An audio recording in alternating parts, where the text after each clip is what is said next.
Good evening every one. നമ്മൾ social work research ആയിരുന്നു എടുത്തുകൊണ്ടിരുന്നത്.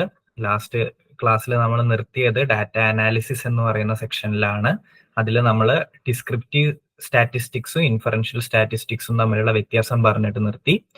അപ്പൊ ഇന്നത്തെ ക്ലാസ്സിൽ നമ്മൾ ഡിസ്ക്രിപ്റ്റീവ് സ്റ്റാറ്റിസ്റ്റിക്സിൽ വരുന്ന സെൻട്രൽ ടെൻഡൻസി, ഡിസ്പേർഷൻ തുടങ്ങിയിട്ടുള്ള കൺസെപ്റ്റുകളും അതിന്റെ കുറച്ച് ഫോർമുലാസ് ഒക്കെയാണ് നോക്കാൻ പോകുന്നത്. നിങ്ങൾക്ക് കുറെ കൺസെപ്ച്വൽ ആയിട്ട് പഠിക്കാനൊന്നുമില്ല, പക്ഷെ ഈ ഫോർമുല എന്താണെന്ന് ജസ്റ്റ് ഒന്ന് അറിഞ്ഞിരിക്കണം. ഈ വളരെ ചെറിയ ഫോർമുലാസ് ആണ്, അതെന്താണെന്ന് മാത്രം ജസ്റ്റ് ഒന്ന് അറിഞ്ഞിരിക്കണം. ഓക്കെ, അപ്പൊ ആദ്യം മെഷേഴ്സ് ഓഫ് സെൻട്രൽ ടെൻഡൻസി എന്ന് പറയുന്നത് ഒരു ഡിസ്ക്രിപ്റ്റീവ് സ്റ്റാറ്റിസ്റ്റിക്സിൽ പെടുന്നതാണ്. കഴിഞ്ഞ ക്ലാസ്സിൽ പറഞ്ഞതുപോലെ തന്നെ ഒരു ഡാറ്റയെ ഡിസ്ക്രൈബ് ചെയ്യാൻ ഉപയോഗിക്കുന്ന കുറച്ച് സംഖ്യകളെയാണ് നമ്മൾ ഈ മെഷേഴ്സ് ഓഫ് സെൻട്രൽ ടെൻഡൻസിയിൽ പഠിക്കുന്നത്. അത് നമ്മൾ സാധാരണ ജീവിതത്തിൽ ഉപയോഗിക്കുന്ന ആവറേജ് അല്ലെങ്കിൽ മീൻ എന്ന് പറഞ്ഞ കൺസെപ്റ്റ് ആകാം, പിന്നെ മീഡിയൻ, മോഡ് എന്നൊക്കെ നിങ്ങൾ കേട്ടിട്ടില്ലേ. അപ്പൊ ഈ മൂന്ന് കൺസെപ്റ്റുകളാണ് നമ്മൾ മെഷേഴ്സ് ഓഫ് സെൻട്രൽ ടെൻഡൻസി ആയിട്ട് പഠിക്കുന്നത്. ഇതിനെ സെൻട്രൽ ടെൻഡൻസി എന്ന് വിളിക്കാൻ എന്താണ് കാരണം? ഇതിനെ സെൻട്രൽ ടെൻഡൻസി എന്ന് വിളിക്കാൻ കാരണം എന്താന്ന് വെച്ചാൽ കുറെ ഡാറ്റ ഉണ്ട് അല്ലെ നമ്മുടെ കയ്യിൽ. 10, 20, 100 ഡാറ്റ ഉണ്ട് നമ്മുടെ കയ്യിൽ. അതിൽ എല്ലാ ഡാറ്റയും ഒരേപോലെ ആകണമെന്നില്ല. ചിലത് വളരെ ചെറുതായിരിക്കും, ചിലത് വളരെ വലുതായിരിക്കും. അപ്പൊ ഈ എല്ലാ ഡാറ്റയുടെയും ഒരു ഏകദേശ സ്വഭാവം കാണിച്ചു തരുന്ന വാല്യൂസ് ആണ് ഈ മീൻ, മീഡിയൻ, മോഡ് എന്നൊക്കെ പറയുന്നത്. ഒരു എന്താ പറയാ, റെപ്രസെന്റേഷൻ എന്ന് നമുക്ക് വേണമെങ്കിൽ വിളിക്കാം. ഇപ്പൊ ഒരു ക്ലാസിന്റെ ആവറേജ് നിങ്ങൾക്ക് അറിയാമെങ്കിൽ ആ ക്ലാസ്സിലുള്ള കുട്ടികളുടെ പെർഫോമൻസ് ഏകദേശം നിങ്ങൾക്ക് മനസ്സിലാക്കിയെടുക്കാൻ പറ്റില്ലേ. ആവറേജ് നല്ല കുറവുള്ളതാണോ കൂടുതലുള്ളതാണോ എന്നൊക്കെ മനസ്സിലാക്കിയെടുക്കാൻ പറ്റും. അപ്പൊ നമ്മുടെ കയ്യിലുള്ള ഡാറ്റ ഏകദേശം എവിടെ കിടക്കുന്നു എന്ന് കാണിച്ചു തരുന്നതാണ് ഈ സെൻട്രൽ ടെൻഡൻസി. അതുകൊണ്ടാണ് ഇതിനെ ഈ സെൻട്രൽ ടെൻഡൻസി എന്ന് വിളിക്കുന്നത്. മീനിനെയും മീഡിയനെയൊക്കെ മീൻ, മീഡിയൻ, മോഡിനെയൊക്കെ സെൻട്രൽ ടെൻഡൻസി എന്ന് വിളിക്കുന്നത്. കയ്യിലുള്ള ഡാറ്റ ഏകദേശം എവിടെ കിടക്കുന്നു എന്ന് ഒരു സംഖ്യ വെച്ചിട്ട് ഇവര് കാണിച്ചു തരും. ഓക്കെ, അപ്പൊ അതാണ് ഈ സെൻട്രൽ ടെൻഡൻസി മെഷർ ചെയ്താൽ കിട്ടുന്ന ഒരു ഗുണം എന്ന് പറയുന്നത്. ഞാൻ പറഞ്ഞതുപോലെ തന്നെ നിങ്ങൾക്ക് 3 എണ്ണമാണ് ഇതിൽ മെയിൻ ആയിട്ട് പഠിക്കാനുള്ളത്: മീൻ, മീഡിയൻ ആൻഡ് മോഡ്. ഓക്കെ, മീൻ അല്ലെങ്കിൽ അരിത്തമെറ്റിക് മീൻ എന്ന് പറഞ്ഞാൽ എന്താണ്? നമ്മൾ സാധാരണ അതിനെ ആവറേജ് എന്ന് വിളിക്കില്ലേ? നോർമൽ ഭാഷയിൽ ആവറേജ് എത്രയാണെന്നൊക്കെ ചോദിക്കില്ലേ? ആവറേജ് എന്ന് വിളിക്കും. സോ മീൻ കണ്ടുപിടിക്കുക എന്ന് പറയുന്നത് എളുപ്പമാണ്. നമുക്ക് കുറെ ഡാറ്റ തന്നിട്ടുണ്ടായിരിക്കും, അതിനെ എല്ലാം കൂടിയിട്ട് സമ്മാക്കുക, അതിനെല്ലാം കൂടിയിട്ട് ആഡ് ചെയ്യുക, ഡിവൈഡഡ് ബൈ എത്ര ഡാറ്റ ഉണ്ട് ആ നമ്പർ വെച്ചിട്ട് ഡിവൈഡ് ചെയ്യുക. ഓക്കെ, ഫോർ എക്സാമ്പിൾ ഞാൻ എന്റെ ഡാറ്റയുടെ ഭാഗമായിട്ട് 5 കുട്ടികളുടെ വയസ്സ് കളക്ട് ചെയ്തിട്ടുണ്ട് എന്ന് വിചാരിക്കുക. Age of 5 students. ഓക്കെ, എന്റെ ഡാറ്റ എന്തൊക്കെയാണ്? 18, 19, 17, 18, 18. ഇത്രയും സ്കോർസിന്റെ അരിത്തമെറ്റിക് മീൻ അല്ലെങ്കിൽ ആവറേജ് കണ്ടുപിടിക്കാൻ പറഞ്ഞാൽ നിങ്ങൾ എന്ത് ചെയ്യണം? ഈ എല്ലാ സ്കോറും തമ്മിൽ ആദ്യം പ്ലസ് ചെയ്യുക. 18 + 19 + 17 + 18 + 18. ഓക്കെ, അത് ഡിവൈഡഡ് ബൈ എത്ര ഡാറ്റ ഉണ്ട് എന്നുള്ളത്. 1, 2, 3, 4, 5. ഇവിടെ 5 സ്റ്റുഡൻസിന്റെ അല്ലേ കളക്ട് ചെയ്തത്, അപ്പൊ 5 ഡാറ്റ ഉണ്ട്. ഓക്കെ, അപ്പൊ total sum of observation divided by number of observation ചെയ്യുമ്പോൾ നിങ്ങൾക്ക് എന്ത് കിട്ടും? മീൻ ഏജ് കിട്ടും. ഓക്കെ, അപ്പൊ അങ്ങനെ ഇപ്പൊ ഈ ഒരു ഏജിൽ ഈ ഇത്രയും ഡാറ്റയുടെ ഏജ് ഗ്രൂപ്പ് ആവറേജ് എവിടെ കിടക്കുന്നതെന്ന് ചോദിച്ചാൽ ഇങ്ങനെ അരിത്തമെറ്റിക് മീൻ ചെയ്തിട്ട് നമുക്ക് ഈസി ആയിട്ട് അത് കാൽക്കുലേറ്റ് ചെയ്യാൻ പറ്റും. സോ ഇത് ഒരു easiest method of finding central tendency ആണ് അരിത്തമെറ്റിക് മീൻ എന്ന് പറയുന്നത്. ഓക്കെ, ഇത് ക്ലിയർ ആയില്ലേ? അധികം എക്സ്പ്ലനേഷൻ ഒന്നും വേണ്ടല്ലോ. എന്തെങ്കിലും ഡൗട്ട് ഉണ്ടെങ്കിൽ ചോദിച്ചോളൂ. എല്ലാവർക്കും അറിയുന്നതായോണ്ടാണ് ഞാൻ ഡീറ്റെയിൽ ആയിട്ടൊന്നും പറയാഞ്ഞേ. മീൻ എങ്ങനെയാ കാണുന്നത് എന്ന് മനസ്സിലായില്ലേ? ഓക്കെ, അപ്പൊ നെക്സ്റ്റ് മീഡിയനിലേക്ക് നമുക്ക് പോകാം. അപ്പോൾ മീൻ എന്ന് പറയുന്ന നമ്മൾ ആവറേജ് എന്ന് വിളിക്കുന്ന സാധനം ഒരു സെൻട്രൽ ടെൻഡൻസിയുടെ മെഷർ ആണ്. അത് ആ ഡാറ്റയെ റെപ്രസെന്റ് ചെയ്യുന്ന ഒരു വാല്യൂ ആണ്. അതേപോലെ തന്നെ നമ്മൾ ആ ഡാറ്റയെ റെപ്രസെന്റ് ചെയ്യാൻ ഉപയോഗിക്കുന്ന മറ്റൊരു വാല്യൂവിനെ വിളിക്കുന്ന പേരാണ് മീഡിയൻ എന്ന് പറയുന്നത്. ഓക്കെ, മീഡിയന്റെ പ്രത്യേകത എന്താണ്? Median measures central tendency by identifying the score that divides the distribution in half. വളരെ ചുരുക്കി പറയുകയാണെങ്കിൽ മിഡിൽ ടേം എന്ന് നമുക്ക് വേണമെങ്കിൽ വിളിക്കാം. കീവേഡ് അതാണ്, മീഡിയൻ, മിഡിൽ ടേം. ആ പേരിൽ തന്നെ സിമിലാരിറ്റി ഇല്ലേ? നമുക്ക് കിട്ടിയിട്ടുള്ള ഡാറ്റയുടെ നടുവിൽ കിടക്കുന്ന ഡാറ്റേനെയാണ് നമ്മൾ മീഡിയൻ എന്ന് വിളിക്കുന്നത്. ഓക്കെ, ഇപ്പോ 1, 2, 3, 4, 5 അങ്ങനെ 5 സ്കോർ ഉണ്ടെങ്കിൽ അതിന്റെ നടുവിൽ കിടക്കുന്ന ഡാറ്റ ഏതാ? 1, 2, 3 അല്ല നടുവിൽ കിടക്കുന്നത്, അപ്പൊ 3 ആയിരിക്കും മീഡിയൻ. ഓക്കെ, അപ്പൊ നമുക്ക് എത്ര ഡാറ്റ ഉണ്ട്, 100 ആണോ 1000 ആണോ അതൊന്നും മാറ്റർ ആവുന്നില്ല. അത് ആ ഡാറ്റയുടെ സെന്ററിൽ കിടക്കുന്ന ഡാറ്റേനെയാണ് നമ്മൾ, അത്രയും ഡാറ്റാസിന്റെ സെന്ററിൽ കിടക്കുന്ന ഡാറ്റേനെയാണ് നമ്മൾ മീഡിയൻ എന്ന പേരിൽ വിളിക്കുന്നത്. അതിന്റെ ലെഫ്റ്റ് സൈഡിലും റൈറ്റ് സൈഡിലും ഈക്വൽ നമ്പർ ഓഫ് ഡാറ്റാസ് ആയിരിക്കും. അതുകൊണ്ടാണ് ഡിസ്ട്രിബ്യൂഷനെ ഹാഫ് ആക്കി ഡിവൈഡ് ചെയ്യുന്നു എന്ന് പറയുന്നത്. ഓക്കെ, അപ്പൊ നമുക്ക് മിഡിൽ വാല്യൂ എന്നുള്ള ഒരു കീവേഡ് വെച്ചിട്ട് മീഡിയനെ നമുക്ക് മനസ്സിലാക്കാം, അല്ലെങ്കിൽ ഓർത്തു വെക്കാൻ വേണ്ടിയിട്ട് എളുപ്പത്തിന് മിഡിൽ വാല്യൂ എന്നുള്ള കീവേഡ് ജസ്റ്റ് ഒന്ന് മനസ്സിലാക്കി വെച്ചാൽ മതി.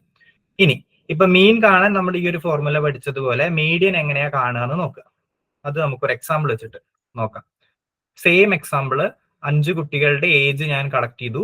15, 16, 17, 18, 19. ഓക്കെ, ഇത്രയും സാധനത്തിന്റെ മീഡിയൻ ആണ് എനിക്ക് കാണേണ്ടത്. ഓക്കെ, ഫസ്റ്റ് സ്റ്റെപ്പ് എന്ന് പറയുന്നത് മീഡിയൻ കാണാൻ നിങ്ങൾക്ക് കിട്ടിയ ഡാറ്റേനെ ഒന്നില്ലെങ്കിൽ അസെൻഡിങ് ഓർഡർ ചെറുതിൽ നിന്ന് വലുതിലേക്ക്, അല്ലെങ്കിൽ ഡിസെൻഡിങ് ഓർഡർ വലുതിൽ നിന്ന് ചെറുതിലേക്ക്, ഏത് വേണമെങ്കിലും ചൂസ് ചെയ്യാം. ഒന്നില്ലെങ്കിൽ അസെൻഡിങ് ഓർഡർ ആക്കിയിട്ടോ അല്ലെങ്കിൽ ഡിസെൻഡിങ് ഓർഡർ ആക്കിയിട്ടോ അറേഞ്ച് ചെയ്യണം എന്നുള്ളതാണ് ഫസ്റ്റത്തെ സ്റ്റെപ്പ്. ഓക്കെ, ഇപ്പൊ ഞാൻ ഇവിടെ എടുത്തിരിക്കുന്ന ഡാറ്റ ബൈ ഡീഫോൾട്ട് അസെൻഡിങ് ഓർഡറിലാണ് കിടക്കുന്നത് അല്ലെ. 15 തൊട്ടിട്ട് 19 വരെ മെല്ലെ മെല്ലെ ഇൻക്രിമെന്റ് ചെയ്യുന്ന രീതിയിലാണ് കിടക്കുന്നത്. അതുകൊണ്ട് എനിക്ക് ഇതിനെ ഒന്നും ചെയ്യേണ്ട ആവശ്യമില്ല, ഡയറക്റ്റ് മീഡിയൻ കാണാൻ ശ്രമിച്ചാൽ മതി. പക്ഷേ മോസ്റ്റ് കേസസിലും ചിലപ്പോൾ 15 കഴിഞ്ഞിട്ട് 17, 19, പിന്നെ 16 അങ്ങനെയൊക്കെ ആയിരിക്കും ഡാറ്റ തന്നിട്ടുണ്ടാവുക. അപ്പൊ നിങ്ങൾ അസെൻഡിങ് ഓർ ഡിസെൻഡിങ് ഓർഡറിൽ എഴുതാതെ ഡയറക്റ്റ് മീഡിയൻ കണ്ടുപിടിക്കാൻ പോയാൽ തെറ്റും. ഫസ്റ്റ് സ്റ്റെപ്പ് ഒന്നില്ലെങ്കിൽ അസെൻഡിങ് ഓർഡർ അല്ലെങ്കിൽ ഡിസെൻഡിങ് ഓർഡർ ആക്കിയിട്ട് ഡാറ്റയെ മാറ്റുക.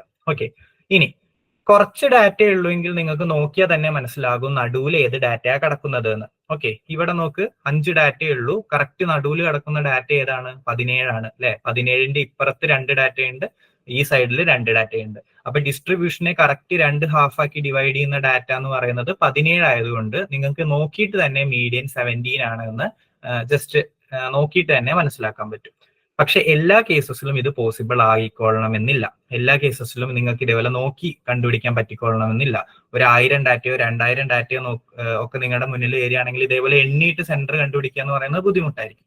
അപ്പോഴാണ് നമുക്ക് മീഡിയൻ കണ്ടുപിടിക്കാൻ ഏത് ഫോർമുല ഉപയോഗിക്കാം, മീനിന് ഒരു ഫോർമുല പഠിച്ചതുപോലെ തന്നെ ഇതിന് ഏത് ഫോർമുല ഉപയോഗിക്കാമെന്ന് ചോദ്യം വരുന്നത്. ഓക്കെ, അപ്പോ 2 ഫോർമുലാസ് ഉണ്ട് മീഡിയന് വേണ്ടിയിട്ട്. ആദ്യത്തെ ഫോർമുല സിമ്പിൾ ആണ്. അത് ഓഡ് നമ്പേഴ്സ് ഓഫ് ഡേറ്റ, നമുക്ക് ഉള്ള ഡേറ്റ ഓഡ് നമ്പറിലാണെങ്കിൽ, അതായത് ഇതിപ്പോ എത്ര ഡാറ്റ ഉണ്ട്? 1, 2, 3, 4, 5 5 ഡാറ്റ ഉണ്ട്. 5 എന്ന് പറയുന്നത് ഒരു ഓഡ് നമ്പർ ആണല്ലോ. ഓക്കെ, അപ്പൊ ഓഡ് നമ്പർ ഓഫ് ഡാറ്റ ആണെങ്കിൽ ഈ ഫോർമുലയാണ് ഉപയോഗിക്കേണ്ടത്. n+1 divided by 2. n എന്ന് പറയുന്നത് എത്ര ഡാറ്റ ഉണ്ട് എന്നുള്ളത്. ഇപ്പൊ ഇവിടെ എനിക്ക് എത്ര ഡാറ്റയുണ്ട്? 5 ഡാറ്റയുണ്ട്. അപ്പൊ 5 + 1 ഡിവൈഡഡ് ബൈ 2 ആണ് മീഡിയൻ. അതായത് 5 + 1 ബൈ 2 എന്ന് പറയുമ്പോൾ 3 കിട്ടും. ഓക്കെ, ഇവിടെയാണ് സെക്കൻഡ് സ്റ്റെപ്പിൽ എല്ലാവർക്കും തെറ്റുപറ്റാനുള്ള ഒരു സാധ്യതയുള്ളത്. 5 + 1 ബൈ 2 ചെയ്യുമ്പോൾ 3 കിട്ടുമ്പോൾ അധികം ആൾക്കാരും മീഡിയൻ = 3 എന്ന് എഴുതി വെക്കും. അങ്ങനെ ഒരിക്കലും എഴുതി വെക്കരുത്. 3 അല്ല മീഡിയൻ അവിടെ വരുന്നത്, തേർഡ് ടേം ആണ്. തേർഡ് ടേം, മൂന്നാമത്തെ ടേം ഏതാണോ അതാണ് മീഡിയൻ വരുന്നത്. അപ്പൊ ഇവിടെ മൂന്നാമത്തെ ടേം ഏതാ? 1, 2, 3, 17 ആണ് മൂന്നാമത്തെ ടേം വരുന്നത്. ഓക്കെ, അപ്പൊ മീഡിയൻ 17 ആണെന്ന് തന്നെ നമുക്ക് കിട്ടും. സോ ചെറിയ ഡിസ്ട്രിബ്യൂഷൻ ഒക്കെ ആണെങ്കിൽ നിങ്ങൾക്ക് നോക്കിയിട്ട് തന്നെ മിഡിൽ പോയിന്റ് ഏതാണെന്ന് കണ്ടുപിടിക്കാൻ പറ്റും. വലിയ ഡിസ്ട്രിബ്യൂഷനിൽ ഡാറ്റ ഓഡ് നമ്പേഴ്സ് ആണെങ്കിൽ, നമ്പർ ഓഫ് ഡാറ്റ ഓഡ് ആണെങ്കിൽ, ഇവിടെ എനിക്ക് 5 ഡാറ്റയാണുള്ളത്. 5 എന്ന് പറയുന്ന നമ്പർ ഒരു ഓഡ് നമ്പർ ആണ്. അപ്പോൾ n+1 ഡിവൈഡഡ് ബൈ 2 എന്നുള്ള ഫോർമുലയാണ് ഞാൻ ഉപയോഗിക്കേണ്ടത്. 5 + 1 ബൈ 2 ഉപയോഗിക്കുമ്പോൾ 3 കിട്ടും. 3 അല്ല മീഡിയൻ, തേർഡ് ടേം ആണ് മീഡിയൻ. ഇതില് തേർഡ് ടേം വരുന്നത് 15, 16, 17 ആണ് തേർഡ് ടേം വരുന്നത്. അപ്പൊ എനിക്ക് മീഡിയൻ 17 ആണ് എന്ന് എഴുതാൻ പറ്റും. ഓക്കെ, ഇതാണ് ഫസ്റ്റത്തെ ഫോർമുല. ഇനി ഈവൻ നമ്പേഴ്സ് ഓഫ് ഡേറ്റ ആണ് നിങ്ങൾക്ക് തന്നിരിക്കുന്നതെങ്കിൽ കറക്റ്റ് സെന്റർ പോയിന്റ് നിങ്ങൾക്ക് കാണാൻ പറ്റില്ല അല്ലെ. ഇപ്പൊ ഇവിടെ ഇങ്ങനെ നോക്കുമ്പോൾ തന്നെ 17 ആണ് കറക്റ്റ് മിഡിലിൽ വരുന്നത് എന്ന് കാണാൻ പറ്റുന്നത്. ഇത് ഓഡ് നമ്പർ ഓഫ് ഡേറ്റാസ് ആണ് അല്ലെ. 5 ഡേറ്റയേ ഉള്ളൂ. ഇവിടെ നോക്ക്, ഒരു ഡേറ്റയും കൂടി ഞാൻ എക്സ്ട്രാ ആഡ് ചെയ്തിട്ടുണ്ട്. ഇപ്പോ 6 ഡേറ്റാസ് ഉണ്ട്, 6 ഡേറ്റ ഉണ്ട്. ഇതിനെ എങ്ങനെ നോക്കിയാലും നിങ്ങൾക്ക് 2 ഈക്വൽ ഹാഫ് ആയിട്ട് ഡിവൈഡ് ചെയ്യാൻ പറ്റില്ല. 17 എടുത്താൽ ഇവിടെ 2ഉം ഇവിടെ 3ഉം ആകും. 18 എടുത്താൽ ഈ സൈഡിൽ 3ഉം ഈ സൈഡിൽ 2ഉം ആകും. ഓക്കെ, അപ്പോ ഈവൻ നമ്പേഴ്സ് ഓഫ് ഡേറ്റ ആണെങ്കിൽ ഇവിടെ കൊടുത്തിട്ടുള്ള ഈ ഫോർമുലയാണ് ഉപയോഗിക്കേണ്ടത്. ഫോർമുല വലുതാണെന്ന് വിചാരിച്ചിട്ട് പേടിക്കുന്നു വേണ്ട, simple ഫോർമുലയാണ്. n/2 + n/2 + 1 divided by 2. ഇതാണ് n = even numbers. Even number of data ആകുമ്പോൾ മീഡിയൻ കണ്ടുപിടിക്കാനുള്ള ഫോർമുല. നോക്കാം, n എന്ന് പറഞ്ഞാൽ എന്താണ്? എത്ര ഡാറ്റ പോയിന്റ്സ് ഉണ്ട് എന്നുള്ളത്. ഇവിടെ എത്രയാണ് n? 6. അപ്പൊ 6/2 ആയി ആദ്യത്തെ ഭാഗം. ഓക്കെ, പ്ലസ് എന്താണ്? n/2 + 1. 6/2 + 1. 6/2 എന്ന് പറയുന്നത് 3, 3 + 1 എന്ന് പറയുന്നത് 4. ഓക്കെ, അപ്പോ ഫസ്റ്റത്തെ n/2 എന്ന് പറയുന്നത് തേർഡ് ടേമും സെക്കൻഡത്തെ n/2 + 1 എന്ന് പറയുന്നത് 3 + 1 ഫോർത്ത് ടേമുമായി അല്ലെ. ഓക്കെ, അപ്പൊ third term plus fourth term divided by 2. Okay, third term plus fourth term divided by 2 എന്നുള്ള രീതിയിലേക്ക് ആ ഫോർമുല എത്തി. തേർഡ് ടേം ഏതാ അതിൽ വരുന്നത്? 1, 2, 3 17 ആണ് തേർഡ് ടേം വരുന്നത്. ഫോർത്ത് ടേം ഏതാ വരുന്നത്? 17ന്റെ അപ്പുറത്ത് കിടക്കുന്നത് 18 ആണ് വരുന്നത്. 18 ഡിവൈഡഡ് ബൈ 2 ആണ്. അപ്പൊ 17 + 18 ഡിവൈഡഡ് ബൈ 2 ആണ് ആ ഡിസ്ട്രിബ്യൂഷന്റെ മീഡിയൻ വരുന്നത്. അതായത് 17.5 വരും. ഓക്കെ, അപ്പൊ വ്യത്യാസം മനസ്സിലായില്ലേ? ഓഡ് ആണെങ്കിൽ നിങ്ങൾക്ക് ഈ formula direct n+1/2 direct use ചെയ്താൽ ഈസി ആയിട്ട് അതിന്റെ മീഡിയൻ എന്താണെന്നുള്ളത് നിങ്ങൾക്ക് കിട്ടും. ഈവൻ ആണെങ്കിൽ കറക്റ്റ് അങ്ങനെ ഒരു ആ ഡാറ്റയിലുള്ള കറക്റ്റ് ഒരു വാല്യൂ നിങ്ങൾക്ക് മീഡിയൻ ആയിട്ട് തിരഞ്ഞെടുക്കാൻ പറ്റില്ല. അപ്പൊ ഈ ഫോർമുല ഉപയോഗിക്കണം. n/2 + n/2 + 1 divided by 2. ഈ കേസിലാണെങ്കിൽ 6/2, അതായത് തേർഡ് ടേം 6/2 + 1, അതായത് ഫോർത്ത് ടേം. തേർഡ് ടേമിനെയും ഫോർത്ത് ടേമിനെയും പ്ലസ് ചെയ്തിട്ട് ഡിവൈഡഡ് ബൈ 2 ചെയ്യുന്നു. അപ്പൊ 17.5 നിങ്ങൾക്ക് കിട്ടും. ഓക്കെ, ഇങ്ങനെയാണ് മീഡിയൻ കാണാനുള്ള രണ്ട് formula. Odd number of data പോയിന്റ്സും ഈവൻ നമ്പർ ഓഫ് ഡാറ്റ പോയിന്റ്സും വരുമ്പോൾ ഈ രണ്ട് ഫോർമുലാസ് ആണ് യൂസ് ചെയ്യേണ്ടത്. ഓക്കെ, ഇത്രയാണ് മീഡിയന്റെ കൺസെപ്റ്റ് വരുന്നത്. ഇതിൽ എന്തെങ്കിലും ഡൗട്ട് ഉണ്ടെങ്കിൽ ചോദിച്ചോളൂ.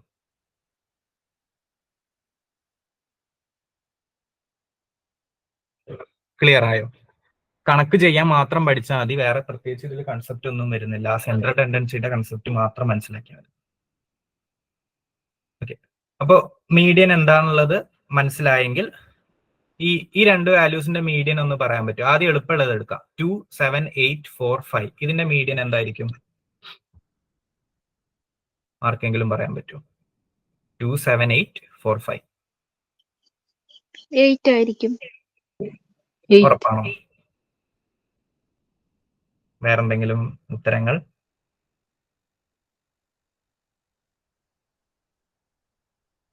ഓക്കെ, മീഡിയൻ കണ്ടുപിടിക്കാനുള്ള ഫസ്റ്റ് സ്റ്റെപ്പ് എന്തായിരുന്നു?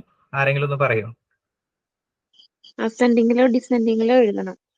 അപ്പൊ 2, 7, 8, 4, 5 അസെൻഡിങ്ങിലോ ഡിസെൻഡിങ്ങിലോ എഴുതുമ്പോ എന്താവും? 2, 4, 5, 7, 8 ആവില്ലേ? ഓക്കെ, ഇനി അതിന്റെ സെന്റർ പോയിന്റ് എത്രയാവും? 2, 4, 5, 7, 8. അതിലേതാ മിഡിൽ പോയിന്റ് നോക്കി പറയുകയാണെങ്കിൽ? 5. അപ്പൊ മീഡിയൻ 5 അല്ലേ? യെസ്, 5 ആണ് അവിടെ മീഡിയൻ വരിക. കാരണം ഞാൻ പറഞ്ഞ പോലെ 2, 4, 5, 7, 8 ആണ് വരിക. സെന്ററിൽ കിടക്കുന്നത് 5 ആണ്. ഓക്കെ, ഇനി ഇക്വേഷൻ വെച്ചിട്ട് നോക്കുകയാണെങ്കിൽ എങ്ങനെ വരും? n+1/2. Odd number of terms അല്ലേ? n+1/2 എന്ന് പറയുമ്പോൾ 5 + 1/2, അതായത് തേർഡ് ടേം. അസെൻഡിങ് ഓർഡറിലോ ഡിസെൻഡിങ് ഓർഡറിലോ എഴുതുമ്പോൾ തേർഡ് ടേം ഏതാണോ അതാണ് മീഡിയൻ വരിക. അപ്പോഴും 2, 4, 5 ആണ് തേർഡ് ടേം. മീഡിയൻ 3 ആണ് വരിക. അല്ല, മീഡിയൻ തേർഡ് ടേം ആയ 5 ആണ് വരിക. ഓക്കെ, സോ ഇങ്ങനെ ഡാറ്റ തരുമ്പോൾ നമ്മൾ മിഡിൽ പോയിന്റ് നോക്കി എഴുതാനുള്ള ഒരു ടെൻഡൻസി ഉണ്ടായിരിക്കും. പക്ഷെ അത് കൺട്രോൾ ചെയ്യണം. അസെൻഡിങ് ഓർഡർ ഒരു ഡിസെൻഡിങ് ഓർഡർ എന്നുള്ള പോയിന്റ് മറക്കരുത്. അത് മറന്നാൽ ഉത്തരം തെറ്റാൻ സാധ്യതയുണ്ട്. ഓക്കെ, ഇനി അങ്ങനെയാണെങ്കിൽ ഈവന്റ് എന്ന് പറഞ്ഞേ ആ ഫോർമുല ഉപയോഗിച്ചിട്ട്. ഈ 2, 7, 8, 4 അതിനെ നമ്മളെങ്ങനെ മറ്റേ ഫോർമുല വെച്ചിട്ട് ചെയ്യും? ഫസ്റ്റ് എല്ലാ സ്റ്റെപ്പിലുള്ളതുപോലെ അസെൻഡിങ് ഓർഡറിലോ ഡിസെൻഡിങ് ഓർഡറിലോ എഴുതുക. അപ്പൊ 2, 4, 7, 8 ആവും. ഓക്കെ, ഇനി ഫോർമുല അപ്ലൈ ചെയ്യാം. n/2 എന്ന് പറയുമ്പോൾ 4/2, അതായത് സെക്കൻഡ് ടേം എന്ന് പറയുമ്പോൾ വരുന്നത് 4 ആണ്. n/2 + 1 എന്ന് പറയുമ്പോൾ 4/2, 2, 2 + 1, 3. തേർഡ് ടേം എന്ന് പറയുന്നത് എത്രയാണ്? 7 ആണ്. അപ്പൊ 4 + 7/2, അതായത് 11/2 ആണ് അതിന്റെ എന്ത് വരിക? മീഡിയൻ വരിക. ക്ലിയർ ആയില്ലേ? ഇതിന്റെ ഡൗട്ട് ഒന്നുമില്ലല്ലോ? ഡൗട്ട് എന്തെങ്കിലും ഉണ്ടെങ്കിൽ ചോദിച്ചോളൂ. സിമ്പിൾ ആണ്. ആ കൺസെപ്റ്റ് അല്ല, കാൽക്കുലേഷന്റെ സ്റ്റെപ്പ് തെറ്റായിരുന്നാൽ മതി. ഓക്കെ, ഇത് ക്ലിയർ ആണെന്ന് വിശ്വസിക്കുന്നു. ഈവൻ നമ്പർ തന്നാലും ഫോർമുല എങ്ങനെയാണ് യൂസ് ചെയ്യേണ്ടതെന്ന് മനസ്സിലായെന്ന് വിശ്വസിക്കുന്നു.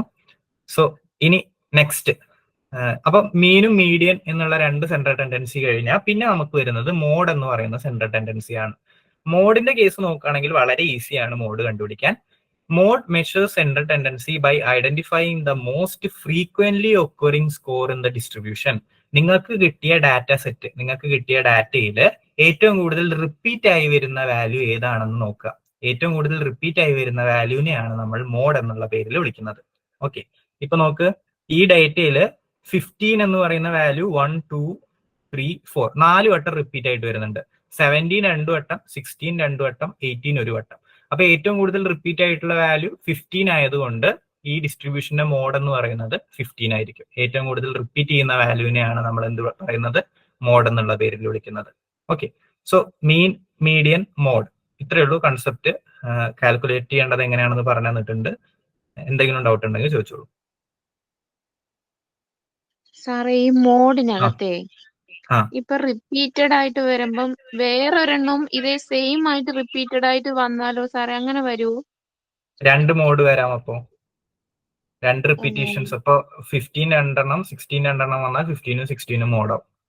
ഓക്കെ, അങ്ങനെ ചെയ്യാം. സോ അതുകൊണ്ട് തന്നെ ഇങ്ങനത്തെ ഇഷ്യൂസ് ഒക്കെ ഉള്ളത് കൊണ്ട് തന്നെ നമ്മൾ സെൻട്രൽ ടെൻഡൻസി ഒരു വാല്യൂ വെച്ചിട്ട് മാത്രം റെപ്രസെന്റ് ചെയ്യില്ല. മീനും മീഡിയനും മോഡും ഒക്കെ ഒരുമിച്ചിട്ട് നമ്മൾ കണ്ടുവയ്ക്കും. അതാണ് ഈ മൂന്നെണ്ണം ഒരുമിച്ച് ഉപയോഗിക്കുന്നതിന്റെ പ്രത്യേകത. ഏതെങ്കിലും ഒരെണ്ണത്തിൽ അങ്ങോട്ടും ഇങ്ങോട്ടും വ്യതിയാനം വന്നാലും മറ്റേത് നമുക്ക് കറക്റ്റ് കാണിച്ചു തരും. ഓക്കെ,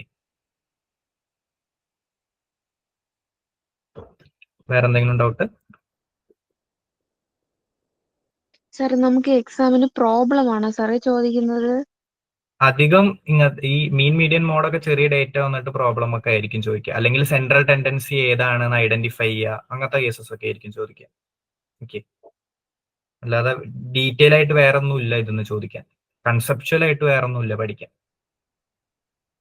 നിങ്ങൾക്ക് മീൻ മീഡിയൻ മോഡ് വേറെ എന്തെങ്കിലും സ്റ്റാൻഡേർഡ് ഡീവിയേഷനോ അങ്ങനെ എന്തെങ്കിലും തന്നിട്ട് ഇതിൽ ഏതാണ് സെൻട്രൽ ടെൻഡൻസി അല്ലാത്തത് ആ രീതിയിൽ വേണമെങ്കിൽ ചോദിക്കാം. അല്ലെങ്കിൽ ഇതേപോലെ സിമ്പിൾ ആയിട്ടുള്ള എന്തെങ്കിലും തന്നിട്ട് ഇതിന്റെ ആവറേജ് എത്രയാണെന്ന് കണ്ടുപിടിക്കാനും ചോദിക്കാം.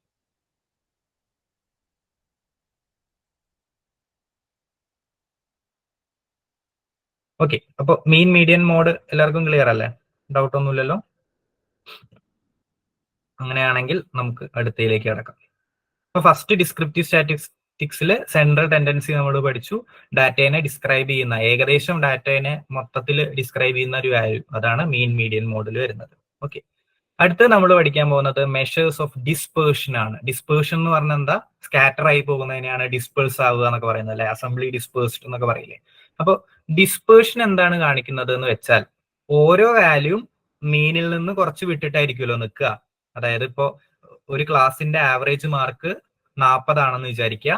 90 കിട്ടിയ കുട്ടി ഉണ്ടായിരിക്കും, 1 മാർക്ക് കിട്ടിയ കുട്ടി ഉണ്ടായിരിക്കും. അപ്പൊ ഇവര് രണ്ടുപേരും മീനിൽ നിന്ന് ഒരു ഡിസ്റ്റൻസിലാണ് നിൽക്കുന്നത് അല്ലെ. അതായത് ആ ആവറേജ് ആയിട്ടുള്ള ഒരു ടെൻഡൻസിയിൽ നിന്ന് വിട്ടിട്ടാണ് നിൽക്കുന്നത്.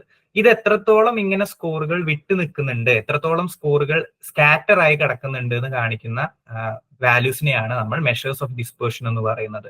ഒരു സ്കോറിൽ ആവറേജ് ടെൻഡൻസിയിൽ നിന്ന് എത്രത്തോളം വിട്ട് കിടക്കുന്നുണ്ട് എന്ന് കാണിക്കുന്ന മറ്റേ മെഷേഴ്സിനെയാണ് നമ്മൾ മെഷേഴ്സ് ഓഫ് ഡിസ്പേർഷൻ എന്ന് പറയുന്നത്. ഓക്കെ, അപ്പൊ ഇതാണ് ഞാൻ പറഞ്ഞത്, individual values fall away from mean or from any other measures of central tendency. ഇപ്പൊ നമ്മളൊരു ക്ലാസ്സിൽ ആവറേജ് മാർക്ക് എടുക്കുകയാണെങ്കിൽ എല്ലാ കുട്ടികൾക്കും ആവറേജ് മാർക്ക് ഉണ്ടാവണമെന്നില്ല. അതൊരു ഏകദേശ സ്വഭാവമാണ് കാണിക്കുന്നത് ആ സെൻട്രൽ ടെൻഡൻസി.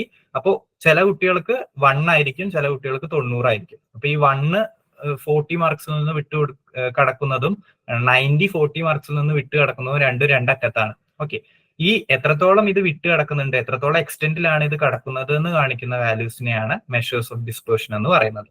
ഓക്കെ, ഇതില് ഫസ്റ്റ് വരുന്നത് റേഞ്ച് എന്ന് പറയുന്ന വാല്യൂ ആണ്, റേഞ്ച്. ഓക്കെ, ഇത് വളരെ സിമ്പിൾ ആണ് കണ്ടുപിടിക്കാൻ. Range is the difference between highest value and lowest value.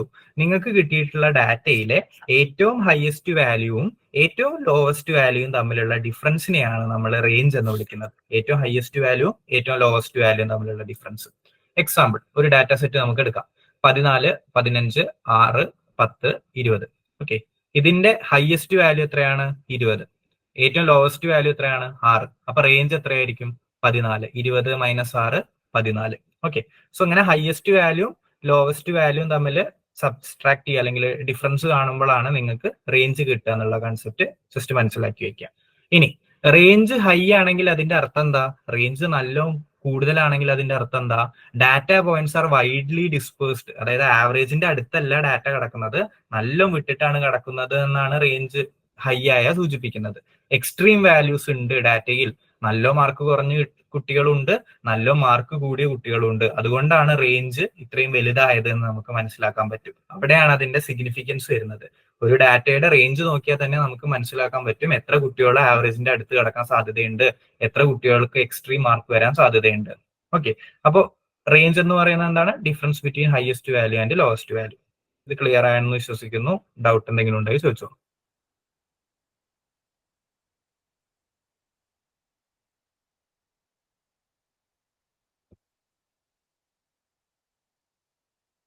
Okay, അപ്പോൾ ഇതാണ് ഏറ്റവും സിംപ്ലസ്റ്റ് മെഷർ ഓഫ് ഡിസ്പേർഷൻ. ഇനി സെക്കൻഡ് വരുന്നത് മീൻ ഡീവിയേഷൻ ആണ്. ഈ റേഞ്ചിന്റെ പ്രശ്നം എന്താണ്? റേഞ്ചിന്റെ പ്രശ്നം എന്ന് പറയുന്നത് ഒരു ഹയസ്റ്റ് വാല്യൂവും ഒരു ലോവസ്റ്റ് വാല്യൂ എടുത്തിട്ട് മൈനസ് ചെയ്തിട്ടാണ് നമ്മൾ ഡിസ്പേർഷൻ മെഷർ ചെയ്യാൻ വേണ്ടിയിട്ട് ശ്രമിക്കുന്നത്. അതിന്റെ ഇടയിൽ കിടക്കുന്ന വാല്യൂസിനെ റെപ്രസെന്റ് ചെയ്യാൻ ഒന്നും ചെയ്യുന്നില്ല റേഞ്ച്, അല്ലെ? അതിന്റെ ഇടയിലും പല വാല്യൂസ് കിടക്കുന്നുണ്ടായിരിക്കും. അതൊക്കെ എത്രത്തോളം ഈ ഡിസ്പേർഷനിലേക്ക് കോൺട്രിബ്യൂട്ട് ചെയ്യുന്നുണ്ട് എന്ന് കാണിക്കാൻ റേഞ്ചിനെ കൊണ്ട് സാധിക്കില്ല. ഇതൊരു സിമ്പിൾ മെഷർ ആണ്. ഏറ്റവും ഹയസ്റ്റ് എടുത്തിട്ട് ഏറ്റവും ലോവസ്റ്റിനെ സബ്സ്ട്രാക്ട് ചെയ്യുന്ന വളരെ സിമ്പിൾ ആയിട്ടുള്ള ഒരു മെഷറാണ് റേഞ്ച് എന്ന് പറയുന്നത്. അപ്പൊ ആ പോരായ്മ, ബാക്കിയുള്ള ഇൻഡിവിജ്വൽ ആയിട്ടുള്ള ഡാറ്റ പോയിന്റ്സിനെ റെപ്രസെന്റ് ചെയ്യുന്നില്ല എന്ന പോരായ്മ തിരുത്താൻ വേണ്ടിയിട്ടാണ് നമ്മൾ മീൻ ഡീവിയേഷനെ കൊണ്ടുവന്നത്. ഓക്കെ, മീൻ ഡീവിയേഷൻ എന്ന് പറയുന്ന മെഷറിനെ കൊണ്ടുവന്നത്. മീൻ ഡീവിയേഷൻ എന്താണ്? Average of difference of values of item from sum average of the series. Definition വായിച്ചൊന്നും മനസ്സിലാവില്ല, അതുകൊണ്ട് നമുക്ക് എക്സാമ്പിളിലൂടെ തന്നെ നോക്കാം. മീൻ ഡീവിയേഷൻ കുറച്ച് എക്സ്ട്രാ സ്റ്റെപ്പുകൾ നമ്മൾ 1-2 സ്റ്റെപ്പ് എക്സ്ട്രാ കൂടി ചെയ്യേണ്ടി വരും മീൻ ഡീവിയേഷൻ കണ്ടുപിടിക്കാൻ വേണ്ടിയിട്ട്. അപ്പൊ നമുക്കൊരു സീരീസ് ഇങ്ങനെ കിട്ടിയെന്ന് വിചാരിക്കാം. 5, 10, 5, 10, 5. ഇതാണ് എന്റെ ഡാറ്റ പോയിന്റ്സ്. 5 ഡാറ്റ പോയിന്റ്സ് ഉണ്ട്. ഓക്കെ, ഇതിന്റെ മീൻ ഡീവിയേഷൻ കാണാൻ പറയുകയാണെങ്കിൽ ഞാൻ ആദ്യം എന്ത് ചെയ്യണം? ഈ സീരീസിന്റെ അരിത്തമെറ്റിക് മീൻ, സെൻട്രൽ ടെൻഡൻസി എത്രയാണെന്ന് മനസ്സിലാക്കിയെടുക്കുക. അപ്പൊ മീൻ കാണുക ഞാൻ ആദ്യം. ഓക്കെ, അപ്പൊ 5, 10, 5, 10, 5 എന്ന് പറയുമ്പോൾ 35 വരും. എല്ലാം കൂടി സം ചെയ്തിട്ട് 35 ഡിവൈഡഡ് ബൈ 5 എന്ന് പറയുമ്പോൾ 7 ആണ് ഈ സീരീസിന്റെ മീൻ ആയിട്ട് വരുന്നത്. അപ്പൊ ഫസ്റ്റ് സ്റ്റെപ്പ് എന്ന് പറയുന്നത് മീൻ ഡീവിയേഷൻ കണ്ടുപിടിക്കാനുള്ളത് അരിത്തമെറ്റിക് മീൻ കണ്ടുപിടിക്കുക എന്നുള്ളതാണ്. ഓക്കെ, അരിത്തമെറ്റിക് മീൻ കണ്ടുപിടിക്കുക എന്നുള്ളത്. ഓക്കെ, അപ്പൊ അരിത്തമെറ്റിക് മീൻ കണ്ടുപിടിച്ചതിന് ശേഷം ഇപ്പൊ മീൻ എനിക്ക് 7 കിട്ടി. ഓരോ വാല്യൂവിനെയും ഈ മീനിൽ നിന്ന് മൈനസ് ചെയ്യാം. ഓക്കെ, അപ്പൊ ഫസ്റ്റ് സ്കോർ 5 ആണ്. 5നെ ഞാൻ മീനിൽ നിന്ന് മൈനസ് ചെയ്തു. 5 - 7 2. ഇപ്പൊ ഇവിടെ ശ്രദ്ധിക്കേണ്ടത് എന്താന്ന് വെച്ചാൽ മീൻ ഡീവിയേഷൻ കണ്ടുപിടിക്കുമ്പോൾ പോസിറ്റീവ് സൈന്, നെഗറ്റീവ് സൈന് ഇതൊന്നും നോക്കണ്ട, ആബ്സല്യൂട്ട് വാല്യൂ മാത്രം എഴുതിയാൽ മതി. ഓക്കെ, ഇപ്പൊ നെഗറ്റീവ് ആണ്. 5 - 7 ശരിക്കും -2 ആണ്. അപ്പൊ -2 എന്ന് എഴുതണ്ട, +2 തന്നെ ഇട്ടാൽ മതി. അതാണ് അതിന് ഇമ്പോർട്ടൻസ് ഉള്ളൂ. ഓക്കെ, അതാണ് അതിന്റെ ഫോർമുല വരുന്നുള്ളൂ. അപ്പൊ 5 - 7 2 എന്നിട്ടു. സെക്കൻഡ് സ്കോർ 10നെ ഞാൻ മീനിൽ നിന്ന് മൈനസ് ചെയ്തു. 10 - 7 3 എന്നിട്ടു. വീണ്ടും അതേപോലെ തന്നെ 5 - 7 2, 10 - 7 3, 5 - 7 2. ഇതാണ് സെക്കൻഡ് സ്റ്റെപ്പ്. നമ്മുടെ ഓരോ സ്കോറിനെയും മീനിൽ നിന്ന് മൈനസ് ചെയ്യുക എന്നുള്ളതാണ് സെക്കൻഡ് സ്റ്റെപ്പ് വരുന്നത്. ഓക്കെ, എന്നിട്ട് ഈ സ്റ്റെപ്പില്ലേ, ഇതിനെ ഡീവിയേഷൻ കണ്ടുപിടിക്കുക എന്നാട്ടോ പറയാ. ഡീവിയേഷൻ കണ്ടുപിടിക്കുക. ഫസ്റ്റ് സ്റ്റെപ്പിൽ നമ്മൾ അരിത്തമെറ്റിക് മീൻ കണ്ടുപിടിച്ചു. സെക്കൻഡ് സ്റ്റെപ്പിൽ നമ്മൾ ഡീവിയേഷൻ കണ്ടുപിടിച്ചു. ഓരോ സ്കോറിന്റെയും ഡീവിയേഷൻ കണ്ടുപിടിച്ചു. തേർഡ് സ്റ്റെപ്പിൽ നമ്മൾ മീൻ ഡീവിയേഷൻ കണ്ടുപിടിക്കുകയാണ്. മീൻ ഡീവിയേഷൻ എന്ന് പറഞ്ഞാൽ ഈ സ്കോറുകളുടെ ആവറേജ് കണ്ടുപിടിക്കാം. ഓക്കെ, അപ്പൊ ഈ 2, 3, 2, 3, 2 എന്ന് പറയുന്ന 5 സ്കോറിന്റെ ആവറേജ് ആണ് ഞാൻ കണ്ടുപിടിക്കുന്നത്. 2 + 3 + 2 + 3 + 2 ഡിവൈഡഡ് ബൈ 5. സാധാരണ ആവറേജ് കണ്ടുപിടിക്കുന്ന ഫോർമുല തന്നെ. അതെല്ലാം കൂട്ടിയിട്ട് ഞാൻ സമ്മാക്കിയിട്ട് ഡിവൈഡഡ് ബൈ എത്ര പോയിന്റ് ഉണ്ട്, 5 ഡാറ്റ പോയിന്റ് ഉണ്ട്, അത് ചെയ്തു. അപ്പൊ 12/5 എന്ന് പറയുന്ന ഒരു വാല്യൂ കിട്ടിയില്ലേ? ഇതാണ് ഈ ഡിസ്ട്രിബ്യൂഷന്റെ മീൻ ഡീവിയേഷൻ എന്ന് പറയുന്നത്. ഓരോ വാല്യൂ, ഈ റേഞ്ചിനെ സംബന്ധിച്ച് ഇവിടെ എന്താ വ്യത്യാസം വരുന്നത്? ഓരോ വാല്യൂ ഞാൻ എടുത്തിട്ട് ഓരോ വാല്യൂവിനെ മീനിൽ നിന്ന് മൈനസ് ചെയ്തിട്ട് അതിന്റെ ആവറേജ് ആണ് കാണുന്നത്. ഓക്കെ, അപ്പൊ എല്ലാ പോയിന്റ്സിനും ഇവിടെ റെപ്രസെന്റേഷൻ കിട്ടുന്നുണ്ട്. അപ്പൊ ഇത് കുറച്ചും കൂടി അക്യുറേറ്റ് മെഷർ ഓഫ് ഡിസ്പേർഷൻ ആണ് റേഞ്ചിനെ വെച്ചിട്ട് കമ്പയർ ചെയ്യുമ്പോൾ. ഓക്കെ, അതാണ് മീൻ ഡീവിയേഷന്റെ പ്രത്യേകത വരുന്നത്. ക്ലിയർ ആയോ? ഡൗട്ട് ഉണ്ടോ ആർക്കെങ്കിലും? എങ്ങനെയാ സ്റ്റെപ്പിലോ കണ്ടുപിടിക്കുന്നതിലോ എന്തിലെങ്കിലും ഡൗട്ട് ഉണ്ടോ? ഒന്നുകൂടി ഞാൻ പറയാം. ഫസ്റ്റ് സ്റ്റെപ്പിൽ നമ്മൾ അരിത്തമെറ്റിക് മീൻ കണ്ടുപിടിക്കുക. നമ്മൾ സാധാ സെൻട്രൽ ടെൻഡൻസിയിൽ പഠിച്ച പോലെ മീൻ കണ്ടുപിടിക്കുക. ഓരോ ഇൻഡിവിജ്വൽ വാല്യൂവിനെയും മീനിൽ നിന്ന് മൈനസ് ചെയ്യുക. മൈനസ് ചെയ്യുമ്പോൾ മൈനസ് സൈൻ വന്നാലും പ്ലസ് സൈൻ വന്നാലും ആബ്സല്യൂട്ട് വാല്യൂ മാത്രമേ എഴുതാൻ പാടുള്ളൂ, പ്ലസ് ആയിട്ട് തന്നെ ഇടാം. ഓക്കെ, എന്നിട്ട് അത്രയും സ്കോറിന്റെ ആവറേജ് കണ്ടുപിടിച്ചാൽ മീൻ ഡീവിയേഷൻ കിട്ടും. അപ്പൊ അത്രയും സ്കോറിന്റെ ആവറേജ് എന്ന് പറയുമ്പോൾ ഈ ഡീവിയേഷൻ എല്ലാം കൂട്ടിയിട്ട് പ്ലസ് ചെയ്തിട്ട് ഡിവൈഡഡ് ബൈ എത്ര ഡാറ്റ പോയിന്റ്സ് ഉണ്ട് അത് ചെയ്യുക. അപ്പൊ നിങ്ങൾക്ക് കിട്ടുന്ന വാല്യൂനെയാണ് മീൻ ഡീവിയേഷൻ എന്ന് വിളിക്കുന്നത്. സോ അരിത്തമെറ്റിക് മീൻ കണ്ടുപിടിക്കുക, ഡീവിയേഷൻ കണ്ടുപിടിക്കുക, അതിന്റെ മീൻ കാണുമ്പോൾ മീൻ ഡീവിയേഷൻ കിട്ടും. ഓക്കെ, ഇതാണ് മീൻ ഡീവിയേഷന്റെ പ്രത്യേകത. സോ ഇതേപോലെ തന്നെ മീൻ ഡീവിയേഷനെ നമുക്ക് മീഡിയൻ ആൻഡ് മോഡിൽ നിന്നും കണ്ടുപിടിക്കാൻ പറ്റും. സോ ഇവിടെ നമ്മൾ ഫസ്റ്റ് സ്റ്റെപ്പിൽ മീൻ അല്ല കണ്ടുപിടിച്ചേ, ഇതിന് പകരം ഈ ഡിസ്ട്രിബ്യൂഷന്റെ മീഡിയൻ കണ്ടുപിടിക്കുക. ഓക്കെ, മീഡിയൻ കണ്ടുപിടിച്ചിട്ട് എല്ലാ ഇൻഡിവിജ്വൽ സ്കോറിനെയും മീഡിയനിൽ നിന്ന് മൈനസ് ചെയ്യുക, എന്നിട്ട് ബാക്കിയുള്ള സ്റ്റെപ്പൊക്കെ സെയിം. അതേപോലെ തന്നെ ഈ ഡിസ്ട്രിബ്യൂഷന്റെ മോഡ് കണ്ടുപിടിക്കുക, എന്നിട്ട് എല്ലാ ഇൻഡിവിജ്വൽ സ്കോറിനെയും മോഡിൽ നിന്ന് മൈനസ് ചെയ്യുക, എന്നിട്ട് അതിന്റെ മീൻ കണ്ടുപിടിച്ചാൽ mean deviation from median, mean deviation from mode, ഇങ്ങനെ രണ്ട് രീതിയിലും നമുക്ക് വേണമെങ്കിൽ കാൽക്കുലേറ്റ് ചെയ്യാം. അധികം കേസസിലും മീനിൽ നിന്നാണ് മീൻ ഡീവിയേഷൻ കാൽക്കുലേറ്റ് ചെയ്യാറ്. പക്ഷെ വേണമെങ്കിൽ നിങ്ങൾക്ക് ഈ മീനിന് പകരം മീൻ ഡീവിയേഷൻ ഫ്രം മീഡിയനും മീൻ ഡീവിയേഷൻ ഫ്രം മോഡും കണ്ടുപിടിക്കാൻ പറ്റും എന്നുള്ളതും കൂടി ജസ്റ്റ് ഒന്ന് മനസ്സിലാക്കി വെക്കാം. ഓക്കെ, പിന്നെ റേഞ്ചിനെ സംബന്ധിച്ച് നോക്കുമ്പോൾ മീൻ ഡീവിയേഷൻ എന്തുകൊണ്ടാണ് കുറച്ചും കൂടി നല്ലതെന്ന് ഞാൻ ഓൾറെഡി ഡിസ്കസ് ചെയ്തതാണ്. റേഞ്ചിലാണെങ്കിൽ ഹയസ്റ്റ് സ്കോറിനും ലോവസ്റ്റ് സ്കോറിനും മാത്രമേ ഇമ്പോർട്ടൻസ് വരുന്നുള്ളൂ. ഈ മീൻ ഡീവിയേഷനിലാണെങ്കിൽ എല്ലാ സ്കോർസിനും നമ്മൾ അവിടെ പ്രാധാന്യം കൊടുക്കുന്നുണ്ട്, എല്ലാ സ്കോറിനെയും നമ്മൾ സെൻട്രൽ ടെൻഡൻസിയിൽ നിന്ന് മൈനസ് ചെയ്യുന്നുണ്ട്. അപ്പൊ അതുകൊണ്ട് ഇത് കുറച്ചും കൂടി അക്യുറേറ്റ് ആയിരിക്കും എന്നുള്ളതാണ് പ്രത്യേകത വരുന്നത്. ഓക്കെ, അപ്പൊ അതാണ് മീൻ ഡീവിയേഷൻ. ഡൗട്ട് ഒന്നും ഇല്ല എന്ന് വിശ്വസിക്കുന്നു. ഡൗട്ട് ഒന്നും ഇല്ലെങ്കിൽ നമുക്ക് നെക്സ്റ്റ് ടോപ്പിക്കിലേക്ക് കടക്കാം. സോ നമ്മൾ അവിടെ ചെയ്ത ഈ സ്റ്റെപ്പില്ലേ, ഞാനിപ്പോ ഇങ്ങനെ നിങ്ങൾക്ക് എക്സ്പ്ലെയിൻ ചെയ്തെന്ന സ്റ്റെപ്പ്, അത് വേണമെങ്കിൽ ഒരു ഫോർമുല ആയിട്ട് ഇങ്ങനെ എഴുതാം കേട്ടോ. വേറെ ഒന്നുമില്ല, ഞാൻ പറഞ്ഞത് തന്നെയാണ്. യു എന്ന് പറയുന്നത് മീൻ ആണ്, അരിത്തമെറ്റിക് മീൻ. ആ അരിത്തമെറ്റിക് മീനിൽ നിന്ന് നമ്മൾ ഓരോ വാല്യൂവിനെയും മൈനസ് ചെയ്യുന്നു. മൈനസ് ചെയ്ത എല്ലാ വാല്യൂവിനെയും നമ്മൾ ഫുൾ ആയിട്ട് സം ചെയ്യുന്നു. സം ചെയ്തിട്ട് ഡിവൈഡഡ് ബൈ എത്ര ഡാറ്റ പോയിന്റ്സ് ഉണ്ട് അത് വെച്ചിട്ട് നമ്മൾ അതിനെ ഡിവൈഡ് ചെയ്യുന്നു. സോ ഇപ്പൊ പറഞ്ഞു തന്നതിന് ഒരു ഫോർമുല ആയിട്ട് എഴുതുമ്പോൾ ഈ ചിത്രത്തിൽ കൊടുത്തിരിക്കുന്ന പോലെ ആയിരിക്കും എഴുതുക എന്നുള്ളത് മാത്രം. ഓക്കെ, അപ്പൊ അങ്ങനെയാണത് ജസ്റ്റ് കാൽക്കുലേറ്റ് ചെയ്യാന്നുള്ളത് മനസ്സിലാക്കി വെക്കുക. തേർഡ് മെഷർ ഓഫ് ഡിസ്പേർഷൻ ആണ് ഏറ്റവും ഇമ്പോർട്ടന്റ് ആയിട്ടുള്ള മെഷർ ഓഫ് ഡിസ്പേർഷൻ. ഇത് കുറച്ചും കൂടി ഒരു സ്റ്റെപ്പും കൂടി എക്സ്ട്രാ പോകണം കാൽക്കുലേറ്റ് ചെയ്യാൻ. പക്ഷെ ഇത് ഇമ്പോർട്ടന്റ് ആണെന്ന് ഞാൻ പറയാൻ കാരണം എന്താണെന്ന് വെച്ചാൽ, തേർഡ് സ്റ്റെപ്പിനെ നമുക്ക് വേരിയൻസ് ആൻഡ് സ്റ്റാൻഡേർഡ് ഡീവിയേഷൻ എന്ന് വിളിക്കാം. രണ്ടെണ്ണാണ്, ഒന്ന് വേരിയൻസും ഒന്ന് സ്റ്റാൻഡേർഡ് ഡീവിയേഷനും. ഒരൊറ്റ ടേം അല്ല, വേരിയൻസ് സ്റ്റാൻഡേർഡ് ഡീവിയേഷൻ രണ്ടും രണ്ടാണ്, പക്ഷെ രണ്ടും കണക്റ്റഡ് ആണ്. അതെങ്ങനെയാണെന്ന് ഞാൻ പറഞ്ഞുതരാം. അപ്പോൾ വേരിയൻസ് ആൻഡ് സ്റ്റാൻഡേർഡ് ഡീവിയേഷന്റെ പ്രത്യേകത എന്താണെന്ന് വെച്ചാൽ, ഇതാണ് അധികം സ്റ്റാറ്റിസ്റ്റിക്സ് ചെയ്യുന്ന ആൾക്കാരും ഡിസ്പേർഷനെ സൂചിപ്പിക്കാൻ വേണ്ടിയിട്ട് യൂസ് ചെയ്യുന്ന മെഷർ. അതായത് മോസ്റ്റ് യൂസ്ഡ് മെഷർ വേരിയൻസ് അല്ലെങ്കിൽ സ്റ്റാൻഡേർഡ് ഡീവിയേഷൻ ആയിരിക്കും. റേഞ്ചോ മീൻ ഡീവിയേഷനോ ഒന്നും ആയിരിക്കില്ല. ഇതല്ലാതെ ഈ മൂന്നെണ്ണം അല്ലാതെ 100 കണക്കിന് മറ്റ് മെഷേഴ്സ് ഓഫ് ഡിസ്പേർഷനും ഉണ്ട്. അപ്പോൾ ഇത്രയും മെഷേഴ്സ് ഓഫ് ഡിസ്പേർഷനിൽ നിന്ന് ഈ വേരിയൻസും സ്റ്റാൻഡേർഡ് ഡീവിയേഷനും ഏറ്റവും കൂടുതൽ സ്റ്റാറ്റിസ്റ്റിക്സ് ചെയ്യുന്ന ആൾക്കാർ ഉപയോഗിക്കുന്നു എന്ന് പറയുമ്പോൾ തന്നെ ഇതിനൊരു ഇമ്പോർട്ടൻസ് ഉണ്ട് എന്ന് നമുക്ക് മനസ്സിലാക്കാം. ഓക്കെ, അപ്പൊ എന്തുകൊണ്ടാണ് വേരിയൻസും സ്റ്റാൻഡേർഡ് ഡീവിയേഷനും അധികം ആൾക്കാർ ഉപയോഗിക്കുന്നത്? ഒന്നാമത്തെ പോയിന്റ് എന്ന് പറയുന്നത്, റേഞ്ചിനേക്കാളും അക്യുറേറ്റ് ആയിട്ട് മീൻ ഡീവിയേഷൻ തന്നു എന്ന് പറയുന്നത് പോലെ തന്നെ മീൻ ഡീവിയേഷനേക്കാളും അക്യുറേറ്റ് ആയിട്ട് ഡിസ്പേർഷൻ കാണിക്കുന്നതാണ് വേരിയൻസും സ്റ്റാൻഡേർഡ് ഡീവിയേഷനും. ഫസ്റ്റത്തെ സിഗ്നിഫിക്കൻസ് എന്ന് പറയുന്നത് കൂടുതൽ അക്യുറസി വേരിയൻസിനും സ്റ്റാൻഡേർഡ് ഡീവിയേഷനും ആണ്. ഓക്കെ, കൂടുതൽ അക്യുറേറ്റ് ആയിട്ട് ഡിസ്പേർഷനെ സൂചിപ്പിക്കുന്ന സംഖ്യകളാണ് വേരിയൻസും സ്റ്റാൻഡേർഡ് ഡീവിയേഷനും. പിന്നെ സെക്കൻഡ് ഇമ്പോർട്ടന്റ് പോയിന്റ്, ഇതാണ് മോസ്റ്റ് ഇമ്പോർട്ടന്റ് പോയിന്റ്, ഇൻഫറൻഷ്യൽ സ്റ്റാറ്റിസ്റ്റിക്സിനെ കുറിച്ച് ഞാൻ സംസാരിച്ചിരുന്നു അല്ലെ.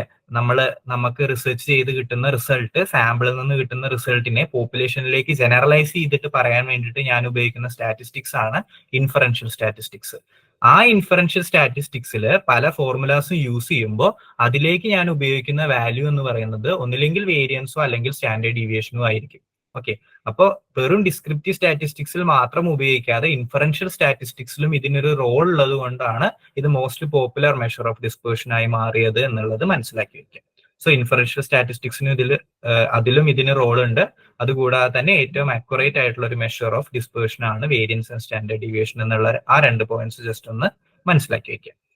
ഇതില് ഗുണം എന്താണെന്ന് വെച്ചാൽ ഒരെണ്ണം മാത്രം നിങ്ങൾക്ക് പഠിച്ചാൽ മതി, മറ്റേത് എളുപ്പത്തിൽ മനസ്സിലാവും. വേരിയൻസ് മാത്രം പഠിച്ചാൽ മതി. വേരിയൻസിന്റെ ഒരു ഫോർമുലയാണ് സ്റ്റാൻഡേർഡ് ഡീവിയേഷൻ. വേരിയൻസിന് ഒരു സ്ക്വയർ റൂട്ട് എടുക്കുമ്പോഴാണ് നമുക്ക് സ്റ്റാൻഡേർഡ് ഡീവിയേഷൻ കിട്ടുന്നത്. അപ്പൊ നമുക്ക് ആദ്യം വേരിയൻസ് എങ്ങനെ കാൽക്കുലേറ്റ് ചെയ്യാൻ നോക്കാം. വേരിയൻസ് ആ പേര് സൂചിപ്പിക്കുന്നത് പോലെ തന്നെ ഡിസ്പേർഷൻ കാണിക്കുന്ന ഒരു മെഷറാണ്. വേരിയബിലിറ്റി, ഓരോ സ്കോറും ഇൻഡിവിജ്വൽ സ്കോറും ആവറേജിൽ നിന്ന് എത്രത്തോളം വിട്ട് കിടക്കുന്നു എന്ന് കാണിക്കുന്ന മെഷർ തന്നെയാണ്. റേഞ്ച്, മീൻ ഡീവിയേഷൻ എന്നൊക്കെ പറഞ്ഞതുപോലെ തന്നെയാണ് വേരിയൻസിന്റെയും ജോലി വരുന്നത്. ആ ഒരു സംഖ്യ എത്രത്തോളം പടർന്നു കിടക്കുന്നു എന്ന് കാണിക്കുന്ന ഒരു വാല്യൂ ആണ് variance. Okay, variance measures the variability of the scores by computing the average squared distance from the mean. നേരത്തെ പറഞ്ഞതുപോലെ തന്നെ ഡെഫിനിഷൻ വായിച്ച് നിങ്ങൾക്കൊന്നും മനസ്സിലാവില്ല. അപ്പൊ നമുക്ക് ഡാറ്റ പോയിന്റ് എടുത്തിട്ട് തന്നെ നോക്കാം. ഇപ്രാവശ്യം എൻ്റെ കയ്യിലുള്ള ഡാറ്റ 4 ചെറിയ നമ്പർ ആണ്, 2, 4, 6, 8. ഓക്കെ, ഇങ്ങനെ 4 നമ്പർ തന്നിട്ട് അതിന്റെ വേരിയൻസ് നിങ്ങളോട് കാൽക്കുലേറ്റ് ചെയ്യാൻ പറയുകയാണെങ്കിൽ നിങ്ങൾ എങ്ങനെയാണ് പ്രൊസീഡ് ചെയ്യേണ്ടത്? ഫസ്റ്റ് സ്റ്റെപ്പ് നേരത്തെ മീൻ ഡിവിയേഷനിൽ ചെയ്ത അതേ സ്റ്റെപ്പാണ്, കാൽക്കുലേറ്റ് ദ മീൻ. ഈ 4 സംഖ്യകളുടെ മീൻ എത്രയാണെന്ന് കാൽക്കുലേറ്റ് ചെയ്യാം. 2, 4, 6, 8ന്റെ മീൻ വരുന്നത് 8, 2, 10, 19, 20, 20/4, 5 ആണ് മീൻ വരുന്നത്. സോ ഈ 4 സംഖ്യയുടെ മീൻ ആദ്യം ഞാൻ കാൽക്കുലേറ്റ് ചെയ്തു. ഫസ്റ്റ് സ്റ്റെപ്പ് എക്സാക്ട്ലി സെയിം, മീൻ കാൽക്കുലേറ്റ് ചെയ്യാം. ഓക്കെ, സെക്കൻഡ് സ്റ്റെപ്പിലാണ് ചെറിയ വ്യത്യാസം വരുന്നത്. Calculate square deviation from the mean. നേരത്തെ നമ്മൾ വെറും ഡീവിയേഷൻ ആണ് കാൽക്കുലേറ്റ് ചെയ്തത്. അതായത് 5 - 7 ഈ ഒരു സ്കോറിനെയാണ് നമ്മൾ ഡീവിയേഷൻ എന്ന് വിളിച്ചത്. ഈ വേരിയൻസ് കണ്ടുപിടിക്കുന്നതിൽ നമ്മൾ സ്ക്വയേർഡ് ഡീവിയേഷൻ ആണ് സെക്കൻഡ് സ്റ്റെപ്പിൽ കാൽക്കുലേറ്റ് ചെയ്യേണ്ടത്. സ്ക്വയർ ഡീവിയേഷൻ എന്ന് പറയുമ്പോൾ ഓരോ സ്കോറിനെയും മീനിൽ നിന്ന് മൈനസ് ചെയ്തിട്ട് അതിനെ സ്ക്വയർ ചെയ്യണം. 5 - 2 whole square, 4 - 5 whole square, 6 - 5 whole square, 8 - 5 whole square. അപ്പൊ ഡീവിയേഷനെ കണ്ടുപിടിച്ചിട്ട് ആ ഡീവിയേഷനെ സ്ക്വയർ ചെയ്യണം എന്നുള്ളതാണ് ഇവിടെ വരുന്ന വ്യത്യാസം. ഓക്കെ, സോ സെക്കൻഡ് സ്റ്റെപ്പ് എന്ന് പറയുന്നത് ഓരോ വാല്യൂവിനെയും മീനിൽ നിന്ന് മൈനസ് ചെയ്തിട്ട് അതിനെ സ്ക്വയർ ചെയ്യണം. ഓക്കെ, സ്ക്വയേർഡ് ഡീവിയേഷൻ കണ്ടുപിടിക്കണം. എന്നിട്ട് take the sum of all square deviation and find average. ഇങ്ങനെ സ്ക്വയർ ചെയ്യുമ്പോൾ നമുക്കൊരു വാല്യൂ കിട്ടില്ലേ? ഇപ്പൊ 5 - 2 എന്ന് പറയുന്നത് 3 ആണ്, 3 സ്ക്വയർഡ് 9 ആണ്.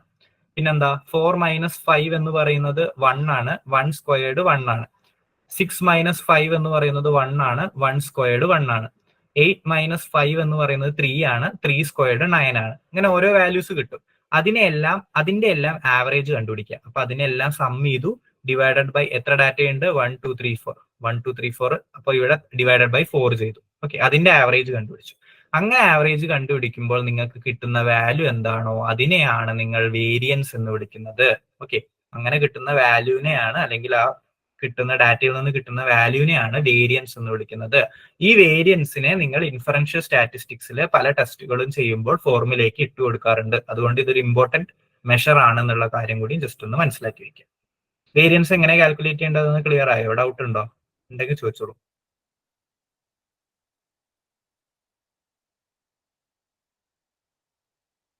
മറ്റേ മീൻ ഡിവിയേഷന്റെ അതേ സ്റ്റെപ്പാണ് ഫസ്റ്റ് സ്റ്റെപ്പ്. അരിത്തമെറ്റിക് മീൻ കാണുന്നു, പിന്നെ ഓരോ ഇൻഡിവിജ്വൽ സ്കോറിനെയും മീനിൽ നിന്ന് മൈനസ് ചെയ്യുന്നു ഡീവിയേഷൻ. പിന്നെ ആ ഡീവിയേഷന്റെ സ്ക്വയറും കൂടി ചെയ്യണം. സ്ക്വയർ ഡീവിയേഷൻ കാണണം. പിന്നെ പഴയ സ്റ്റെപ്പ് പോലെ തന്നെ ആ സ്ക്വയർ ഡീവിയേഷന്റെ എല്ലാം ആവറേജ് കാണണം. ഓക്കെ, വേറെ എക്സ്ട്രാ സ്റ്റെപ്പ് ഒന്നും വരുന്നില്ല അതിൽ. ഹലോ സർ, ഈ ഒരു ചോദിച്ചോളൂ. എക്സാം പോയിന്റ് ഓഫ് വ്യൂവില് ഇതുപോലെയുള്ള പ്രോബ്ലംസ് നമുക്ക് എക്സ്പെക്ട് ചെയ്യണോ? ഈ വേരിയൻസിന്റെ ക്വസ്റ്റ്യൻസ് ചോദിക്കാൻ സാധ്യതയില്ല. മീൻ മീഡിയൻ മോഡൊക്കെ ചിലപ്പോൾ ചോദിച്ചേക്കാം. കാരണം ഈ ഇത്രയും ഡീറ്റെയിൽ ആയിട്ട് നിങ്ങൾക്ക് ഫോർമുല ചെയ്യിപ്പിക്കാൻ സാധ്യതയില്ല, അല്ലെങ്കിൽ അത് ബേസ് ചെയ്തിട്ടുള്ള ക്വസ്റ്റ്യൻസ് ചോദിക്കാൻ സാധ്യതയില്ല. പക്ഷെ മോഡൊക്കെ ചിലപ്പോൾ കുറച്ച് ഡാറ്റ വന്നിട്ട് അതിൽ ഏതാ മോഡ് വേണമെങ്കിൽ ചോദിച്ചേക്കാം. ഓക്കെ, ഇത് ജസ്റ്റ് ഞാൻ അതിന്റെ ഒരു കൂടെ പറഞ്ഞു എന്നേ ഉള്ളൂ. Okay sir, thank you. CDP കൊണ്ട് എക്സാം ഞങ്ങൾക്ക് ഉണ്ടായിരുന്നേ. അതിന് ഇതുപോലെ APGAR ടെസ്റ്റ് എന്ന് പറഞ്ഞിട്ട് അത് ഇതുപോലെ കാൽക്കുലേറ്റ് ചെയ്യുന്നത് വന്നിട്ടുണ്ടായിരുന്നു അല്ലേ? കാരണം ഇതിൽ വേറെ ഒന്നുമില്ല. ലൈക്ക് മെഷേഴ്സ് ഓഫ് ഡിസ്പേർഷൻ ആണെങ്കിലും മെഷേഴ്സ് ഓഫ് സെൻട്രൽ ടെൻഡൻസി ആണെങ്കിലും കൺസെപ്ച്വലായി മനസ്സിലാക്കാൻ നിങ്ങൾക്ക് ഒന്നുമില്ല. അത് ചെയ്യുക എന്നുള്ളൊരു മാത്രമേ ഉള്ളൂ എക്സാം പോയിന്റ് ഓഫ് വ്യൂവിൽ ചിന്തിക്കുകയാണെങ്കിലും. അതുകൊണ്ടാണ് ഞാൻ ആ ഫോർമുലാസ് ബേസിക് ആയിട്ട് ജസ്റ്റ് ഒന്ന് പറഞ്ഞത്, എങ്ങാനും വന്നാൽ മിസ്സാവരുത് എന്ന് വിചാരിച്ചിട്ട്.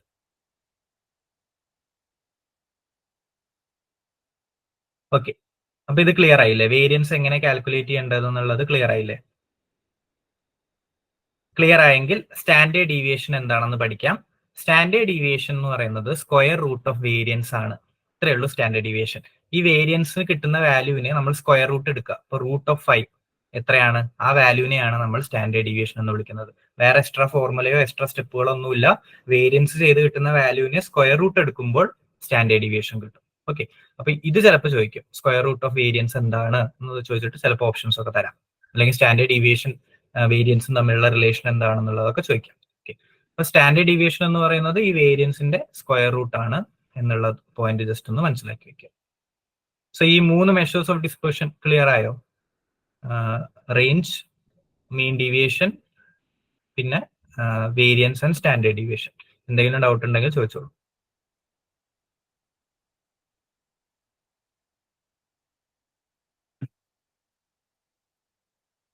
ഓക്കെ, അപ്പോൾ ഇത് ജസ്റ്റ് എങ്ങനെ കാൽക്കുലേറ്റ് ചെയ്യേണ്ടതെന്നുള്ള പ്രോസസ്സ് ജസ്റ്റ് ഒന്ന് മനസ്സിലാക്കി വെക്കുക.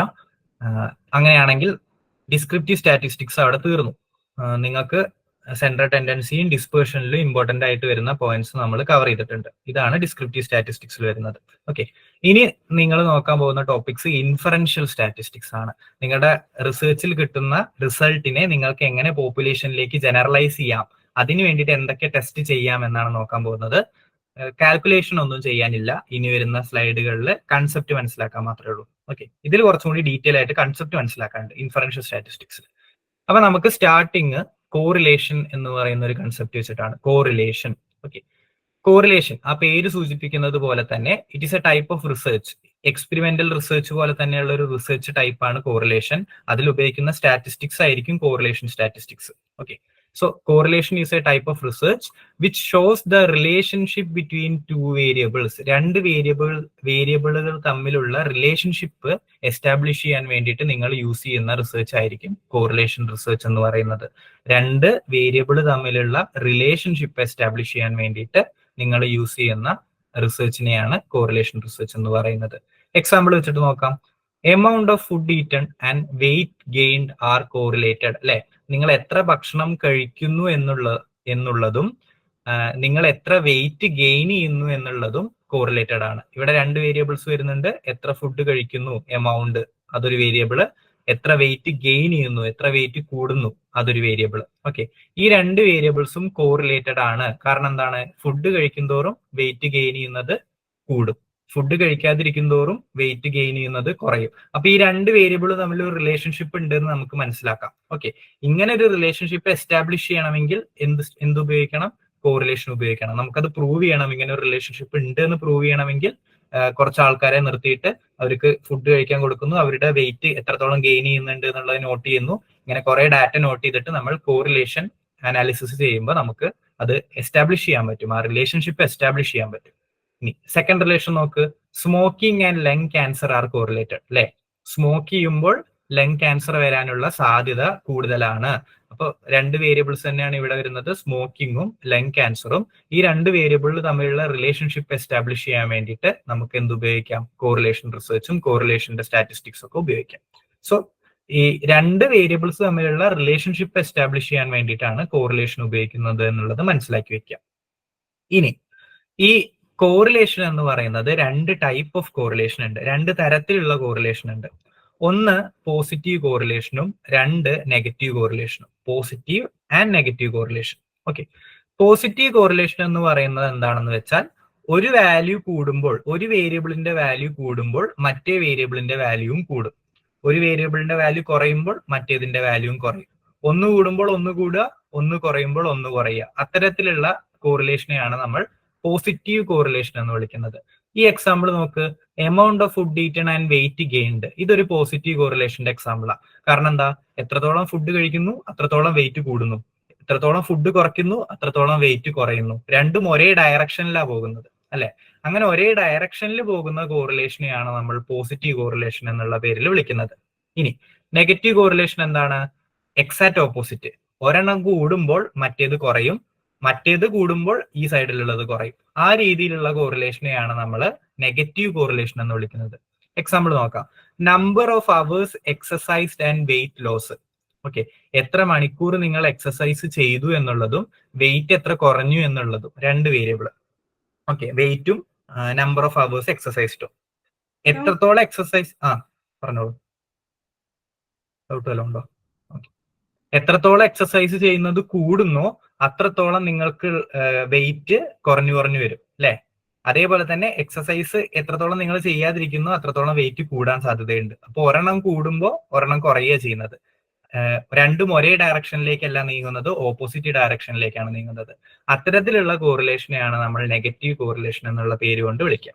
ഓക്കെ, സോ പോസിറ്റീവ് കോറിലേഷനും നെഗറ്റീവ് കോറിലേഷനും എന്താണ് വ്യത്യാസം എന്നുള്ളത് ജസ്റ്റ് മനസ്സിലാക്കി വെക്കുക. ഒരേ ഡയറക്ഷനിൽ രണ്ട് വേരിയബിളും മൂവ് ചെയ്യുകയാണെങ്കിൽ അതിനെ പോസിറ്റീവ് കോറിലേഷൻ എന്ന് വിളിക്കും. ഒരെണ്ണം കൂടുമ്പോൾ ഒരെണ്ണം കുറയുകയാണെങ്കിൽ അതിനെ നെഗറ്റീവ് കോറിലേഷൻ എന്നുള്ള പേരിൽ വിളിക്കും. ഓക്കെ, അപ്പോൾ ഈ കോറിലേഷനൊക്കെ നമ്മൾ എസ്റ്റാബ്ലിഷ് ചെയ്യാൻ സ്റ്റാറ്റിസ്റ്റിക്സ് ഉപയോഗിക്കുമെന്ന് ഞാൻ പറഞ്ഞു. ഈ കോറിലേഷൻ എന്ന് പറയുന്ന റിസർച്ച് എടുത്തിട്ട് ഇങ്ങനെ രണ്ട് വേരിയബിൾ തമ്മിൽ റിലേഷൻഷിപ്പ് ഉണ്ട് എന്ന് എനിക്ക് എസ്റ്റാബ്ലിഷ് ചെയ്യണമെങ്കിൽ കുറച്ച് സ്റ്റാറ്റിസ്റ്റിക്സ് ചെയ്യണം. അതിന് ഞാൻ എന്ത് സ്റ്റാറ്റിസ്റ്റിക്സ് ആണ് യൂസ് ചെയ്യുന്നത് എന്ന് ചോദിക്കുകയാണെങ്കിൽ ഈ കോറിലേഷനിൽ തന്നെ കണ്ടമാനം വരുന്നുണ്ട്. പിയേഴ്സൺ, സ്പിയർമാൻ, മോണോട്ടോണിക്, പിന്നെ അങ്ങനെ കേർവ്ഡ് കോറിലേഷൻ, അങ്ങനെ കുറെ ടൈപ്പ് കോറിലേഷൻ വരുന്നുണ്ട്. അധിക ആൾക്കാരും ഉപയോഗിക്കാറുള്ള ഒരു കോറിലേഷൻ നമുക്ക് ഇവിടെ നോക്കാം. കോറിലേഷൻ മെഷർ ചെയ്യാൻ വേണ്ടിയിട്ട് യൂസ് ചെയ്യുന്ന സ്റ്റാറ്റിസ്റ്റിക്സ് എന്ന് പറയുന്നത് കോറിലേഷൻ കോഎഫിഷ്യന്റ് എന്ന് പറയുന്ന ടേം ആണ്. ഇതിനെ പിയേഴ്സൺ കോറിലേഷൻ കോഎഫിഷ്യന്റ് എന്നും വിളിക്കും. പിയേഴ്സൺ എന്നുള്ള വ്യക്തിയാണ് ഇത് കണ്ടുപിടിച്ചത്, അതുകൊണ്ട് പിയേഴ്സൺ കോറിലേഷൻ കോഎഫിഷ്യന്റ് എന്നുള്ള പേരിലും വിളിക്കും. ഈ ഒരു സ്റ്റാറ്റിസ്റ്റിക്കൽ വാല്യൂ ആണ് കോറിലേഷനെ റെപ്രസെന്റ് ചെയ്യാൻ വേണ്ടിയിട്ട് യൂസ് ചെയ്യാം. മീന്, മീഡിയൻ, മോഡൊക്കെ സെൻട്രൽ ടെൻഡൻസിയെ റെപ്രസെന്റ് ചെയ്യാൻ യൂസ് ചെയ്തതുപോലെ. അപ്പോൾ പിയേഴ്സൺ കോറിലേഷൻ കോഎഫിഷ്യന്റ് വാല്യൂ എത്ര വരും എന്ന് ചോദിച്ചാൽ അത് നമുക്ക് ഫിക്സഡ് ആയിട്ട് പറയാൻ പറ്റും. -1 മുതൽ 1 വരെ ആയിരിക്കും, +1 വരെ ആയിരിക്കും പിയേഴ്സൺ കോറിലേഷൻ കോഎഫിഷ്യന്റ് വാല്യൂ പോകുന്നത്. ഓക്കെ, നമ്മളിപ്പോൾ കോറിലേഷൻ റിസർച്ച് നടത്തുകയാണെങ്കിൽ പിയേഴ്സൺ കോറിലേഷൻ കോഎഫിഷ്യന്റ് ആണ് ഈ റിലേഷൻഷിപ്പ് മെഷർ ചെയ്യാൻ വേണ്ടി യൂസ് ചെയ്യുന്നതെങ്കിൽ കിട്ടുന്ന റിസൾട്ട് -1ന്റെയും +1ന്റെയും ഇടയിലായിരിക്കും കിടക്കുന്നത്. ഓക്കെ, -1ന്റെയും +1ന്റെയും ഇടയിലായിരിക്കും കിടക്കുന്നത്. -1 എന്ന് പറയുന്നത് ഏറ്റവും സ്ട്രോങ് ആണ്, +1 എന്ന് പറയുന്നത് ഏറ്റവും സ്ട്രോങ് ആണ്. അപ്പൊ രണ്ട് വേരിയബിൾ തമ്മിൽ വളരെ സ്ട്രോങ് ആയിട്ടുള്ള റിലേഷൻഷിപ്പ് ഉണ്ടെങ്കിൽ എക്സ്ട്രീമിലായിരിക്കും കിടക്കുക, 1നോട് അടുത്തായിരിക്കും കിടക്കുക. ഒന്നില്ലെങ്കിൽ -1ന്റെ അടുത്തായിരിക്കും, അല്ലെങ്കിൽ +1ന്റെ അടുത്തായിരിക്കും എന്നുള്ളത് മനസ്സിലാക്കി വെക്കാം. ഓക്കെ, സോ സ്ട്രോങ് റിലേഷൻഷിപ്പ് ആണെങ്കിൽ -1ന്റെ അടുത്തും +1ന്റെ അടുത്തും ആയിരിക്കും കിടക്കുക. അപ്പൊ ഈ പ്ലസും മൈനസും എന്താ സൂചിപ്പിക്കുന്നത്? നമ്മൾ ഈ പറഞ്ഞ പോസിറ്റീവ് ആണോ നെഗറ്റീവ് കോറിലേഷൻ ആണോ എന്ന് സൂചിപ്പിക്കുന്നതാണ് പ്ലസ് സൈനും നെഗറ്റീവ് മൈനസ് സൈനും. സ്ട്രോങ് പോസിറ്റീവ് കോറിലേഷൻ ആണെങ്കിൽ +1നോട് ചേർന്നിട്ടായിരിക്കും കിടക്കുക. പോസിറ്റീവ് കോറിലേഷൻ ആണ്, നല്ല ശക്തിയുള്ള റിലേഷൻഷിപ്പ് ആണ്. ഒരെണ്ണം മാറുമ്പോൾ തന്നെ മറ്റേത് നല്ല തോതിൽ മാറുന്നുണ്ട് എന്നുണ്ടെങ്കിൽ +1നോട് ചേർന്നിട്ടായിരിക്കും ആ കോറിലേഷൻ കോഎഫിഷ്യന്റിന്റെ വാല്യൂ കിടക്കുന്നത്. നെഗറ്റീവ് കോറിലേഷൻ ആണ്. സ്ട്രോങ് നെഗറ്റീവ് കോറിലേഷൻ ആണെങ്കിൽ -1നോട് ചേർന്നിട്ടായിരിക്കും കോറിലേഷന്റെ വാല്യൂ കിടക്കുന്നത്. ഒരെണ്ണം കൂടുമ്പോൾ ഒരെണ്ണം കുറയുന്നുണ്ട്, ഒരെണ്ണം ചെറിയ രീതിയിൽ കൂടുമ്പോൾ തന്നെ അപ്പുറത്ത് നല്ല രീതിയിൽ കുറവ് വരുന്നുണ്ടെങ്കിൽ അത് -1ന്റെ അടുത്ത്, അതൊരു സ്ട്രോങ് റിലേഷനെയാണ് സൂചിപ്പിക്കുന്നത്. അപ്പൊ അതൊരു -1ന്റെ അടുത്തായിരിക്കും കിടക്കുന്നത് എന്ന് മനസ്സിലാക്കി വെക്കുക. അപ്പോൾ വാല്യൂ സ്റ്റാറ്റിസ്റ്റിക്സ് ചെയ്ത് കിട്ടുന്ന വാല്യൂ -1ന്റെയും +1ന്റെ ഇടയിൽ കിടക്കും. സ്ട്രോങ് കോറിലേഷൻ ആണെങ്കിൽ 1ന്റെ അടുത്തായിരിക്കും വാല്യൂസ് വരിക. ഒരു 0.9 0.8 ഒക്കെ ആയിരിക്കും വരിക. റിയൽ ലൈഫിൽ 1 എന്ന് പറയുന്ന വാല്യൂ കിട്ടാൻ വളരെ ബുദ്ധിമുട്ടാണ്. 0.9 0.8 0.7 ഒക്കെ കിട്ടിയാൽ തന്നെ വലിയ കാര്യമാണ്. ഓക്കെ, അപ്പോൾ സ്ട്രോങ് കോറിലേഷൻ ആണെങ്കിൽ 1നോട് ചേർന്നിട്ടായിരിക്കും കിടക്കുക. പോസിറ്റീവ് ആണെങ്കിൽ +1നോട് ചേർന്നിട്ടും, നെഗറ്റീവ് സ്ട്രോങ് കോറിലേഷൻ ആണെങ്കിൽ -1നോട് ചേർന്നിട്ടായിരിക്കും കിടക്കുക എന്നുള്ളത് ഓർത്ത് വയ്ക്കാം. 0 ആണെങ്കിലോ? 0 ആണെങ്കിൽ കോറിലേഷൻ ഇല്ല, ആ രണ്ട് വേരിയബിൾ തമ്മിൽ ഒരു ബന്ധവും ഇല്ല എന്നാണ് അർത്ഥം. നോ റിലേഷൻഷിപ്പ് ബിറ്റ്വീൻ 2 വേരിയബിൾസ് എന്നാണ് അർത്ഥം. സോ 0 എന്ന് പറഞ്ഞാൽ നോ റിലേഷൻഷിപ്പ്, +1 എന്ന് പറഞ്ഞാൽ സ്ട്രോങ് പോസിറ്റീവ് റിലേഷൻഷിപ്പ്, -1 എന്ന് പറഞ്ഞാൽ സ്ട്രോങ് നെഗറ്റീവ് റിലേഷൻഷിപ്പ്. ഈ 3 വാല്യൂസിന്റെ സിഗ്നിഫിക്കൻസ് ജസ്റ്റ് ഒന്ന് മനസ്സിലാക്കി വെക്കുക. ചിലപ്പോൾ ചോദ്യം വരാം, 0.9 ആണ് ഈ വേരിയബിളും ഈ വേരിയബിളും തമ്മിലുള്ള റിലേഷൻ കോഎഫിഷ്യന്റ് എങ്കിൽ അത് ഏത് റിലേഷൻഷിപ്പിനെ സൂചിപ്പിക്കുന്നു എന്നുള്ള തരത്തിലൊക്കെ ചിലപ്പോൾ ചോദ്യങ്ങൾ വരാം. ഓക്കെ, അപ്പോൾ ഇത്രയും കാര്യങ്ങൾ പറഞ്ഞത് എന്തെങ്കിലും ഡൗട്ട് ഉണ്ടെങ്കിൽ ചോദിച്ചോ. കോറിലേഷൻ എന്നുള്ള കൺസെപ്റ്റും correlation positive and negative correlation എന്നുള്ള കൺസെപ്റ്റും കാൽക്കുലേറ്റ് ചെയ്ത് കിട്ടുന്ന റിസൾട്ടിന്റെ കൺസെപ്റ്റ്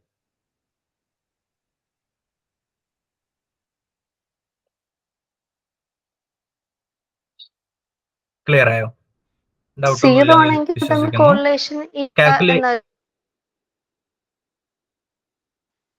ആ 0 ആണെങ്കിൽ കോറിലേഷൻ ഇല്ല, നോ കോറിലേഷൻ. ക്ലിയർ ആയില്ലേ? ഓക്കെ, ഇതേ ആരെങ്കിലും സ്റ്റാറ്റിസ്റ്റിക്സ് എങ്ങനെയായിരിക്കും കാണാനുണ്ടാവുക എന്ന് ചിന്തിക്കുന്നുണ്ടെങ്കിൽ അവർക്ക് വേണ്ടി ഞാനൊരു ഗ്രാഫ് ഉൾപ്പെടുത്തിയിട്ടുണ്ട്. പോസിറ്റീവ് കോറിലേഷൻ ആണെങ്കിൽ രണ്ട് വേരിയബിൾ നമ്മൾ ഓരോ ആക്സിസിലായിരിക്കും കാണിക്കുക. പോസിറ്റീവ് കോറിലേഷൻ ആണെങ്കിൽ ഇങ്ങനെയുള്ള ഒരു വരയായിരിക്കും കിട്ടുക. നെഗറ്റീവ് കോറിലേഷൻ ആണെങ്കിൽ ഇങ്ങനെ താഴോട്ടേക്കുള്ള ഒരു വാല്യൂ ആണ് വരയാണ് കിട്ടുക. 0 കോറിലേഷൻ ആണെങ്കിൽ സ്ട്രെയിറ്റ് ലൈൻ, സ്ലോപ്പ് ഒന്നും ഉണ്ടാവില്ല, സ്ട്രെയിറ്റ് ആയിട്ടുള്ള ഒരു വരയായിരിക്കും കിട്ടുക. ഇതും ജസ്റ്റ് ഒന്ന് മനസ്സിലാക്കി വെച്ചാൽ മതി. ഇങ്ങനെയാണ് നമ്മൾ സ്റ്റാറ്റിസ്റ്റിക്സ് ചെയ്യുമ്പോൾ ഓരോ കുത്തും ഓരോ ഡാറ്റ പോയിന്റ് ആണ്, ഇങ്ങനെയായിരിക്കും റിസൾട്ട് കിട്ടുക നമുക്ക്. ഇതിൽ നിന്നാണ് നമ്മൾ R ന്റെ വാല്യൂ കാൽക്കുലേറ്റ് ചെയ്തെടുക്കുന്നത്. സോ സ്ലോപ്പ് അങ്ങോട്ടും ഇങ്ങോട്ടും മാറും എന്നുള്ളതാണ് പോസിറ്റീവും നെഗറ്റീവും തമ്മിലുള്ള വ്യത്യാസം. നോ കോറിലേഷനിൽ സ്ലോപ്പേ ഉണ്ടാവില്ല, സ്ട്രെയിറ്റ് ലൈൻ ആയിരിക്കും. ഓക്കെ, അപ്പോൾ ഇത്രയും പോയിന്റ് ക്ലിയർ ആയെങ്കിൽ ഒരു ഇമ്പോർട്ടന്റ് പോയിന്റിലേക്ക് കൂടി കടക്കാം. അത് എല്ലാവരും ശ്രദ്ധിച്ചു വെക്കേണ്ട ഒരു കാര്യമാണ്. Not all correlation means causation. അതായത് കൊസേഷൻ എന്ന് പറഞ്ഞാൽ എന്താ? കോസ് ആൻഡ് ഇഫക്റ്റ്, കാരണവും കാര്യവും. നമ്മൾ എക്സ്പെരിമെന്റൽ റിസർച്ചിൽ നമ്മൾ ഡിസ്കസ് ചെയ്ത സാധനമാണ്. Cause and effect relationship establish ചെയ്യാൻ വേണ്ടിയിട്ടാണ് എക്സ്പെരിമെന്റൽ റിസർച്ച് നടത്തുന്നത് എന്നുള്ളത്. ഓക്കെ, ഈ കോസ് ആൻഡ് ഇഫക്റ്റ് നമ്മൾ എസ്റ്റാബ്ലിഷ് ചെയ്യുമ്പോൾ അതിൽ ബൈ ഡീഫോൾട്ട് കോറിലേഷൻ വരുന്നുണ്ട്. അതായത് എല്ലാ കൊസേഷൻ റിസർച്ചിലും എല്ലാ എക്സ്പെരിമെന്റൽ റിസർച്ചും സക്സസ്ഫുൾ ആണെങ്കിൽ ആ വേരിയബിൾസ് തമ്മിൽ കോറിലേഷൻ കാണിക്കും. പക്ഷേ തിരിച്ച് കാണിക്കില്ല. Not all correlation means causation. അതായത് രണ്ട് വേരിയബിൾ റിലേറ്റഡ് ആണ് എന്നുള്ളത് കൊണ്ട് ഒരു വേരിയബിൾ കാരണമാണ് മറ്റേ വേരിയബിളിൽ മാറ്റം വരുന്നത് എന്ന് എല്ലായ്പ്പോഴും ഉറപ്പിച്ചു പറയാൻ പറ്റില്ല. ചിലപ്പോൾ അങ്ങനെയായിരിക്കാം, ചിലപ്പോൾ അങ്ങനെ അല്ലാതിരിക്കാം. ഒരു ഉദാഹരണം പറയാം. സാധാരണ ഞാൻ ക്ലാസ് എടുക്കുമ്പോൾ കുട്ടികൾക്ക് പറഞ്ഞെടുക്കുന്ന ഒരു എക്സാമ്പിൾ ആണ്. ഞാനൊരു റിസർച്ചറാണ്. എന്റെ രണ്ട് വേരിയബിൾ എന്ന് പറയുന്നത് കോഴി രാവിലെ, പൂവൻ കോഴി രാവിലെ കൂവുന്നതും സൂര്യൻ ഉദിക്കുന്നതുമാണ് എന്റെ രണ്ട് വേരിയബിൾസ്. ഞാൻ കോറിലേഷൻ നോട്ട് ചെയ്യുമ്പോൾ എല്ലാ ദിവസവും രാവിലെ പൂവൻ കോഴി കൂവുമ്പോൾ സൂര്യൻ ഉദിക്കുന്നുണ്ട്. അപ്പോൾ എനിക്ക് കിട്ടുന്ന ഡാറ്റ എന്ന് പറയുന്നത് സ്ട്രോങ് പോസിറ്റീവ് കോറിലേഷൻ ആണ്. പൂവൻ കോഴി കൂവുന്നു, സൂര്യൻ ഉദിക്കുന്നു, പൂവൻ കോഴി കൂവുന്നു, സൂര്യൻ ഉദിക്കുന്നു. നല്ല റിലേഷൻഷിപ്പ് കാണിക്കുന്നുണ്ട് രണ്ട് വേരിയബിളും തമ്മിൽ. ഇത് ഞാൻ സ്റ്റാറ്റിസ്റ്റിക്കൽ അനാലിസിസ് ചെയ്യുമ്പോൾ എനിക്ക് നല്ല കോറിലേഷൻ ഉണ്ട് എന്നായിരിക്കും കിട്ടുക. ഓക്കെ, പക്ഷെ അതിന്റെ അർത്ഥം പൂവൻ കോഴി കൂവുന്നത് കാരണമാണ് സൂര്യൻ ഉദിക്കുന്നത് എന്നാണോ? കൊസേഷൻ ഉണ്ട് എന്നാണോ? അല്ല. പൂവൻ കോഴി കൂവിയാലും കൂവിയില്ലെങ്കിലും സൂര്യൻ ഉദിക്കും, അല്ലെ? സൂര്യൻ ഉദിക്കുന്നത് വേറെന്തോ കാര്യം കൊണ്ടാണ്. ഓക്കെ, അപ്പോ ആ ഒരു കാര്യം റിയൽ ലൈഫിലുള്ള വേരിയബിൾസിലും വരാം. രണ്ട് കാര്യങ്ങൾ ഒരേ സമയം മാറുന്നുണ്ട് എന്നുള്ളത് വെച്ചിട്ട് ഒരെണ്ണം മാറുന്നത് കൊണ്ടാണ് മറ്റേത് മാറുന്നത് എന്നുള്ളൊരു കൊസേഷൻ അവിടെ ഉണ്ടാവണമെന്നില്ല എല്ലായ്പ്പോഴും. ചിലപ്പോൾ വേറെന്തെങ്കിലും വേരിയബിൾ കാരണമായിരിക്കും ഇത് രണ്ടും മാറുന്നത്. ഓക്കെ, പൂവൻകോഴി കൂവാനുള്ള കാരണം വേറെ, സൂര്യൻ ഉദിക്കാനുള്ള കാരണം വേറെ. അതേപോലെ റിയൽ ലൈഫിലും നടക്കാം. എല്ലാ കോറിലേഷനും കൊസേഷൻ ആവണമെന്നില്ല എന്നുള്ള പോയിന്റും കൂടി മനസ്സിലാക്കി വെക്കാം. ഇവിടെ ഞാൻ ഒരു ഉദാഹരണം എഴുതിയിട്ടുണ്ട്. മറ്റൊരു ഉദാഹരണം, ലാക്ക് ഓഫ് സ്ലീപ്പ്, ഉറക്കമില്ലായ്മയും സ്യൂസൈഡൽ ടെൻഡൻസീസ്, ആൾക്കാർക്ക് ഉണ്ടാകുന്ന സ്യൂസൈഡൽ ടെൻഡൻസീസും കോറിലേറ്റഡ് ആകാം, റിലേഷൻഷിപ്പ് ഉണ്ടായിരിക്കാം. ഓക്കെ, സൂസൈഡ് ചെയ്യാൻ സാധ്യതയുള്ള ആൾക്കാർക്ക് ഉറക്കമില്ലാത്തൊരു സ്വഭാവം കൂടിയും കാണിക്കാനുള്ള സാധ്യതയുണ്ട്. പക്ഷെ ഇതിന്റെ അർത്ഥം ഉറക്കമില്ലാത്തത് കൊണ്ടാണ് സ്യൂസൈഡ് ചെയ്യാൻ തോന്നുന്നത് എന്നല്ല. Lack of sleep causes suicide എന്നല്ല ഇതിന്റെ അർത്ഥം. എ തേർഡ് വേരിയബിൾ, അതായത് ഡിപ്രഷൻ പോലെ ഒരു മറ്റൊരു വേരിയബിൾ അവരുടെ ലൈഫിൽ ഇൻവോൾവ് ചെയ്യുന്നുണ്ടാകാം, ഡിപ്രഷൻ ഉണ്ടാകാം. ആ ഡിപ്രഷൻ കാരണം അവർക്ക് ഉറക്കം നഷ്ടപ്പെടുന്നതും സ്യൂസൈഡ് ചെയ്യാൻ തോന്നുന്നതും ആയിരിക്കാം. ഓക്കെ, അപ്പോൾ എല്ലാ കോറിലേഷനും നമുക്ക് കൊസേഷൻ ആണെന്ന് ഉറപ്പിച്ച് പറയാൻ പറ്റില്ല. കൊസേഷൻ ഉണ്ടെങ്കിൽ കോറിലേഷൻ ഉണ്ട് എന്ന് ഉറപ്പിച്ച് പറയാം, തിരിച്ചു പറയാൻ പറ്റില്ല എന്നുള്ളതും കൂടി ജസ്റ്റ് ഒന്ന് മനസ്സിലാക്കി വെക്കുക. എല്ലാ കോറിലേഷനും കൊസേഷൻ അല്ല എന്നുള്ള പോയിന്റും കൂടി മനസ്സിലാക്കി വെക്കുക, പൂവൻകോഴിയുടെയും സൂര്യന്റെയും കഥ പറഞ്ഞതുപോലെ. ഓക്കെ, അപ്പോൾ ഈ ഒരു പോയിന്റും കൂടി ജസ്റ്റ് ഒന്ന് മനസ്സിലാക്കി വെക്കുക. അപ്പൊ ഇത്രയേ ഉള്ളൂ കോറിലേഷനിൽ ബേസിക് ആയിട്ട് വരുന്ന കാര്യങ്ങൾ. ഓക്കെ, സോ കോറിലേഷൻ ക്ലിയർ ആയെങ്കിൽ അപ്പൊ അതൊരു സ്റ്റാറ്റിസ്റ്റിക്കൽ മെത്തേഡാണ്. ഇപ്പൊ ഈ നിങ്ങളൊരു സാമ്പിൾ എടുത്തിട്ട് രണ്ട് വേരിയബിൾ തമ്മിലുള്ള റിലേഷൻഷിപ്പ് കോറിലേഷൻ വെച്ചിട്ട് എസ്റ്റാബ്ലിഷ് ചെയ്യുകയാണെങ്കിൽ നിങ്ങൾക്ക് അത് പോപ്പുലേഷനിലേക്ക് ജനറലൈസ് ചെയ്യാൻ പറ്റും. അതുകൊണ്ടാണ് ഇൻഫറൻഷ്യൽ സ്റ്റാറ്റിസ്റ്റിക്സ് എന്ന് വിളിക്കുന്നത്. ഓക്കെ, സാമ്പിളിൽ കോറിലേഷൻ ഉണ്ട് എന്ന് കാണിക്കുകയാണെങ്കിൽ അതിനെ നിങ്ങൾക്ക് വേണമെങ്കിൽ പോപ്പുലേഷനിലേക്ക് എസ്റ്റാബ്ലിഷ് ചെയ്യാം. ഇനി നെക്സ്റ്റ് ഇൻഫറൻഷ്യൽ സ്റ്റാറ്റിസ്റ്റിക്സിൽ വരുന്നത് ടി ടെസ്റ്റ് ആണ്. ഓക്കെ, ടി ടെസ്റ്റ് എന്ന് പറയുന്നത് എന്താണ്? വളരെ സിമ്പിൾ ആണ് ടി ടെസ്റ്റ് എന്താണെന്ന് മനസ്സിലാക്കാൻ. ടി ടെസ്റ്റ് കാൽക്കുലേറ്റ് ചെയ്യാൻ കുറച്ച് ബുദ്ധിമുട്ടാണ്, പക്ഷെ ഭാഗ്യം കൊണ്ട് നമുക്ക് ഫോർമുല ഒന്നും പഠിക്കേണ്ട ആവശ്യമില്ല. ടി ടെസ്റ്റ് എന്ന് പറയുന്നത്, T test allows us to take two groups of sample and check if there is a significant enough difference between them. അതായത് രണ്ട് ഗ്രൂപ്പുകൾ തമ്മിൽ എന്തെങ്കിലും വ്യത്യാസമുണ്ടോ എന്നാണ് ഞാൻ റിസർച്ചിലൂടെ ടെസ്റ്റ് ചെയ്യുന്നതെങ്കിൽ, ഈ രണ്ട് ഗ്രൂപ്പുകൾ തമ്മിൽ വ്യത്യാസമുണ്ട് എന്ന് എനിക്ക് സ്ഥിരീകരിക്കാൻ വേണ്ടിയിട്ട് ഉപയോഗിക്കുന്ന സ്റ്റാറ്റിസ്റ്റിക്സിനെ വിളിക്കുന്ന പേരാണ് ടി ടെസ്റ്റ് എന്ന് പറയുന്നത്. ഓക്കെ, ഉദാഹരണം നോക്കാം. ഉദാഹരണം പറയുമ്പോൾ നിങ്ങൾക്ക് കുറച്ചും കൂടി ക്ലിയർ ആവും. I have to groups of people following to different diets. ഞാൻ രണ്ട് ഡയറ്റിന്റെ എഫിക്കസി, രണ്ട് ഡയറ്റുകൾ, ഭക്ഷണ ക്രമീകരണ രീതി എത്രത്തോളം എഫക്റ്റീവ് ആണെന്ന് മെഷർ ചെയ്യാൻ ശ്രമിക്കുന്ന ഒരു റിസർച്ചറാണ് ഞാൻ. ഓക്കെ, അപ്പൊ ഞാൻ ഒരു 20 ആൾക്കാരെ സെലക്ട് ചെയ്തു എന്റെ റിസർച്ചിന് വേണ്ടിയിട്ട്. ആ 20 ആൾക്കാരെ രണ്ട് ഗ്രൂപ്പാക്കി തിരിച്ചു. 10 പേര് ഒരു ഗ്രൂപ്പ്, സെക്കൻഡ് പേര് ഒരു ഗ്രൂപ്പ്. ആദ്യത്തെ 10 പേർക്ക് ഞാൻ ഡയറ്റ് എ, ഒരു പ്ലാൻ പ്ലാൻ എ എന്ന് പറയുന്ന ഒരു ഡയറ്റ് ആദ്യത്തെ 10 പേർക്ക് കൊടുത്തു. സെക്കൻഡ് 10 പേർക്ക് ഞാൻ ഡയറ്റ് ബി, പ്ലാൻ ബി എന്ന് പറഞ്ഞിട്ടുള്ള ഒരു ഡയറ്റ് കൊടുത്തു. ഓക്കെ, ഇനി റിസർച്ചർ എന്ന നിലയിൽ എനിക്ക് എന്താണ് ചെക്ക് ചെയ്യേണ്ടത്? I need to check the difference in weight loss between the 2 group.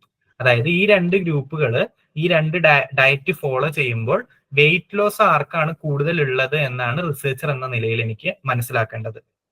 So I can generalize that diet A is better than diet B for weight loss. ഈ സാമ്പിളിൽ മാത്രം വെയിറ്റ് ലോസ് ഏതാണെന്ന് എനിക്ക് മനസ്സിലാക്കിയാൽ മതിയോ? പോരാ. ആ സാമ്പിളിൽ ഏതാണ് ഡയറ്റ് എന്ന് ബെറ്റർ ആയി കിട്ടുന്നത് എന്ന് എനിക്ക് ഏറ്റവും ബെറ്റർ ഡയറ്റ് ഏതാണെന്ന് മനസ്സിലായാൽ ഇതേ ഡയറ്റ് തന്നെയാണ് പോപ്പുലേഷനിലുള്ള ആൾക്കാർ ഫോളോ ചെയ്യേണ്ടത് എന്നുള്ള തലത്തിലേക്ക് എനിക്ക് ആ റിസൾട്ട് എസ്റ്റാബ്ലിഷ് ചെയ്യാൻ പറ്റണം. അപ്പോൾ ഇൻഫറൻഷ്യൽ സ്റ്റാറ്റിസ്റ്റിക്സിന്റെ ഉപയോഗം വരുന്നുണ്ട്. ഓക്കെ, സോ ഇങ്ങനെ ഒരു സിറ്റുവേഷനിൽ 2 ഗ്രൂപ്പ് ഓഫ് പീപ്പിൾ ഉണ്ട്. 2 ഗ്രൂപ്പ് ഓഫ് പീപ്പിളിന് ഞാൻ 2 ഡയറ്റ് പ്രാക്ടീസ് ചെയ്യാൻ വേണ്ടി കൊടുക്കുന്നു. 1 മാസത്തിന് ശേഷം ഞാൻ അവരുടെ വെയിറ്റ് ചെക്ക് ചെയ്യുന്നു. ഈ വെയിറ്റിന്റെ ആവറേജ് തമ്മിൽ എന്തെങ്കിലും വ്യത്യാസമുണ്ടോ എന്നുള്ളത് ഞാൻ സ്റ്റാറ്റിസ്റ്റിക്കലി ചെക്ക് ചെയ്യാണ്.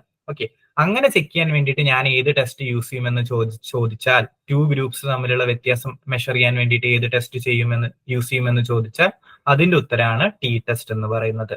ഓക്കെ, ടി ടെസ്റ്റും പലതരത്തിലുള്ള ടി ടെസ്റ്റ് ഉണ്ട്. നിങ്ങൾ മനസ്സിലാക്കി വെക്കേണ്ട 2 ടി ടെസ്റ്റ് ഞാൻ ഇവിടെ കൊടുത്തിട്ടുണ്ട്.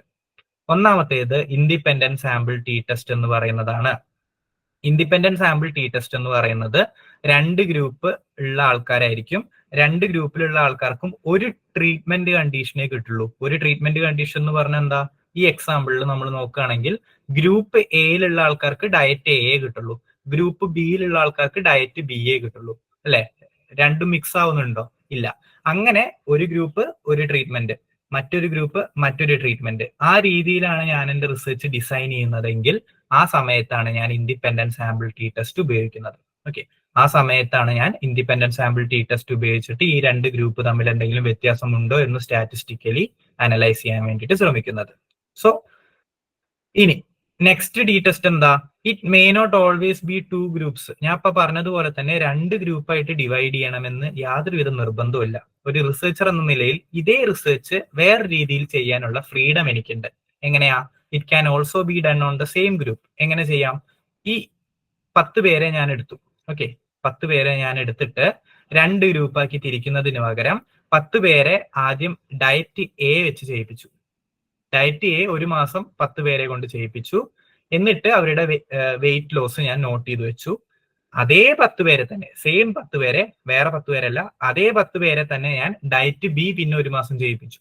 ഓക്കെ, 1 മാസം കൂടി ഡയറ്റ് ബി ചെയ്യിപ്പിച്ചു. എന്നിട്ട് അവരുടെ വെയിറ്റ് ലോസ് ഞാൻ നോട്ട് ചെയ്ത് വെച്ചു. ഓക്കെ, ഇപ്പൊ ഒരേ ഗ്രൂപ്പിലുള്ള ആൾക്കാരാണ്, അവർക്ക് 2 ട്രീറ്റ്മെന്റ് കണ്ടീഷൻ കിട്ടി. നേരത്തെ എങ്ങനെയായിരുന്നു? 2 ഗ്രൂപ്പ്, ഒരു ഗ്രൂപ്പിലുള്ള ആൾക്കാർക്ക് ഒരു ട്രീറ്റ്മെന്റ് കണ്ടീഷൻ. അപ്പൊ നമ്മൾ ഇൻഡിപെൻഡന്റ് സാമ്പിൾ ടി ടെസ്റ്റ് ഉപയോഗിച്ചു. ഈ കേസിൽ 10 പേരാണ് എന്റെ റിസർച്ചിലുള്ളത്. 10 പേർക്കും 2 ട്രീറ്റ്മെന്റ് കണ്ടീഷനും കിട്ടുന്നുണ്ട്. ആദ്യത്തെ 1 മാസം ഡയറ്റ് എയും രണ്ടാമത്തെ 1 മാസം ഡയറ്റ് ബിയും. ഓക്കെ, ഈ 2 കണ്ടീഷനിൽ ഇതേ 10 പേർക്ക് എന്തെങ്കിലും വ്യത്യാസമുണ്ടോ എന്ന് മെഷർ ചെയ്യാനാണ് അടുത്ത ടി ടെസ്റ്റ് ഞാൻ ഉപയോഗിക്കുക. അതിനെ റിപ്പീറ്റഡ് മെഷേഴ്സ് ടി ടെസ്റ്റ് അല്ലെങ്കിൽ പെയർഡ് ടി ടെസ്റ്റ് എന്ന് വിളിക്കും. റിപ്പീറ്റഡ് മെഷേഴ്സ് എന്ന് പറയാൻ കാരണം എന്താണ്? ഒരേ ഗ്രൂപ്പ് ഓഫ് ആൾക്കാരിൽ റിപ്പീറ്റ് ചെയ്തിട്ട് 2 ഡയറ്റ് ഞാൻ ടെസ്റ്റ് ചെയ്തു, 2 ട്രീറ്റ്മെന്റ് കണ്ടീഷൻസ് ഞാൻ ടെസ്റ്റ് ചെയ്തു. അതുകൊണ്ടാണ് റിപ്പീറ്റഡ് മെഷേഴ്സ് ടി ടെസ്റ്റ് എന്ന് വിളിക്കുന്നത്. സോ എപ്പോഴും 2 ഗ്രൂപ്പ് വേണമെന്നില്ല. ഒരേ ഗ്രൂപ്പിലുള്ള ആൾക്കാരിൽ 2 കണ്ടീഷൻ വെച്ചിട്ട് ടെസ്റ്റ് ചെയ്താലും എനിക്ക് ടി ടെസ്റ്റ് ഉപയോഗിക്കാം.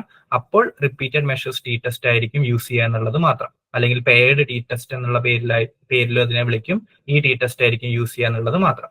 ഒരു ഗ്രൂപ്പ് ഒരു ട്രീറ്റ്മെന്റ് കണ്ടീഷൻ, ഒരു ഗ്രൂപ്പ് ഒരു ട്രീറ്റ്മെന്റ് കണ്ടീഷൻ എന്നുള്ള രീതിയിലാണ് ഞാൻ ഡിസൈൻ ചെയ്യുന്നതെങ്കിൽ ഇൻഡിപെൻഡന്റ് സാമ്പിൾ ടി ടെസ്റ്റ് ആയിരിക്കും ഞാൻ ടെസ്റ്റ് ചെയ്യാൻ വേണ്ടിയിട്ട് ഉപയോഗിക്കുക. ഓക്കെ, സോ ഇങ്ങനെ ടി ടെസ്റ്റ് ചെയ്ത് കിട്ടുമ്പോൾ എന്താണ് എനിക്ക് കിട്ടുക? ഞാൻ പറഞ്ഞ പോലെ തന്നെ കോറിലേഷൻ റിസർച്ച് ചെയ്തപ്പോൾ നമുക്ക് പിയേഴ്സൺ കോറിലേഷൻ കോഎഫിഷ്യന്റ് എന്ന് പറഞ്ഞിട്ടുള്ള ഒരു വാല്യൂ കിട്ടിയില്ലേ? അതേപോലെ ടി ടെസ്റ്റ് ചെയ്യുമ്പോൾ എനിക്ക് ടി വാല്യൂ ആയിരിക്കും കിട്ടുക. ടി എന്നാണ് ആ വാല്യൂവിനെ വിളിക്കുക. അതുകൊണ്ടാണ് അതിനെ ടി ടെസ്റ്റ് എന്നുള്ള പേരിൽ അറിയപ്പെടുന്നത്, ടി വാല്യൂ. ഓക്കെ, സോ ഈ ടി വാല്യൂവിന്റെ അടിസ്ഥാനത്തിലാണ് ഞാൻ തീരുമാനിക്കുക എനിക്ക് കിട്ടിയിട്ടുള്ള റിസൾട്ട് പോപ്പുലേഷനിലേക്ക് ജനറലൈസ് ചെയ്യണോ അതോ അത് സാമ്പിളിൽ മാത്രം ഒതുങ്ങുന്ന ഇൻസിഗ്നിഫിക്കന്റ് ആയിട്ടുള്ള ഒരു റിസൾട്ട് ആണോ എന്ന് ഞാൻ തീരുമാനിക്കുക എനിക്ക് ഈ കിട്ടുന്ന ഈ ടി വാല്യൂവിന്റെ അടിസ്ഥാനത്തിലായിരിക്കും എന്നുള്ളതും കൂടി മനസ്സിലാക്കി വെക്കാം. Okay, so 2 type T test, 2 ഗ്രൂപ്പിന് വ്യത്യസ്ത ട്രീറ്റ്മെന്റ് കണ്ടീഷൻ കൊടുക്കുകയാണെങ്കിൽ ഇൻഡിപെൻഡന്റ് സാമ്പിൾ ടി ടെസ്റ്റ്, ഒരേ ഗ്രൂപ്പിന് തന്നെ 2 ട്രീറ്റ്മെന്റ് കണ്ടീഷൻ കൊടുത്തിട്ട് അതിലുള്ള വ്യത്യാസം നോക്കാനാണെങ്കിൽ റിപ്പീറ്റഡ് മെഷേഴ്സ് ടി ടെസ്റ്റ്. ഈ ഒരു വ്യത്യാസം മാത്രം ഇത് മനസ്സിലാക്കി വെച്ചാൽ മതി. ഇനി എന്തെങ്കിലും ഡൗട്ട് ഉണ്ടെങ്കിൽ ചോദിച്ചോളൂ.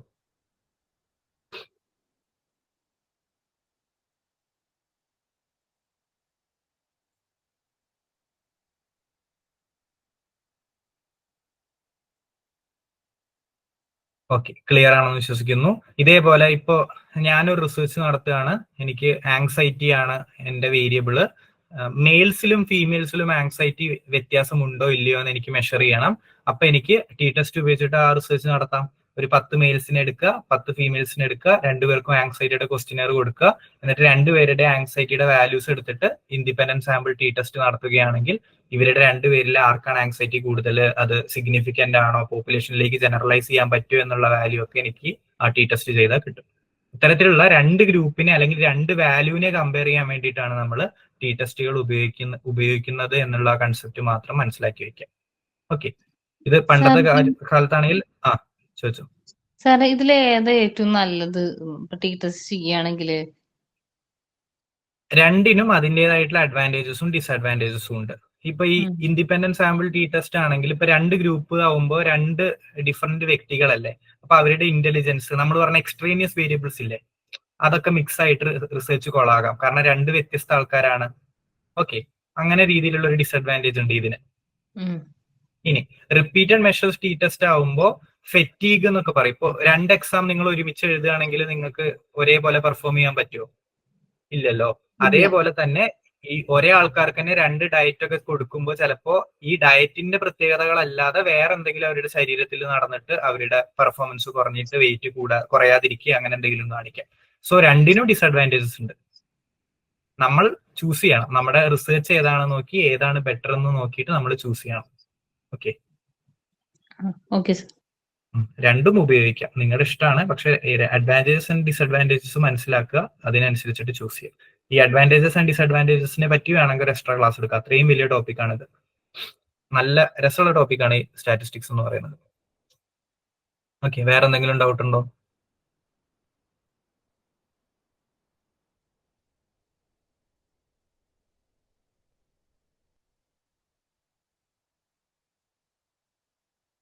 ഇല്ല. അപ്പൊ ടി ടെസ്റ്റിന്റെ ബേസിക്സ് ക്ലിയർ ആയെന്ന് വിശ്വസിക്കുന്നു. 2 ഗ്രൂപ്പിനെ കമ്പയർ ചെയ്യാൻ അല്ലെങ്കിൽ 2 വാല്യൂവിനെ കമ്പയർ ചെയ്യാൻ വേണ്ടിയിട്ട് യൂസ് ചെയ്യുന്ന statistical test.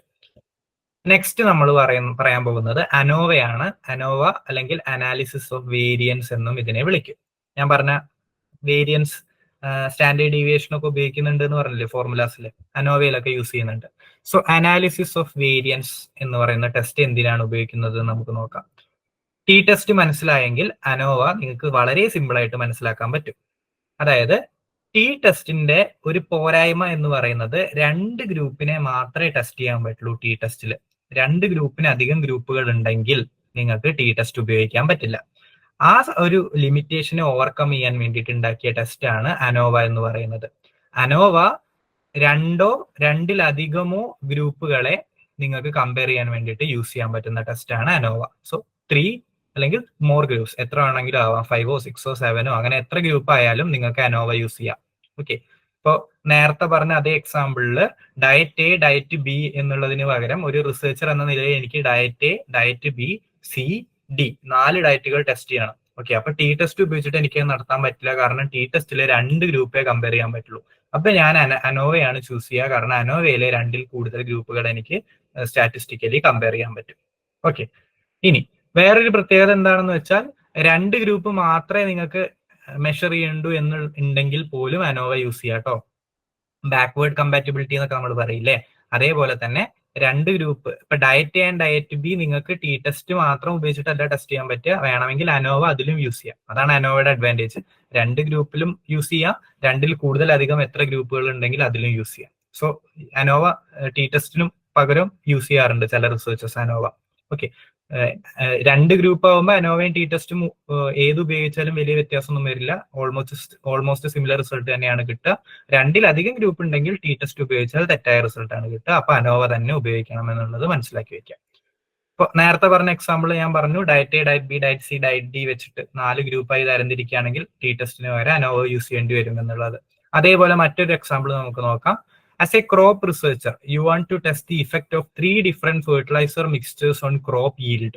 You can use a one-way ANOVA to find out if there is a difference in crop yields between the 3 groups. ഈ അനോവേനെ വൺ വേ അനോവ എന്നുള്ള പേരിലും കൂടി വിളിക്കും കേട്ടോ. ടി ടെസ്റ്റ് തന്നെ പല രീതിയിലുണ്ട് എന്ന് പറഞ്ഞതുപോലെ നോർമൽ അനോവ എന്ന് പറയുമ്പോൾ വൺ വേ അനോവ എന്നുള്ളതാണ് നമ്മൾ ഉദ്ദേശിക്കുന്നത്. ഓക്കെ, സോ എന്റെ റിസർച്ച് എന്ന് പറയുന്നത് ഞാനൊരു ഈ വിളവെടുപ്പ് നടത്തുന്ന ചെടികളിൽ റിസർച്ച് ചെയ്യുന്ന ഒരു വ്യക്തിയാണ്. അപ്പോൾ 3 ഫെർട്ടിലൈസേഴ്സ് എന്റെ കയ്യിലുണ്ട്, 3 ഡിഫറെന്റ് ഫെർട്ടിലൈസേഴ്സ് എന്റെ കയ്യിലുണ്ട്, അല്ലെ, കീടനാശിനികൾ എന്റെ കയ്യിലുണ്ട്. അപ്പോൾ ഇത് ഉപയോഗിച്ചിട്ട് ഏതാണ് ക്രോപ്പിന് നല്ലത്, ചെടിക്ക് ഏതാണ് നല്ലത് എന്ന് എനിക്ക് കണ്ടുപിടിക്കണം. ഇപ്പൊ 2 എണ്ണമാണ് ഉള്ളതെങ്കിൽ എനിക്ക് ടി ടെസ്റ്റ് ഉപയോഗിക്കായിരുന്നു, പക്ഷെ ഇവിടെ 3 എണ്ണം ഉണ്ട്. ഓക്കെ, അപ്പൊ 3 വ്യത്യസ്ത ഗ്രൂപ്പുകളിലേക്ക് ഞാൻ 3 വ്യത്യസ്ത കീടനാശിനികൾ കൊടുത്തിട്ട് ഏതാണ് നല്ല രീതിയിൽ വളരുന്നത് എന്ന് നോക്കുകയാണ്. അങ്ങനെ നോക്കാൻ വേണ്ടിയിട്ട് ഞാൻ യൂസ് ചെയ്യുന്നത് ഏതായിരിക്കും? അനോവയായിരിക്കും, വൺ വേ അനോവയായിരിക്കും എന്നുള്ളത് മനസ്സിലാക്കി വെക്കാം. സോ ഇതാണ് അനോവയുടെ ബേസിക് ആയിട്ടുള്ള അപ്ലിക്കേഷൻ, 3 or more ഗ്രൂപ്പ്സിനെ കമ്പയർ ചെയ്യാൻ വേണ്ടിയിട്ട്. ഇനി ടി ടെസ്റ്റില് നമ്മൾ റിപ്പീറ്റഡ് മെഷർ ടി ടെസ്റ്റ് അല്ലെങ്കിൽ പെയർഡ് ടി ടെസ്റ്റ് ഉണ്ട് എന്ന് പറഞ്ഞതുപോലെ തന്നെ അനോവയിലും റിപ്പീറ്റഡ് മെഷേഴ്സ് അനോവയുണ്ട്. ഒരു സിംഗിൾ ഗ്രൂപ്പിന് 3 ഡിഫറെന്റ് ട്രീറ്റ്മെന്റ് കണ്ടീഷൻസ് ഒരേ സമയം കൊടുക്കുകയാണെങ്കിലും നിങ്ങൾക്ക് അനോവ യൂസ് ചെയ്യാം. ഓക്കെ, ഇപ്പോ ഞാൻ ഈ ഡയറ്റിന്റെ എക്സാമ്പിൾ തന്നെ പറഞ്ഞതുപോലെ തന്നെ ഈ diet A, diet B, diet C 3 diet ഞാൻ ഒരൊറ്റ ഗ്രൂപ്പിന് കൊടുക്കുകയാണ്. ആദ്യത്തെ ഒരു മാസം ഡയറ്റ് എ, രണ്ടാമത്തെ ഒരു മാസം ഡയറ്റ് ബി, മൂന്നാമത്തെ ഒരു മാസം ഡയറ്റ് സി.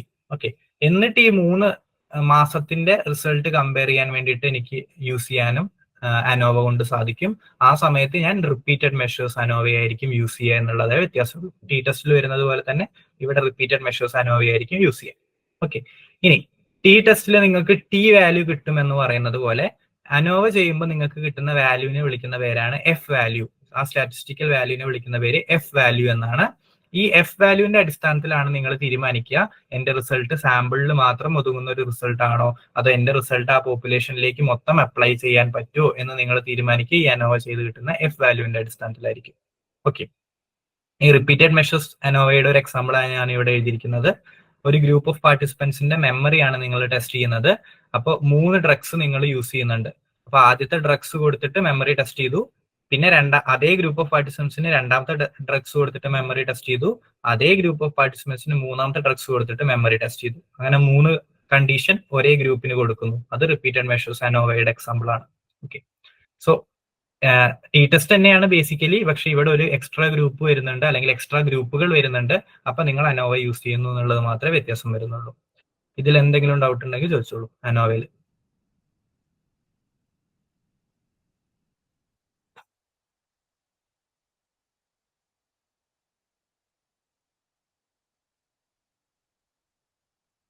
ഓക്കെ, ക്ലിയർ ആയെന്ന് വിശ്വസിക്കുന്നു. കീവേഡ് ചോദിച്ചോളൂ. ഇൻഡിവിജ്വൽ ആയിട്ട് മെഷർ ചെയ്യുന്നതിന് ഇവിടെ പറയുന്ന പേരെന്താ? അനോവ. ഇൻഡിവിജ്വൽ ആയിട്ട് മെഷർ ചെയ്യുന്നത് എന്ന് പറയുമ്പോൾ മറ്റേ ഇൻഡിപെൻഡന്റ് സാമ്പിൾ ടി ടെസ്റ്റ് പോലെ അതാണോ? അതെ അതെ, അതിനെയാണ് ഈ വൺ വേ അനോവ എന്ന് വിളിക്കുന്നത്. അനോവ എന്നും വിളിക്കും, വൺ വേ അനോവ എന്ന് വിളിക്കും. വെറും അനോവ എന്ന് യൂസ് ചെയ്താൽ വൺ വേ അനോവ എന്നുള്ളൊരു ഡീഫോൾട്ട് ആയിട്ടുള്ള അർത്ഥം കൂടി ഉണ്ട്. Okay, so one way ANOVA എന്നാണ് അതിനെ വിളിക്കുന്നത്. ഈ റിപ്പീറ്റഡ് മെഷേഴ്സ് അനോവ ആണെങ്കിൽ അങ്ങനെ തന്നെ എഴുതണം, റിപ്പീറ്റഡ് മെഷേഴ്സ് അനോവ എന്ന് തന്നെ എഴുതണം. വേറെ എന്തെങ്കിലും ഡൗട്ട്?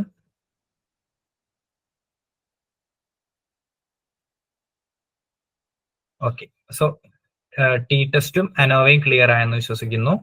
അങ്ങനെയാണെങ്കിൽ നമുക്ക് കൈ സ്ക്വയർ ടെസ്റ്റ് എന്ന് പറഞ്ഞാൽ ലാസ്റ്റ് നിങ്ങൾക്ക് വരുന്ന സ്റ്റാറ്റിസ്റ്റിക്കൽ ടെസ്റ്റിൽ വരുന്ന സാധനമാണ് കൈ സ്ക്വയർ ടെസ്റ്റ് എന്ന് പറയുന്നത്.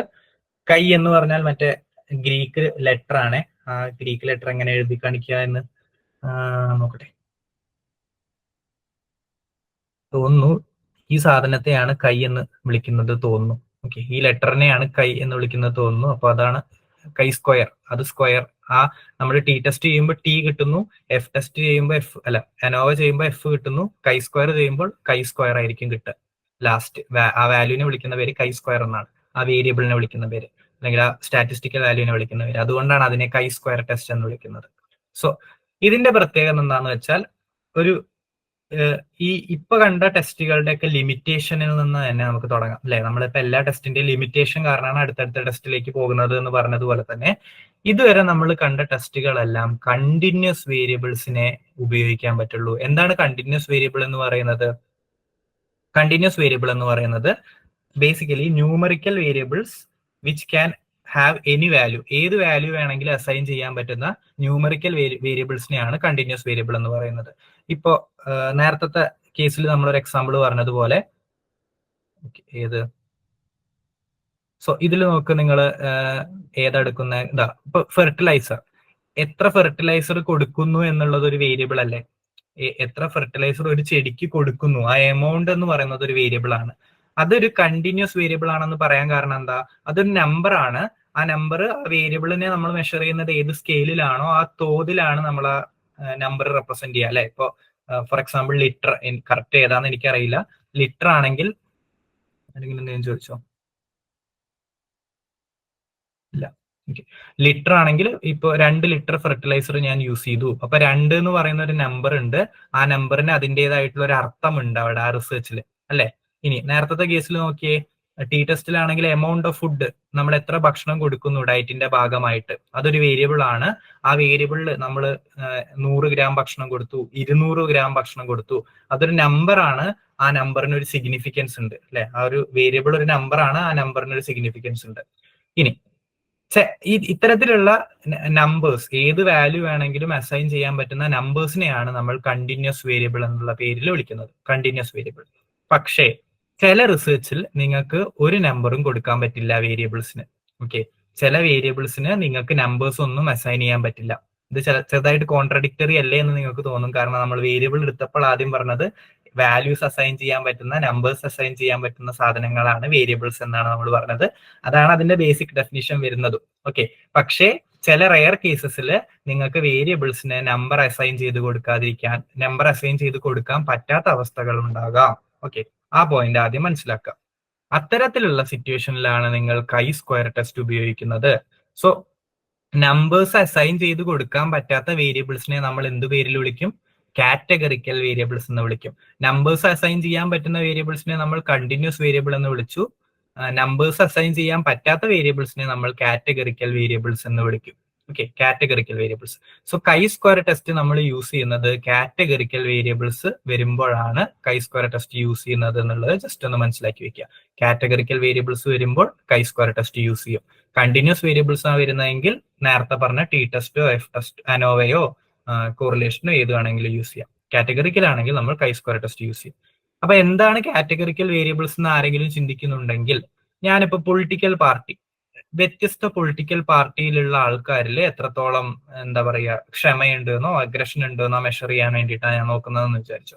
അപ്പൊ പൊളിറ്റിക്കൽ പാർട്ടി എന്ന് പറയുന്നത് എൻ്റെ ഒരു വേരിയബിൾ ആണ് അല്ലെ. ഇപ്പോ കോൺഗ്രസും BJPയും CPIM ഒക്കെ എൻ്റെ ഒരു വേരിയബിൾ ആണ്, ഓരോ കാറ്റഗറിയാണ്. ഓക്കെ, അപ്പൊ ഈ വേരിയബിൾസിന് എനിക്ക് സ്കോർ കൊടുക്കാൻ പറ്റുമോ? ന്യൂമറിക്കൽ സ്കോർ കൊടുക്കാൻ പറ്റുമോ? 70% BJPന്നോ 50% BJPന്നോ അല്ലെങ്കിൽ 40 കോൺഗ്രസ്ന്നോ കൊടുക്കാൻ പറ്റുമോ? ഇല്ല, നമ്പേഴ്സ് കൊടുക്കാൻ പറ്റില്ല. എനിക്ക് കാറ്റഗറി ആയിട്ട് ഡിവൈഡ് ചെയ്യാം ഈ വേരിയബിൾസിനെ അല്ലെ. BJP എന്ന് പറയുന്ന ഒരു കാറ്റഗറി, CPIM എന്ന് പറയുന്ന ഒരു കാറ്റഗറി, കോൺഗ്രസ് എന്ന് പറയുന്ന ഒരു കാറ്റഗറി ആയിട്ട് ഡിവൈഡ് ചെയ്യാം. ഓക്കെ, അപ്പൊ അതുകൊണ്ടാണ് അതിനെ കാറ്റഗറിക്കൽ വേരിയബിൾസ് എന്ന് പറയുന്നത്. അതിനൊരു നമ്പർ കൊടുത്തിട്ട് ആ നമ്പറിനൊരു അർത്ഥം കൊടുക്കാൻ പറ്റില്ല. ജസ്റ്റ് നമുക്ക് അതിനെ കാറ്റഗറീസ് ആയിട്ട് തിരിക്കാനേ പറ്റുള്ളൂ. ഓക്കെ, അപ്പൊ ചില റിസർച്ചിൽ പൊളിറ്റിക്കൽ പാർട്ടീസിനെ ഞാൻ യൂസ് ചെയ്യുന്നുണ്ടെങ്കിൽ അതൊരു കാറ്റഗറിക്കൽ വേരിയബിൾ ആയിരിക്കും. ജെൻഡർ, മെയിൽ, ഫീമെയിൽ, ട്രാൻസ്ജെൻഡർ ആണ് ഞാൻ യൂസ് ചെയ്യുന്നത് എന്ന് വിചാരിച്ചു എന്റെ റിസർച്ചിൽ. അപ്പൊ മെയിലും ഫീമെയിലും ആയിട്ട് ഞാൻ എങ്ങനെ തരംതിരിക്കുക? അതൊരു കാറ്റഗറിക്കൽ വേരിയബിൾ ആണ്. മെയിലിനൊരു നമ്പറും ഫീമെയിലിന് ഇത്ര നമ്പറൊന്നും എനിക്ക് അസൈൻ ചെയ്യാൻ പറ്റുമോ? അല്ലെങ്കിൽ ഈ ഒരാൾക്ക് ഇത്ര മെയിൽ ഉണ്ട്, ഈ ഒരാളിൽ ഇത്ര ഫീമെയിൽനെസ് ഉണ്ട് എന്നൊക്കെ എനിക്ക് അസൈൻ ചെയ്യാൻ പറ്റുമോ? ഇല്ല. ഒരാളൊരു കാറ്റഗറിയിൽ പെടുന്നു എന്ന് മാത്രമേ എനിക്ക് പറയാൻ പറ്റുള്ളൂ. അപ്പൊ ജെൻഡർ ഒരു കാറ്റഗറിക്കൽ വേരിയബിൾ ആണ്. റിലീജിയൻ അല്ലെ, ഹിന്ദു, മുസ്ലിം, ക്രിസ്ത്യൻ, അതും ജസ്റ്റ് കാറ്റഗറീസ് ആയിട്ട് മാത്രമേ എനിക്ക് ഡിവൈഡ് ചെയ്യാൻ പറ്റുള്ളൂ. അതിനൊരു ന്യൂമറിക്കൽ വാല്യൂ എനിക്ക് കൊടുക്കാൻ പറ്റിക്കൊള്ളണമെന്നില്ല. സോ റിലീജിയൻ ഒരു കാറ്റഗറിക്കൽ വേരിയബിൾ ആണ്. സ്റ്റേറ്റ്, സംസ്ഥാനങ്ങൾക്ക് എനിക്ക് ഒരു എന്താ പറയാ ന്യൂമറിക്കൽ വാല്യൂ കൊടുക്കാൻ പറ്റുമോ? ഇല്ല, അതിനെ ജസ്റ്റ് എനിക്ക് കാറ്റഗറി ആയിട്ട് ഡിവൈഡ് ചെയ്യാനേ പറ്റുള്ളൂ. ന്യൂമറിക്കൽ വാല്യൂസ് എമൗണ്ട് ഓഫ് ഫുഡോ അല്ലെങ്കിൽ ഫെർട്ടിലൈസറിന്റെ എമൗണ്ടോ പോലെ കൃത്യമായിട്ടൊരു അക്കം കൊടുത്തിട്ട് എനിക്ക് ഡിഫൈൻ ചെയ്യാൻ പറ്റില്ല. അപ്പോൾ അതിനെ നമുക്ക് കാറ്റഗറിക്കൽ വേരിയബിൾസ് എന്ന് വിളിക്കാം. സോ ഇങ്ങനെ കാറ്റഗറീസ് ആയിട്ട് ഡിവൈഡ് ചെയ്യാൻ പറ്റുന്ന വേരിയബിൾസ് എന്റെ റിസർച്ചിൽ വരുന്നുണ്ടെങ്കിൽ നേരത്തെ പറഞ്ഞിട്ടുള്ള ടെസ്റ്റുകളൊന്നും എനിക്ക് യൂസ് ചെയ്യാൻ പറ്റില്ല. അപ്പൊ ഞാൻ chi-square ടെസ്റ്റുമായിട്ട് മുന്നോട്ട് പോകണം. ഒരു ഉദാഹരണം വെച്ചിട്ട് നമുക്ക് നോക്കാം. ഇതാണ് എന്റെ റിസർച്ച്. ഞാൻ കണ്ടുപിടിക്കാൻ ശ്രമിക്കുന്നത് is there A relationship between gender and preferred colour. Gender എന്ന് പറഞ്ഞ വേരിയബിളും ആ ആൾക്കാർ പ്രിഫർ ചെയ്യുന്ന കളർ, ചില ആൾക്കാർക്ക് റെഡ് ആയിരിക്കും ഇഷ്ടം, ചില ആൾക്കാർക്ക് ബ്ലൂ ആയിരിക്കും ഇഷ്ടം, ചില ആൾക്കാർക്ക് ഗ്രീൻ ആയിരിക്കും ഇഷ്ടം.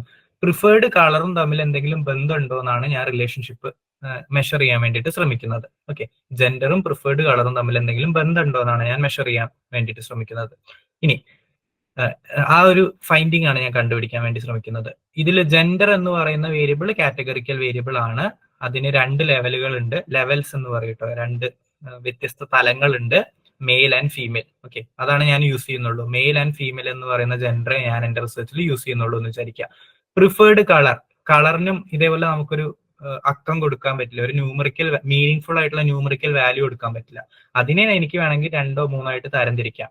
ഞാൻ എന്റെ റിസർച്ചിൽ ഉപയോഗിച്ചിട്ടുള്ള 2 ലെവലുകൾ ഏതാണ്? കളറിന്റെ ബ്ലൂ ആൻഡ് റെഡ് എന്ന് പറയുന്നത്. ഓക്കെ, അപ്പൊ ഞാൻ ഈ റിസർച്ചിൽ കണ്ടുപിടിക്കാൻ പോകുന്നത് മെയിൽസ് ബ്ലൂവോ റെഡോ പ്രിഫർ ചെയ്യുന്നുണ്ടോ, അല്ലെങ്കിൽ ഫീമെയിൽസ് ബ്ലൂവോ റെഡോ മെയിൽസിനേക്കാൾ കൂടുതൽ പ്രിഫർ ചെയ്യുന്നുണ്ടോ, അങ്ങനെ എന്തെങ്കിലും കളറിനോട് ഒരു ജെൻഡറിന് ഒരു പ്രത്യേക താല്പര്യമുണ്ടോ എന്നാണ് ഞാൻ ഈ റിസർച്ചിലൂടെ കണ്ടുപിടിക്കാൻ ശ്രമിക്കുന്നത്. സോ ഇത്തരത്തിലുള്ള ഒരു റിസർച്ച് ഞാൻ ചെയ്യാൻ ഉദ്ദേശിക്കുകയാണെങ്കിൽ 2 വേരിയബിളും കാറ്റഗറിക്കൽ ആയതുകൊണ്ട് എനിക്ക് നേരത്തെ പറഞ്ഞ ടെസ്റ്റുകളൊന്നും യൂസ് ചെയ്യാൻ പറ്റില്ല, നമ്പേഴ്സുള്ള ടെസ്റ്റുകളൊന്നും യൂസ് ചെയ്യാൻ പറ്റില്ല. അപ്പൊ ഞാൻ ഉപയോഗിക്കുന്ന സ്റ്റാറ്റിസ്റ്റിക്കൽ ടെസ്റ്റ് എന്ന് പറയുന്നത് chi-square ടെസ്റ്റ് ആയിരിക്കും. ഇത്രയും മനസ്സിലാക്കി വെച്ചാൽ മതി. കാറ്റഗറിക്കൽ ആയിട്ടുള്ള വേരിയബിൾസ് വരുമ്പോൾ ഞാനത് ടെസ്റ്റ് ചെയ്യാൻ ഉപയോഗിക്കുന്ന സ്റ്റാറ്റിസ്റ്റിക്കൽ ടെസ്റ്റ് chi-square ടെസ്റ്റ് ആയിരിക്കും. സോ ഏത് ജെൻഡർ ആണ് ബ്ലൂ കളർ പ്രിഫർ ചെയ്യുന്നത്, അല്ലെങ്കിൽ ഏത് ജെൻഡർ ആണ് റെഡ് കളർ പ്രിഫർ ചെയ്യുന്നത് എന്നൊക്കെ എനിക്ക് ഈ ടെസ്റ്റ് വഴി കണ്ടുപിടിക്കാൻ പറ്റും. ഓക്കെ, അതാണ് chi-square ടെസ്റ്റിന്റെ പ്രത്യേകത. കാറ്റഗറിക്കൽ വേരിയബിൾസിനെ എന്താ പറയുക വെച്ചിട്ട് റിസർച്ച് ചെയ്യാൻ വേണ്ടിയിട്ട് നമുക്ക് യൂസ് ചെയ്യാം. ഇനി ഇത്രയും കാര്യങ്ങൾ നിങ്ങൾക്ക് മനസ്സിലായെങ്കിൽ ഈ ഒരു എക്സാമ്പിൾ നോക്കിക്കേ. Is there relationship between road accidents and car brands. കാറുകളുടെ ബ്രാൻഡുകളും ആളുകൾ കാറിൽ റോഡ് ആക്സിഡന്റ്സിൽ പെടുന്നതും തമ്മിൽ എന്തെങ്കിലും ബന്ധമുണ്ടോ എന്നുള്ള റിസർച്ച് ആണ് ഞാൻ നടത്താൻ പോകുന്നതെന്ന് വിചാരിക്കാം. ഇതിൽ ഏതൊക്കെ കാറ്റഗറിക്കൽ വേരിയബിൾസ് ആണ് യൂസ് ചെയ്തതെന്ന് നിങ്ങൾക്ക് ഗസ് ചെയ്യാൻ പറ്റുമോ ആർക്കെങ്കിലും?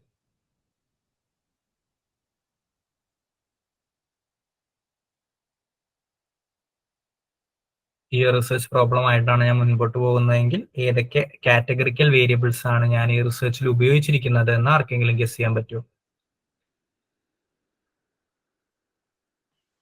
ഈ ടോപ്പിക് ഒരെണ്ണം കാർ ബ്രാൻഡ്, ശരിയാ, കറക്റ്റ്. പിന്നെന്താ? റോഡ് ആക്സിഡൻസ്, യെസ്, കറക്റ്റ് ആണ്. ഓക്കെ, അപ്പൊ ഇത് എത്ര കാർ ബ്രാൻഡ് വേണം, റോഡ് ആക്സിഡന്റിനെ ഏത് രീതിയിൽ തരംതിരിക്കണം എന്നുള്ളതൊക്കെ നിങ്ങളുടെ ചോയ്സ് ആണ്. പക്ഷെ ഈ 2 കാറ്റഗറിക്കൽ വേരിയബിൾ തന്നെയാണ് ഈ എക്സാമ്പിളിൽ വരുന്നത്. സോ ഞാൻ യൂസ് ചെയ്തിരിക്കുന്ന ഡിവിഷൻ എന്ന് പറയുന്നത് റോഡ് ആക്സിഡന്റിൽ പെടുന്നുണ്ടോ എന്നുള്ളൊരു കാറ്റഗറി, ഒരു നോ കാറ്റഗറി, ആക്സിഡന്റിൽ പെടുന്നില്ല എന്നുള്ളൊരു കാറ്റഗറി. ഈ രീതിയിലാണ് ഞാൻ തരംതിരിച്ചിരിക്കുന്നത്. ഇതല്ലാതെ നിങ്ങൾക്ക് തരംതിരിക്കാനൊക്കെ പറ്റുട്ടോ. ഇനി കാർ ബ്രാൻഡ്സ് ഞാൻ എടുത്തിരിക്കുന്നത് ഹോണ്ട, ഫോക്സ് വാഗൺ, ടാറ്റ. ഈ 3 കാർ ബ്രാൻഡ്സ് ആണ് ഞാൻ എടുത്തിരിക്കുന്നത്, Honda, Volkswagen and Tata. Okay, അപ്പൊ ഈ 3 കാർ ബ്രാൻഡിൽ ഏത് കാറാണ് കൂടുതൽ റോഡ് ആക്സിഡന്റിൽ പെടാൻ സാധ്യതയുള്ളത് എന്ന് എനിക്ക് കണ്ടുപിടിക്കണമെങ്കിൽ ഇതെല്ലാം കാറ്റഗറീസിൽ പെടുന്നതാണ്. ഇതിൽ നമുക്ക് പ്രത്യേകിച്ച് നമ്പേഴ്സ് ഒന്നും അസൈൻ ചെയ്യാൻ പറ്റില്ല. അപ്പൊ ഞാൻ ഏത് ടെസ്റ്റുമായിട്ട് മുമ്പോട്ട് പോകണം? chi-square ടെസ്റ്റുമായിട്ട് മുമ്പോട്ട് പോകണം. ഏതിനാണ് കൂടുതൽ സാധ്യത ആക്സിഡന്റിൽ പെടാൻ എന്നറിയാൻ വേണ്ടിയിട്ട് chi-square ടെസ്റ്റുമായിട്ട് മുമ്പോട്ട് പോകണം. അതാണ് chi-square ടെസ്റ്റിന്റെ മറ്റൊരു എക്സാമ്പിൾ. എന്തെങ്കിലും ചോദിച്ചോളൂ. ഈ റോഡ് ആക്സിഡൻസിന്റെ നമ്പർ ആണ് വരുന്നതെങ്കിൽ അതിപ്പം 0 to എത്ര ആക്സിഡൻസ് ആണ് അങ്ങനെയാണ് വരുന്നതെങ്കിൽ നമ്മൾ chi-square ടെസ്റ്റ് തന്നെയാണ് യൂസ് ചെയ്യുന്നത്. അപ്പൊ അതില് കാറ്റഗറിക്കൽ വേരിയബിളും ഒന്നും നമ്മൾ ഒരു കാറ്റഗറിക്കൽ വേരിയബിളും ഒരു കണ്ടിന്യൂസ് വേരിയബിളും ആണെങ്കിൽ മറ്റ് ടെസ്റ്റുകളുണ്ട്, വേറെ ടെസ്റ്റുകളുണ്ട്. ഇതേപോലെ F ടെസ്റ്റ്, T ടെസ്റ്റ് അല്ലെങ്കിൽ അനോവ T ടെസ്റ്റ് എന്നൊക്കെ പറഞ്ഞതുപോലെ സ്റ്റാറ്റിസ്റ്റിക്സിൽ വേറെ ടെസ്റ്റുകൾ വരുന്നുണ്ട്. അതായിരിക്കും നമ്മൾ ചൂസ് ചെയ്യുക. 2ഉം കാറ്റഗറിക്കൽ ആവണം chi-square ടെസ്റ്റ് എന്നുള്ളത് ശ്രദ്ധിക്കുക. ക്ലിയർ ആയോ? രണ്ടും കാറ്റഗറിക്കൽ ടെസ്റ്റ് ആയിരിക്കണം. ഇത് ഡീറ്റെയിൽ ആയിട്ട് നമ്മൾ പറയുകയാണെങ്കിൽ ഇതൊരു ഫ്രീക്വൻസി ടേബിൾ ഒക്കെ വരച്ചിട്ടാണ് ചെയ്യുക. അതുകൊണ്ടാണ് രണ്ടും കാറ്റഗറിക്കൽ ആണെന്ന് പറയുന്നത്. താല്പര്യമുള്ള ആൾക്കാർ യൂട്യൂബിലൊക്കെ ജസ്റ്റ് ഒന്ന് സെർച്ച് ചെയ്താൽ മതി. ഇത് ചെയ്യുന്നതിന്റെ 10 മിനിറ്റ് വീഡിയോ ഒക്കെ കിട്ടും.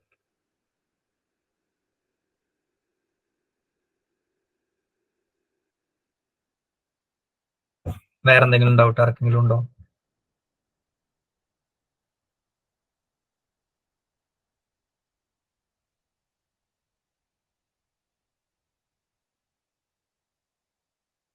ഇല്ല. അപ്പോ chi-square ടെസ്റ്റ് എന്താണെന്നുള്ളത് ക്ലിയർ ആയെന്ന് വിശ്വസിക്കുന്നു. ചോദിച്ചോളൂ. chi-square ടെസ്റ്റ് അപ്പോ ക്വാളിറ്റേറ്റീവില് മാത്രമേ ഉപയോഗിക്കാൻ പറ്റുള്ളൂ? അല്ല, ഇത് ക്വാണ്ടിറ്റേറ്റീവ് തന്നെയാണ്. ഞാൻ പറഞ്ഞില്ലേ, ഈ എത്ര ഹോണ്ട കാറ് ആക്സിഡന്റിൽ പെടുന്നുണ്ട് എന്നുള്ള രീതിയിലുള്ള ഒരു നമ്പർ ആക്കിയിട്ട് ആ വേരിയബിളിനെ കൺവേർട്ട് ചെയ്യും, ഫ്രീക്വൻസി ആക്കിയിട്ട് മാറ്റും. 10 ഹോണ്ട കാർ ആക്സിഡന്റിൽ പെടുന്നുണ്ട് എന്നുള്ള ഒരു നമ്പർ ആക്കിയിട്ട് മാറ്റും. എത്ര ഫോക്സ് വാഗൺ കാർ ആക്സിഡന്റിൽ പെടുന്നുണ്ട് എന്നുള്ളൊരു സംഖ്യയാക്കിയിട്ട് മാറ്റും. എന്നിട്ട് ആ സംഖ്യ വെച്ചിട്ടാണ് ഈ chi-square ടെസ്റ്റ് ചെയ്യുന്നത്. ഇവന്തോ ഇത് സ്റ്റാർട്ടിംഗിൽ ഒരു കാറ്റഗറിക്കൽ വേരിയബിൾ ആയിട്ടാണ് തുടങ്ങുന്നതെങ്കിലും എത്ര എണ്ണം ആക്സിഡന്റിൽ പെടുന്നുണ്ട് ആ രീതിയിൽ ഒരു നമ്പർ ആക്കിയിട്ട് മാറ്റിയിട്ടാണ് chi-square ടെസ്റ്റ് ചെയ്യുന്നത്. അപ്പൊ ഇത് ക്വാണ്ടിറ്റേറ്റീവ് തന്നെയാണ്. ക്ലിയർ ആയോ? ഓക്കെ. അപ്പൊ ഒരു ക്വാളിറ്റേറ്റീവ് റിസർച്ചിന് ഈ ടെസ്റ്റുകളൊന്നും യൂസ് ചെയ്യാൻ പറ്റില്ലേ? ഇല്ല, പറ്റില്ല. ക്വാളിറ്റേറ്റീവ് റിസർച്ചിൽ നമ്പേഴ്സ് വരുന്നില്ലല്ലോ, അതുകൊണ്ട് ഈ ടെസ്റ്റുകളൊന്നും യൂസ് ചെയ്യാൻ പറ്റില്ല. ക്വാളിറ്റേറ്റീവ് ടെസ്റ്റ് നിങ്ങൾക്ക് ലാസ്റ്റ് ഞാൻ ജസ്റ്റ് ഒരു ബ്രീഫ് ഓവർവ്യൂ തരുന്നുണ്ട്. അത് ഡീറ്റെയിൽ ആയിട്ടൊന്നുമില്ല, ജസ്റ്റ് എന്തൊക്കെയാണെന്ന് പറയുന്നുണ്ട്. അപ്പൊ കുറച്ചുകൂടി ഡീറ്റെയിൽ ആയിട്ട് ഞാൻ പറഞ്ഞുതരാം. ഈ സ്റ്റാറ്റിസ്റ്റിക്കൽ ടെസ്റ്റുകളിലെല്ലാം നമുക്ക് ഡാറ്റ പോയിന്റ്സ് വേണം. അപ്പൊ ഡാറ്റ പോയിന്റ്സ് എന്ന് പറയുമ്പോൾ തന്നെ മോസ്റ്റ് കേസസിൽ നമ്പേഴ്സ് ആയിരിക്കും. ഇങ്ങനത്തെ നമ്പേഴ്സ് ഇല്ലാത്ത വേരിയബിൾസ് ആണെങ്കിൽ തന്നെ നമുക്ക് ആക്സിഡന്റിൽ എത്ര എണ്ണം പെടുന്നുണ്ട് എന്ന് ഫ്രീക്വൻസി കിട്ടും. എത്ര ഹോണ്ട കാർ ആക്സിഡന്റിൽ പെടുന്നുണ്ട്, എത്ര വോക്സ് വാഗൺ കാർ ആക്സിഡന്റിൽ പെടുന്നുണ്ട്, എത്ര ടാറ്റ പെടുന്നുണ്ട്, എത്ര പെടാതെ പോകുന്നുണ്ട്. ആ നമ്പേഴ്സ് വെച്ചിട്ടായിരിക്കും ഈ ടെസ്റ്റ് മുന്നോട്ട് പോവുക.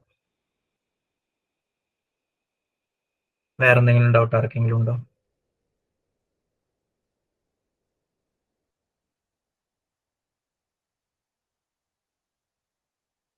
ഇല്ല. ഓക്കെ. അപ്പോൾ ഇത്രയും ടെസ്റ്റുകളാണ് നിങ്ങൾക്ക് ക്വാണ്ടിറ്റേറ്റീവ് അനാലിസിസിൽ നിങ്ങൾക്ക് പഠിക്കാനുള്ളത്.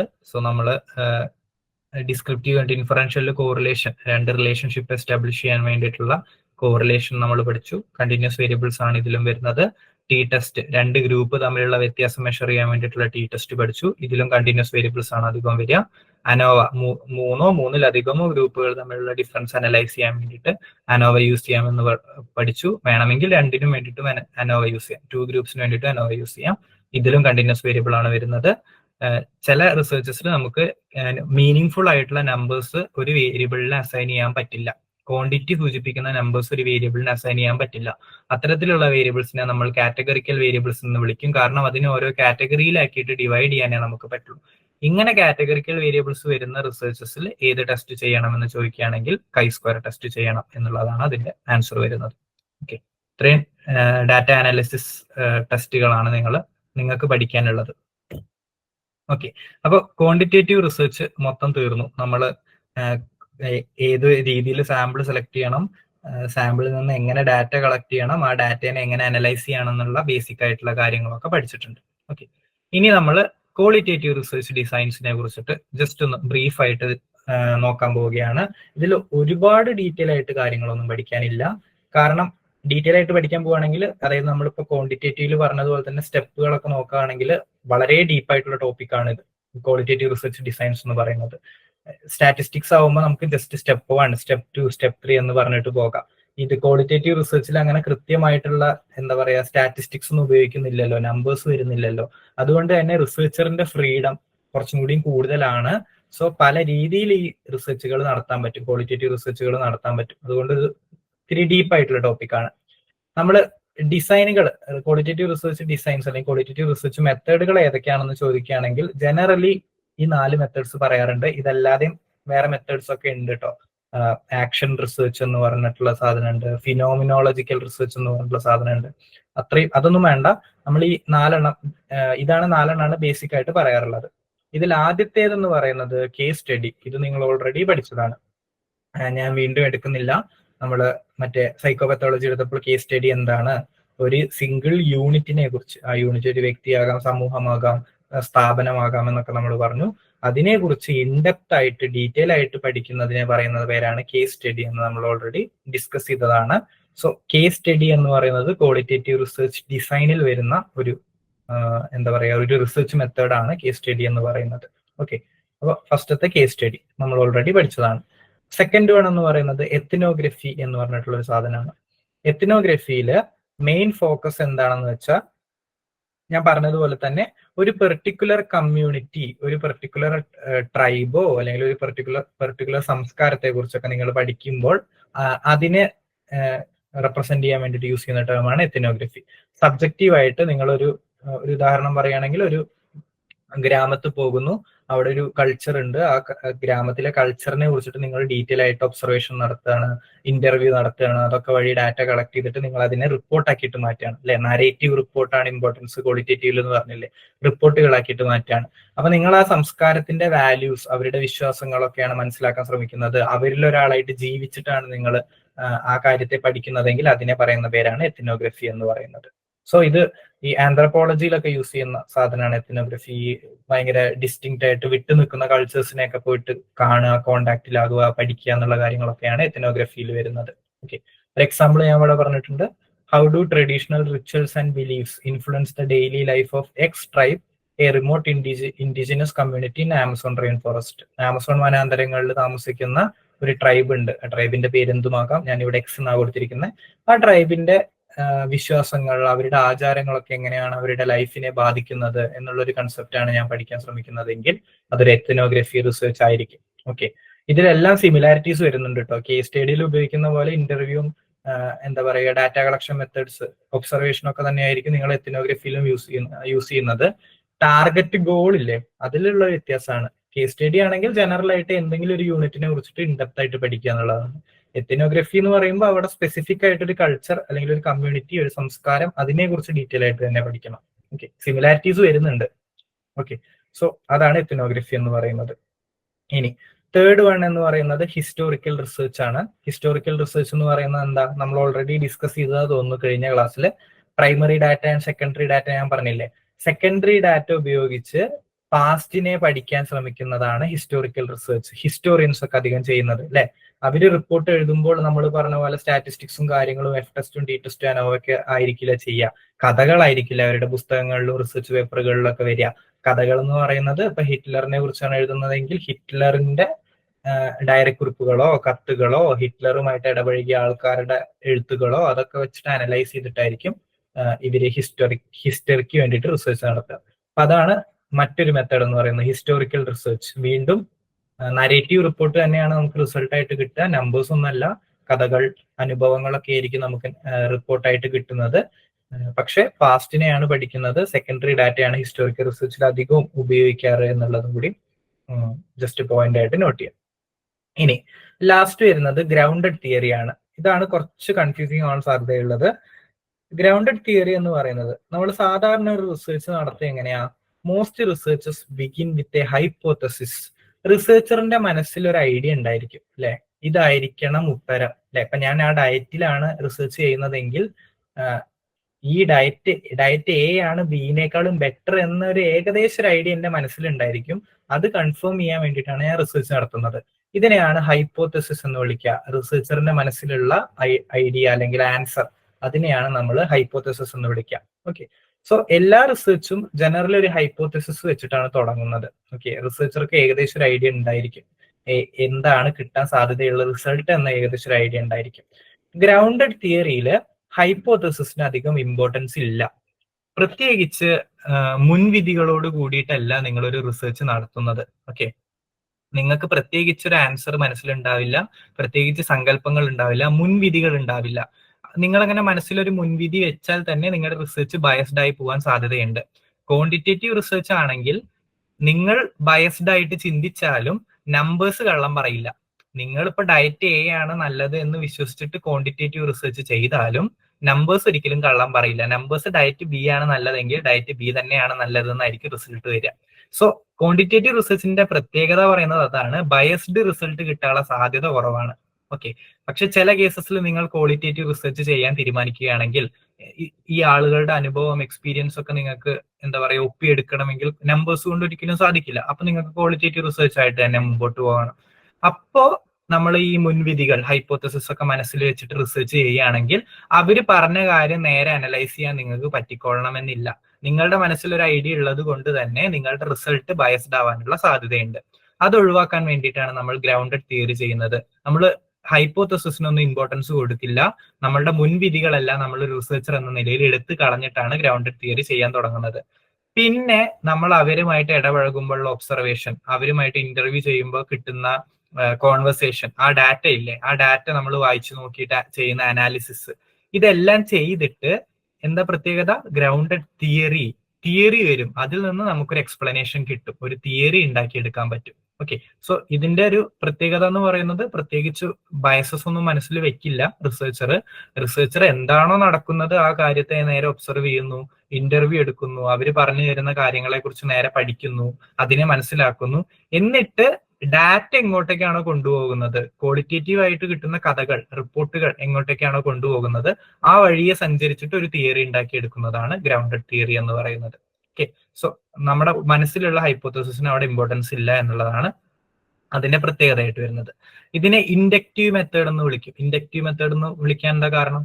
ഇൻഡക്റ്റീവ് മെത്തേഡ് എന്ന് പറഞ്ഞാല് ഓരോ ഒബ്സർവേഷനിൽ നിന്നും സ്പെസിഫിക് ആയിട്ടുള്ള ഒബ്സർവേഷനിൽ നിന്ന് ജനറൽ ആയിട്ടുള്ള ഒരു തിയറി ഉണ്ടാക്കിയെടുക്കുന്ന പ്രോസസ്സിനെയാണ് ഇൻഡക്ഷൻ എന്ന് വിളിക്കുന്നത്. ജനറൽ ആയിട്ടുള്ള ഒരു തിയറിയിൽ നിന്ന് സ്പെസിഫിക് ആയിട്ടുള്ള റിസൾട്ട് ഉണ്ടാക്കിയെടുക്കുന്നതിനെ നമ്മൾ ഡിഡക്ഷൻ എന്ന് വിളിക്കും. ഓക്കെ, അപ്പൊ ഇതൊരു ഇൻഡക്റ്റീവ് മെത്തേഡാന്ന് പറയാൻ കാരണം റിസർച്ചർ അങ്ങനെ ജനറൽ ആയിട്ടുള്ള ഒരു തിയറി മനസ്സിൽ വെച്ചിട്ടോ ഒരു ഹൈപ്പോത്തസിസ് മനസ്സിൽ വെച്ചിട്ടോ അല്ല ചെയ്യുന്നത്. ഡാറ്റ എങ്ങോട്ടേക്കാണോ കൊണ്ടുപോകുന്നത്, ഈ നരേറ്റീവ് റിപ്പോർട്ട് എങ്ങോട്ടേക്കാണോ കൊണ്ടുപോകുന്നത്, അതിന്റെ ഒപ്പം റിസർച്ചർ സഞ്ചരിച്ചിട്ട് അവസാനം ഒരു തിയറിയിലേക്ക് എത്തുകയാണ് ചെയ്യുന്നത്. അപ്പൊ അതാണ് ഗ്രൗണ്ടഡ് തിയറിയുടെ പ്രത്യേകത. ഒരു ഉദാഹരണം നോക്കാം. A company has increased rate of employees leaving. അതായത് ഒരു കമ്പനി, ആ കമ്പനിയിൽ ആൾക്കാർ സ്ഥിരമായിട്ട് നിൽക്കുന്നില്ല, ജോലിക്കാരെല്ലാം ക്വിറ്റ് ചെയ്ത് പോവുകയാണ്, അല്ലെങ്കിൽ HR-നെ അറിയിക്കാതെ കമ്പനി ക്വിറ്റ് ചെയ്യാന്ന് വിചാരിച്ചോ. ഓക്കെ, രണ്ട് രീതിയിൽ റിസർച്ചർക്ക് വേണമെങ്കിൽ റിസർച്ച് നടത്താം.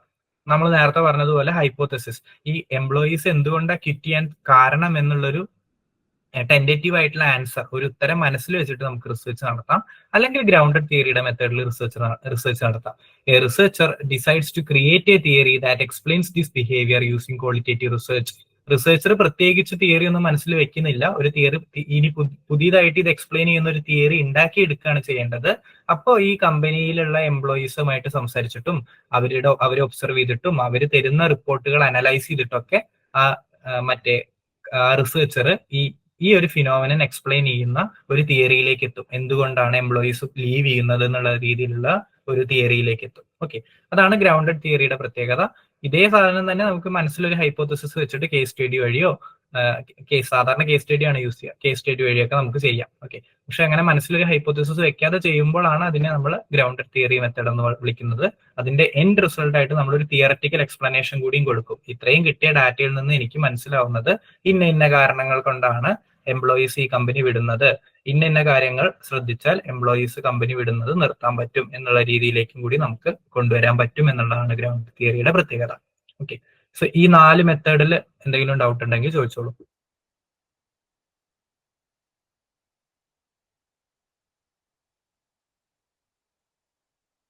ഈ ഗ്രൗണ്ടഡ് തിയറി എന്ന് പറയുന്നത് വളരെ ഡിഫിക്കൽട്ട് ആണ് ചെയ്യാൻ.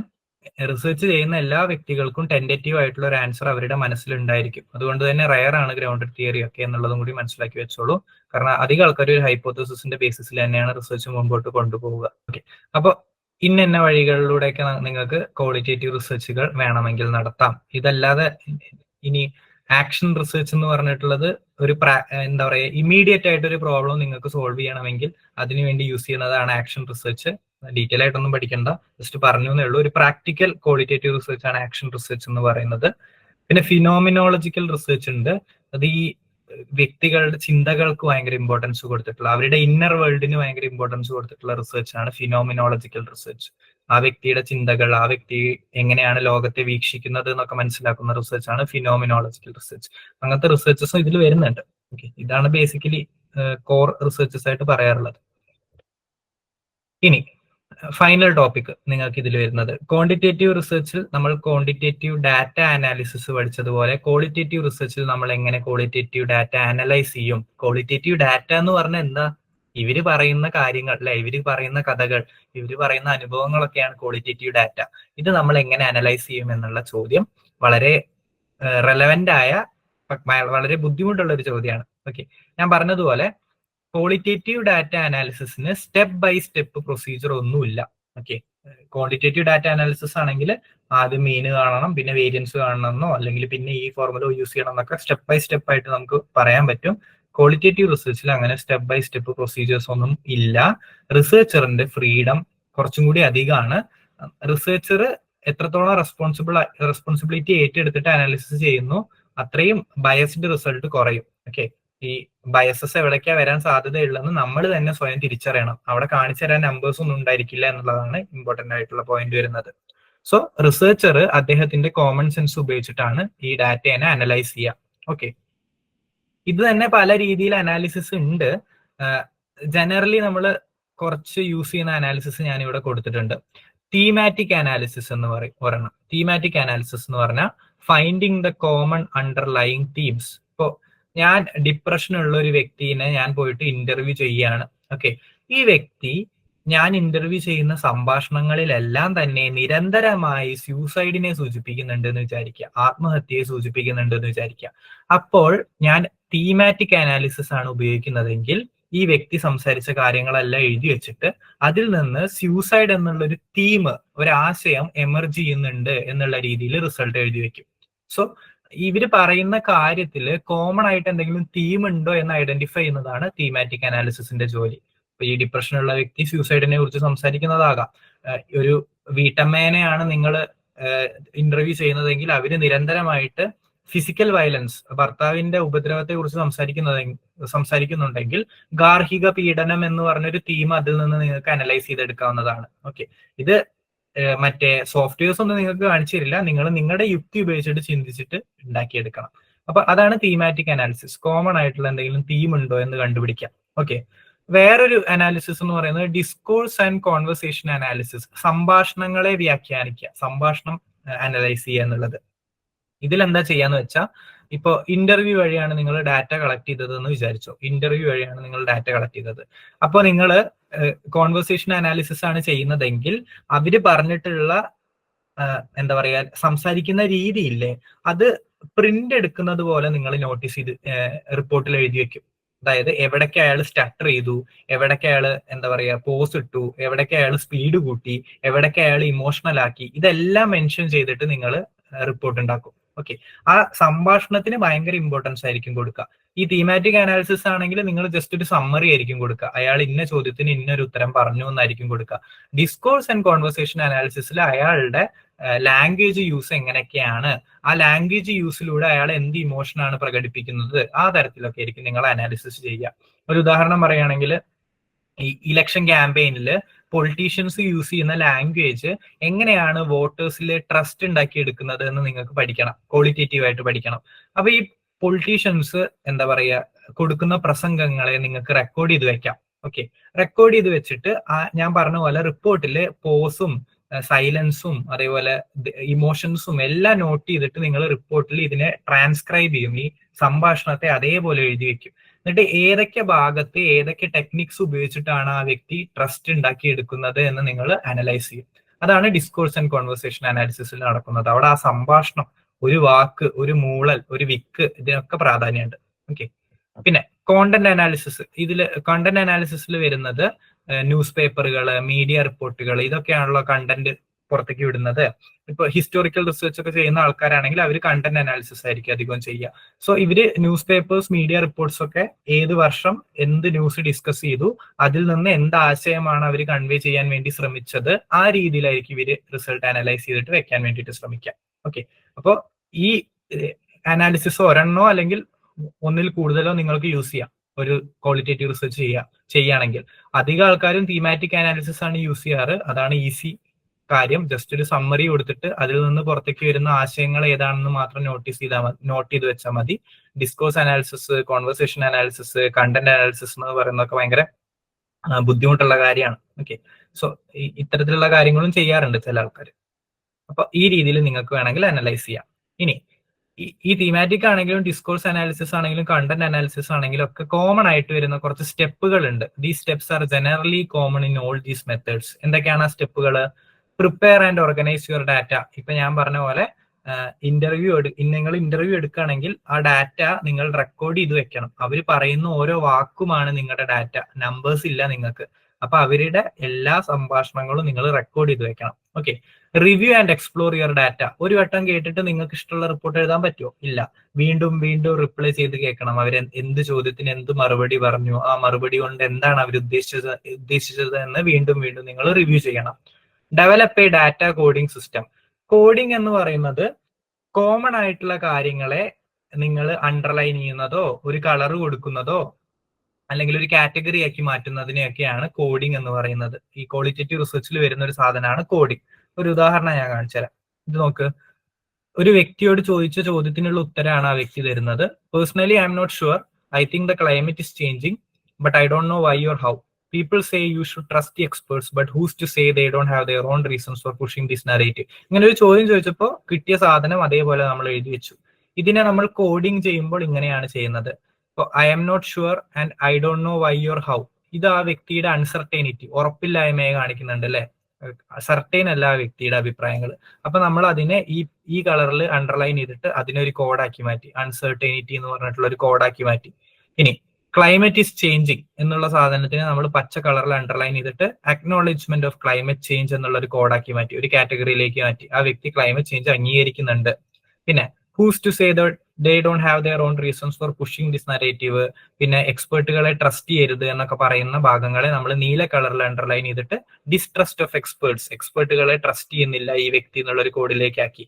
പിന്നെ ഗ്ലോബൽ വാർമിംഗ് എന്നുള്ള ടെർമിനോളജി ഈ വ്യക്തി യൂസ് ചെയ്തതുകൊണ്ട് അതിനെ നമ്മൾ ചേഞ്ചിങ് ടെർമിനോളജി എന്നുള്ള ഒരു കോഡിലേക്കാക്കി മാറ്റി. ഇങ്ങനെയാണ് ജനറലി നമ്മൾ കോഡിങ് ചെയ്യുക. സിമിലർ ആയിട്ടുള്ള കാര്യങ്ങളെല്ലാം വ്യത്യസ്ത കളറുകൾ വെച്ചിട്ട് അണ്ടർലൈൻ ചെയ്തിട്ടോ വ്യത്യസ്ത പേപ്പറുകളിലേക്ക് മാറ്റിയിട്ടോ അതിനെ ഒരു കാറ്റഗറിയിലേക്ക് കൊണ്ടുവരുന്നതിനെയാണ് കോഡിംഗ് എന്ന് പറയുന്നത്. ഓക്കെ. ഇവിടെ നേരത്തെ പറഞ്ഞതുപോലെ തന്നെ എങ്ങനെ കോഡ് ചെയ്യണമെന്ന് സ്റ്റെപ്പ് ബൈ സ്റ്റെപ്പ് പറയുന്ന ഒരു സംഭവം ഇല്ല ക്വാളിറ്റേറ്റീവ് റിസർച്ചില്. ഇപ്പൊ ക്വാളിറ്റേറ്റീവ് റിസർച്ച് കൃത്യമായിട്ട് ചെയ്യാൻ അറിയാത്ത ആളാണ് ചെയ്യുന്നതെങ്കിൽ ഇവിടെയൊക്കെ ബയസ്ഡ് റിസൾട്ട് ആവാൻ സാധ്യതയുണ്ട്, തെറ്റായ റിസൾട്ട് വരാൻ സാധ്യതയുണ്ട്. നമ്മുടെ മനസ്സിലുള്ള എല്ലാ ബയസസിനെ ഒഴിവാക്കിയിട്ട് വേണം ക്വാളിറ്റേറ്റീവ് റിസർച്ച് ചെയ്യാൻ. കാരണം നമ്മളാണ് അവിടുത്തെ സോഫ്റ്റ്വെയർ, നമ്മളാണ് അനലൈസ് ചെയ്യുന്നത് എന്നുള്ളതാണ് ശ്രദ്ധിക്കേണ്ട കാര്യം. ഓക്കെ. അപ്പൊ ഇങ്ങനെ കോഡിംഗ് സിസ്റ്റം ഉണ്ടാക്കി, ഏത് കളർ യൂസ് ചെയ്യണമെന്നൊക്കെ ഞാൻ തീരുമാനിച്ചു. അതിനനുസരിച്ചിട്ട് ഞാൻ കോഡുകൾ ഉണ്ടാക്കി. എന്നിട്ട് ഞാൻ പറഞ്ഞ പോലെ തന്നെ തീമാറ്റിക് അനാലിസിസ് ആണെങ്കിൽ തീമുകൾ കണ്ടുപിടിക്കുകയോ, ഡിസ്കോഴ്സ് ആൻഡ് കോൺവെർസേഷൻ അനാലിസിസ് ആണെങ്കിൽ സംഭാഷണങ്ങളിൽ എവിടേക്കാണ് പ്രത്യേകതകൾ വരുന്നത്, ഏതൊക്കെ ടോൺ ഏതൊക്കെ ആശയമാണ് ഉദ്ദേശിക്കുന്നത്, ആ രീതിയിലുള്ള റിപ്പീറ്റ് ചെയ്ത് വരുന്ന ആശയങ്ങളൊക്കെ ഞാൻ ഐഡന്റിഫൈ ചെയ്യാൻ ശ്രമിക്കും. ഓക്കെ. ഈ ഒരു ജനറൽ സ്റ്റെപ്പ് എല്ലാ അനാലിസിസിലും ഉണ്ട് എന്നുള്ളത് ജസ്റ്റ് ഒന്ന് മനസ്സിലാക്കി വെക്കുക. ഈ ഡാറ്റ റെക്കോർഡ് ചെയ്തിട്ട് കോഡ് ചെയ്തിട്ട് അതിൽ നിന്ന് ഒരു തീം ഐഡന്റിഫൈ ചെയ്യുക അല്ലെങ്കിൽ അതിൽ നിന്ന് ഒരു കൺസെപ്റ്റ് ഐഡന്റിഫൈ ചെയ്യുക എന്നുള്ളൊരു സ്റ്റെപ്പ് എല്ലാ ക്വാളിറ്റേറ്റീവ് റിസർച്ചിന്റെ അനാലിസിസിലും വരുന്നുണ്ട്. ഇനി ഇപ്പൊ എന്താ പറയാ, കുറച്ചും കൂടി സോഫ്റ്റ്വെയർസും AI ടെക്നോളജീസും ഒക്കെ വരുന്നത് കൊണ്ട് ഈ കോഡിംഗ് അല്ലേ, അനാലിസിസ് നിങ്ങൾ തന്നെ ചെയ്യണം. ഈ കോഡ് ചെയ്യുന്ന ഭാഗം, ഇത്രയും കോഡ് ചെയ്യുന്ന ഭാഗം വേണമെങ്കിൽ സോഫ്റ്റ്വെയർസ് ചെയ്തു തരും. ഓക്കെ. അതിലും ചിലപ്പോൾ മിസ്റ്റേക്സ് ഒക്കെ ഉണ്ടാകാം. നമ്മൾ അപ്പോഴും എക്സ്ട്രാ കുറച്ച് ശ്രദ്ധ കൊടുക്കണം. പക്ഷെ ഇപ്പൊ കുറച്ച് സോഫ്റ്റ്വെയർസ് ഒക്കെ ഉണ്ട്. NVivo, Atlas.ti എന്ന് പറഞ്ഞിട്ടുള്ള സോഫ്റ്റ്വെയർസ് ഒക്കെ ഉണ്ട്.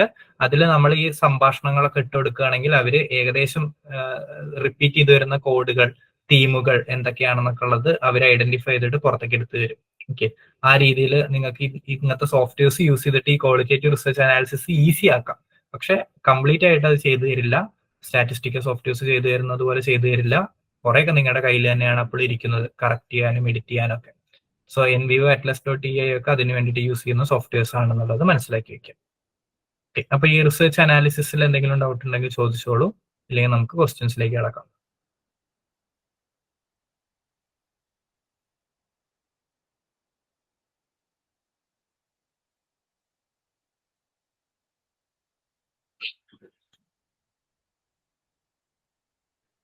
ഓക്കെ. ക്ലിയർ ആണെന്ന് വിശ്വസിക്കുന്നു. ഇമ്പോർട്ടന്റ് ആയിട്ട് ഓർക്കേണ്ട point, step by step procedures ഒന്നുമില്ല, പറഞ്ഞുതരാൻ സോഫ്റ്റ്വെയർസോ നമ്പേഴ്സോ ഒന്നുമില്ല. നിങ്ങളുടെ യുക്തി, നിങ്ങളുടെ ചിന്താശക്തി, ഇതൊക്കെ തന്നെയാണ് ഈ റിസർച്ച് അനാലിസിസിൽ അധികം ഉപയോഗിക്കേണ്ടത്. പിന്നെ എന്തിനു വേണ്ടിയിട്ടാണ് നിങ്ങൾ അതിൽ നിന്ന് അനലൈസ് ചെയ്യുന്നതിന്റെ അടിസ്ഥാനത്തിൽ തീമാറ്റിക്കോ കോൺവെർസേഷനോ കോണ്ടന്റ് അനാലിസിസ് ഒക്കെ ആയിട്ട് വേണമെങ്കിൽ തിരിക്കാം ആ അനാലിസിസിനെ. ഓക്കെ, പക്ഷെ ജനറലി ഈ ഒരു സ്റ്റെപ്പുകൾ നമ്മൾ എല്ലാത്തിലും ഫോളോ ചെയ്യും. നമുക്ക് കിട്ടിയ ഡാറ്റ വീണ്ടും വീണ്ടും റിപ്പീറ്റ് ചെയ്ത് കേട്ട് കോഡുകളാക്കി മാറ്റി അതിനെ ചുരുക്കി കൊണ്ടുവരിക എന്നുള്ളൊരു സ്റ്റെപ്പ് എല്ലാത്തിലും നമ്മൾ ഫോളോ ചെയ്യാറുണ്ട്. ഓക്കെ, സോ ഇതോടുകൂടി നിങ്ങളുടെ റിസർച്ച് എന്ന് പറഞ്ഞിട്ടുള്ള ടോപ്പിക് തീർന്നിട്ടുണ്ട്. ഇനി നമുക്ക് ക്വസ്റ്റ്യൻസിലേക്ക് കടക്കാം.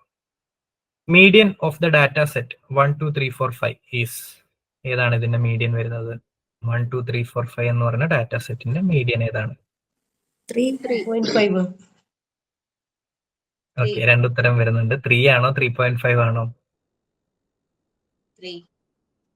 യെസ്, കറക്റ്റ് ഉത്തരം വരുന്നത് 3 ആണ്. കാരണം എന്താ, സെന്ററിൽ കിടക്കുന്ന സംഖ്യ എന്ന് പറയുന്നത് നോക്കി പറയുകയാണെങ്കിൽ സെന്ററിൽ കിടക്കുന്നത് 3 ആണ്. 3ന്റെ ലെഫ്റ്റ് 2 എണ്ണം റൈറ്റ് 2 എണ്ണം, മിഡിൽ പോയിന്റ് അപ്പോൾ മീഡിയൻ ഡാറ്റ ആയിട്ട് വരും. ഇത് ഓൾറെഡി അസെൻഡിങ് ആൻഡ് അസെൻഡിങ് ഓർഡറിലാണ് എഴുതിയിരിക്കുന്നത്, സോ ഒന്നും മാറ്റേണ്ട ആവശ്യമില്ല. പിന്നെ ഫോർമുല വെച്ച് നോക്കുകയാണെങ്കിൽ n+1/2 ആണ് ഓഡ് നമ്പേഴ്സിന്. 5 നമ്പർ ഉണ്ട്, 5 + 1/2, അതായത് 6/2 മൂന്നാമത്തെ ടേം. മൂന്നാമത്തെ ടേം എന്ന് പറയുന്നതും 3 തന്നെയാണ് വരുന്നത്. ഓക്കെ, ഒരു ടേമും കൂടി എക്സ്ട്രാ വരുന്നുണ്ടെങ്കിൽ 3.5 ആയേനെ.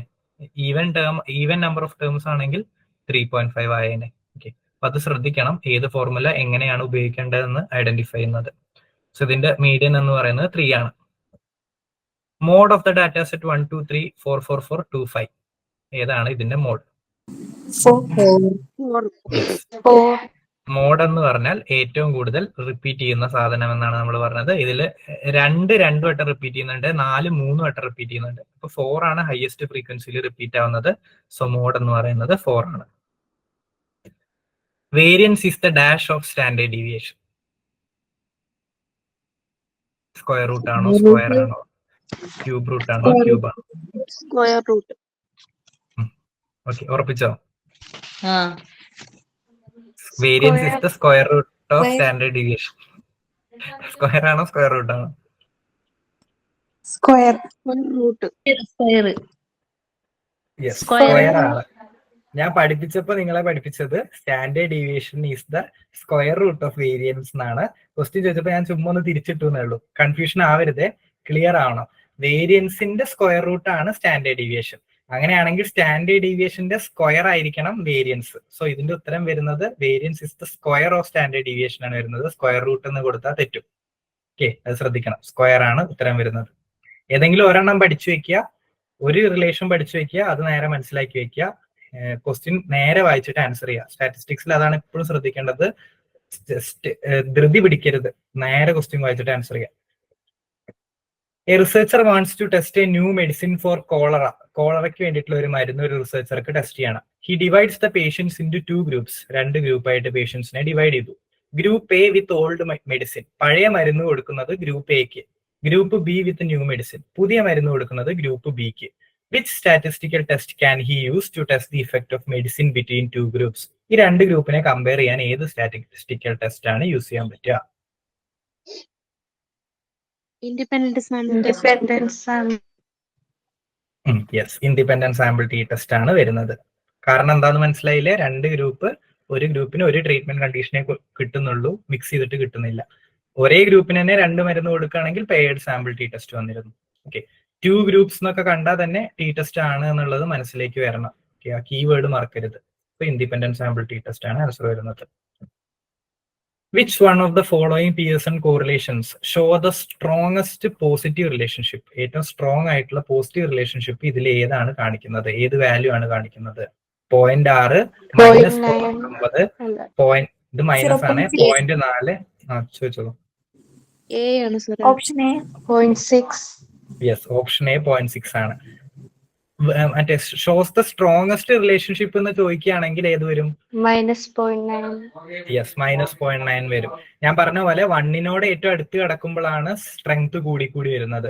ഇവിടെ ക്വസ്റ്റ്യൻ സ്ട്രോങ്ങസ്റ്റ് പോസിറ്റീവ് റിലേഷൻഷിപ്പ് എന്ന് ചോദിച്ചിട്ടുണ്ട്. അപ്പൊ നെഗറ്റീവ് ആവില്ല വാല്യൂ. അപ്പൊ ഈ -0.9ഉം -0.6ഉം നമുക്ക് ക്യാൻസൽ ചെയ്ത് കളയാം. ഓക്കെ, ഈ 6 എന്ന് ഞാൻ ഇവിടെ എഴുതിയിരിക്കുന്നത് എന്താണെന്ന് വെച്ചാൽ പിയേഴ്സൺ കോറിലേഷനെ 6 എന്നുള്ള ടേം കൊണ്ടാണ് സൂചിപ്പിക്കാറുള്ളത്. ഞാൻ പറയാൻ വിട്ടുപോയി. ടി ടെസ്റ്റിൽ ടി എന്ന് പറഞ്ഞ പോലെ പിയേഴ്സൺ കോറിലേഷൻ കോഎഫിഷ്യന്റിനെ R എന്ന് സൂചിപ്പിക്കാറുണ്ട്. അപ്പോൾ സ്ട്രോങ്ങസ്റ്റ് പോസിറ്റീവ് കോറിലേഷൻ എന്ന് പറയുമ്പോൾ നെഗറ്റീവ് 2 നമുക്ക് കളയാം അപ്പൊ തന്നെ. പിന്നെ വരുന്നത് 0.6ഉം 0.4 ആണ്. അതിൽ 1നോട് ചേർന്ന് കിടക്കുന്നത് 0.6 ആണ്. അതുകൊണ്ട് നമുക്ക് സ്ട്രോങ്ങസ്റ്റ് പോസിറ്റീവ് റിലേഷൻഷിപ്പ് എന്ന് പറയുന്നത് 0.6 ആണെന്ന് പറയാം. Qualitative research design that studies the lived experience of a particular community or culture with focus on their tradition and values. Easy അല്ലേ? എത്നോഗ്രഫി. അതെ, എത്നോഗ്രഫിയാണ്. നമ്മൾ പറഞ്ഞ ഒരു കൾച്ചറിന്റെ ട്രഡീഷൻ വാല്യൂ ഒക്കെ അവിടെ ജീവിച്ചിട്ട് പഠിക്കുന്നതിനെ പറയുന്ന പേര് എത്നോഗ്രഫി ആണെന്നുള്ളത്. അപ്പൊ ഏകദേശം ഈ ഒരു ലെവലിലുള്ള ക്വസ്റ്റ്യൻസ് ഒക്കെ ആയിരിക്കും ഈ സ്റ്റാറ്റിസ്റ്റിക്സ് ഏരിയയിൽ നിന്ന് വരിക. ഓക്കെ, ബേസിക് ആയിട്ടുള്ള ചോദ്യങ്ങൾ തന്നെയാണ്. അപ്പൊ കൺസെപ്റ്റ് ഒക്കെ നേരെ ക്ലിയർ ആവുകയാണെങ്കിൽ എല്ലാത്തിന്റെയും ബേസിക് ആ ഡിസ്ക്രിപ്റ്റീവ് സ്റ്റാറ്റിസ്റ്റിക്സ് ഒക്കെ എങ്ങനെ ചെയ്യാന്ന് നിങ്ങൾക്ക് അറിയുമെങ്കിൽ ഈസി ആയിട്ട് ക്രാക്ക് ചെയ്യാൻ പറ്റും ഇത്തരത്തിലുള്ള ക്വസ്റ്റ്യൻസ് ഒക്കെ. ഓക്കെ, മറ്റുള്ള ആൾക്കാർക്ക് തെറ്റാൻ സാധ്യതയുള്ള ചോദ്യങ്ങളും ഇതാണ്. അതായത് മറ്റുള്ള ആൾക്കാർ തെറ്റി നിങ്ങൾക്ക് സ്കോർ ചെയ്യാൻ സാധ്യതയുള്ളതും ഇതാണ്. കോമ്പറ്റീറ്റീവ് എക്സാം അല്ലേ, അപ്പോൾ ഇത്തരത്തിലുള്ള ഏരിയാസ് വിടരുത്, പഠിക്കുക, നന്നായിട്ട് തന്നെ അത് യൂട്ടിലൈസ് ചെയ്യാം. വേറെ എന്തെങ്കിലും ഡൗട്ട് ഉണ്ടെങ്കിൽ ചോദിച്ചോളൂ, ഇല്ലെങ്കിൽ നമുക്ക് എൻഡ് ചെയ്യാം. ഓപ്ഷൻ സി ഇല്ലാതൊന്നും ഏതാ? ഫിനോമിനോളജി.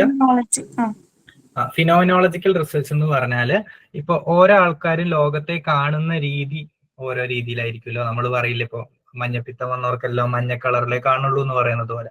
ഇപ്പൊ എന്നെ ഫിനോമിനോളജിക്കൽ റിസർച്ച് ചെയ്യുന്ന ഒരു റിസർച്ചർ ആണെങ്കിൽ എന്റെ പേഴ്സ്പെക്റ്റീവിനായിരിക്കും ഇമ്പോർട്ടൻസ്. ഓക്കെ, ഞാൻ എങ്ങനെ സ്ത്രീകളെ കാണുന്നു, ഞാൻ എങ്ങനെ ജീവിതത്തെ കാണുന്നു, പോസിറ്റീവ് ആണോ നെഗറ്റീവ് ആണോ, അങ്ങനെ എന്റെ സബ്ജക്റ്റീവ് എക്സ്പീരിയൻസിനെ ഡിഫൈൻ ചെയ്തിട്ട് റിപ്പോർട്ട് ഉണ്ടാക്കുന്ന റിസർച്ചേഴ്സിനെ പറയുന്നവരാണ് ഫിനോമിനോളജിക്കൽ റിസർച്ച് എന്ന് പറയുന്നത്. ക്ലിയർ ആയോ? അതും വളരെ റയർ ആയിട്ട് യൂസ് ചെയ്യുന്ന റിസർച്ച് ആണ്. അത്രയും ക്വാളിറ്റി. ഇപ്പൊ ഒരു സീരിയൽ കില്ലർ, നിങ്ങളൊരു സീരിയൽ കില്ലറിനെ പോയിട്ട് പഠിക്കുകയാണ്, ഇന്റർവ്യൂ ചെയ്യാണ്. അപ്പൊ എന്ത് ചിന്ത മനസ്സിൽ വന്നതുകൊണ്ടായിരിക്കണം ഇയാൾക്ക് ഇത്രയും ആൾക്കാരെ കൊല്ലാൻ തോന്നിയത് എന്നുള്ളൊരു ചോദ്യം നിങ്ങൾക്ക് ഉണ്ടാവുമല്ലോ. അപ്പൊ അയാളുടെ ഇന്നർ വേൾഡ് നിങ്ങൾക്ക് എക്സ്പ്ലോർ ചെയ്യണം. അയാൾ എങ്ങനെ സ്ത്രീകളെ കാണുന്നു, അയാൾ എങ്ങനെ കുടുംബത്തെ കാണുന്നു, ലോകത്തെ കാണുന്നു, ഇതൊക്കെ എക്സ്പ്ലോർ ചെയ്യണം. അപ്പൊ ഫിനോമിനോളജിക്കൽ റിസർച്ച് നല്ലൊരു ഓപ്ഷനാണ് ഇത്തരത്തിലുള്ള കേസസിൽ. Okay, thank you. അപ്പൊ എല്ലാവരും നന്നായിട്ട് പഠിക്കുക. All the best. നല്ല രീതിയിൽ എക്സാംസ് ഒക്കെ എഴുതുക.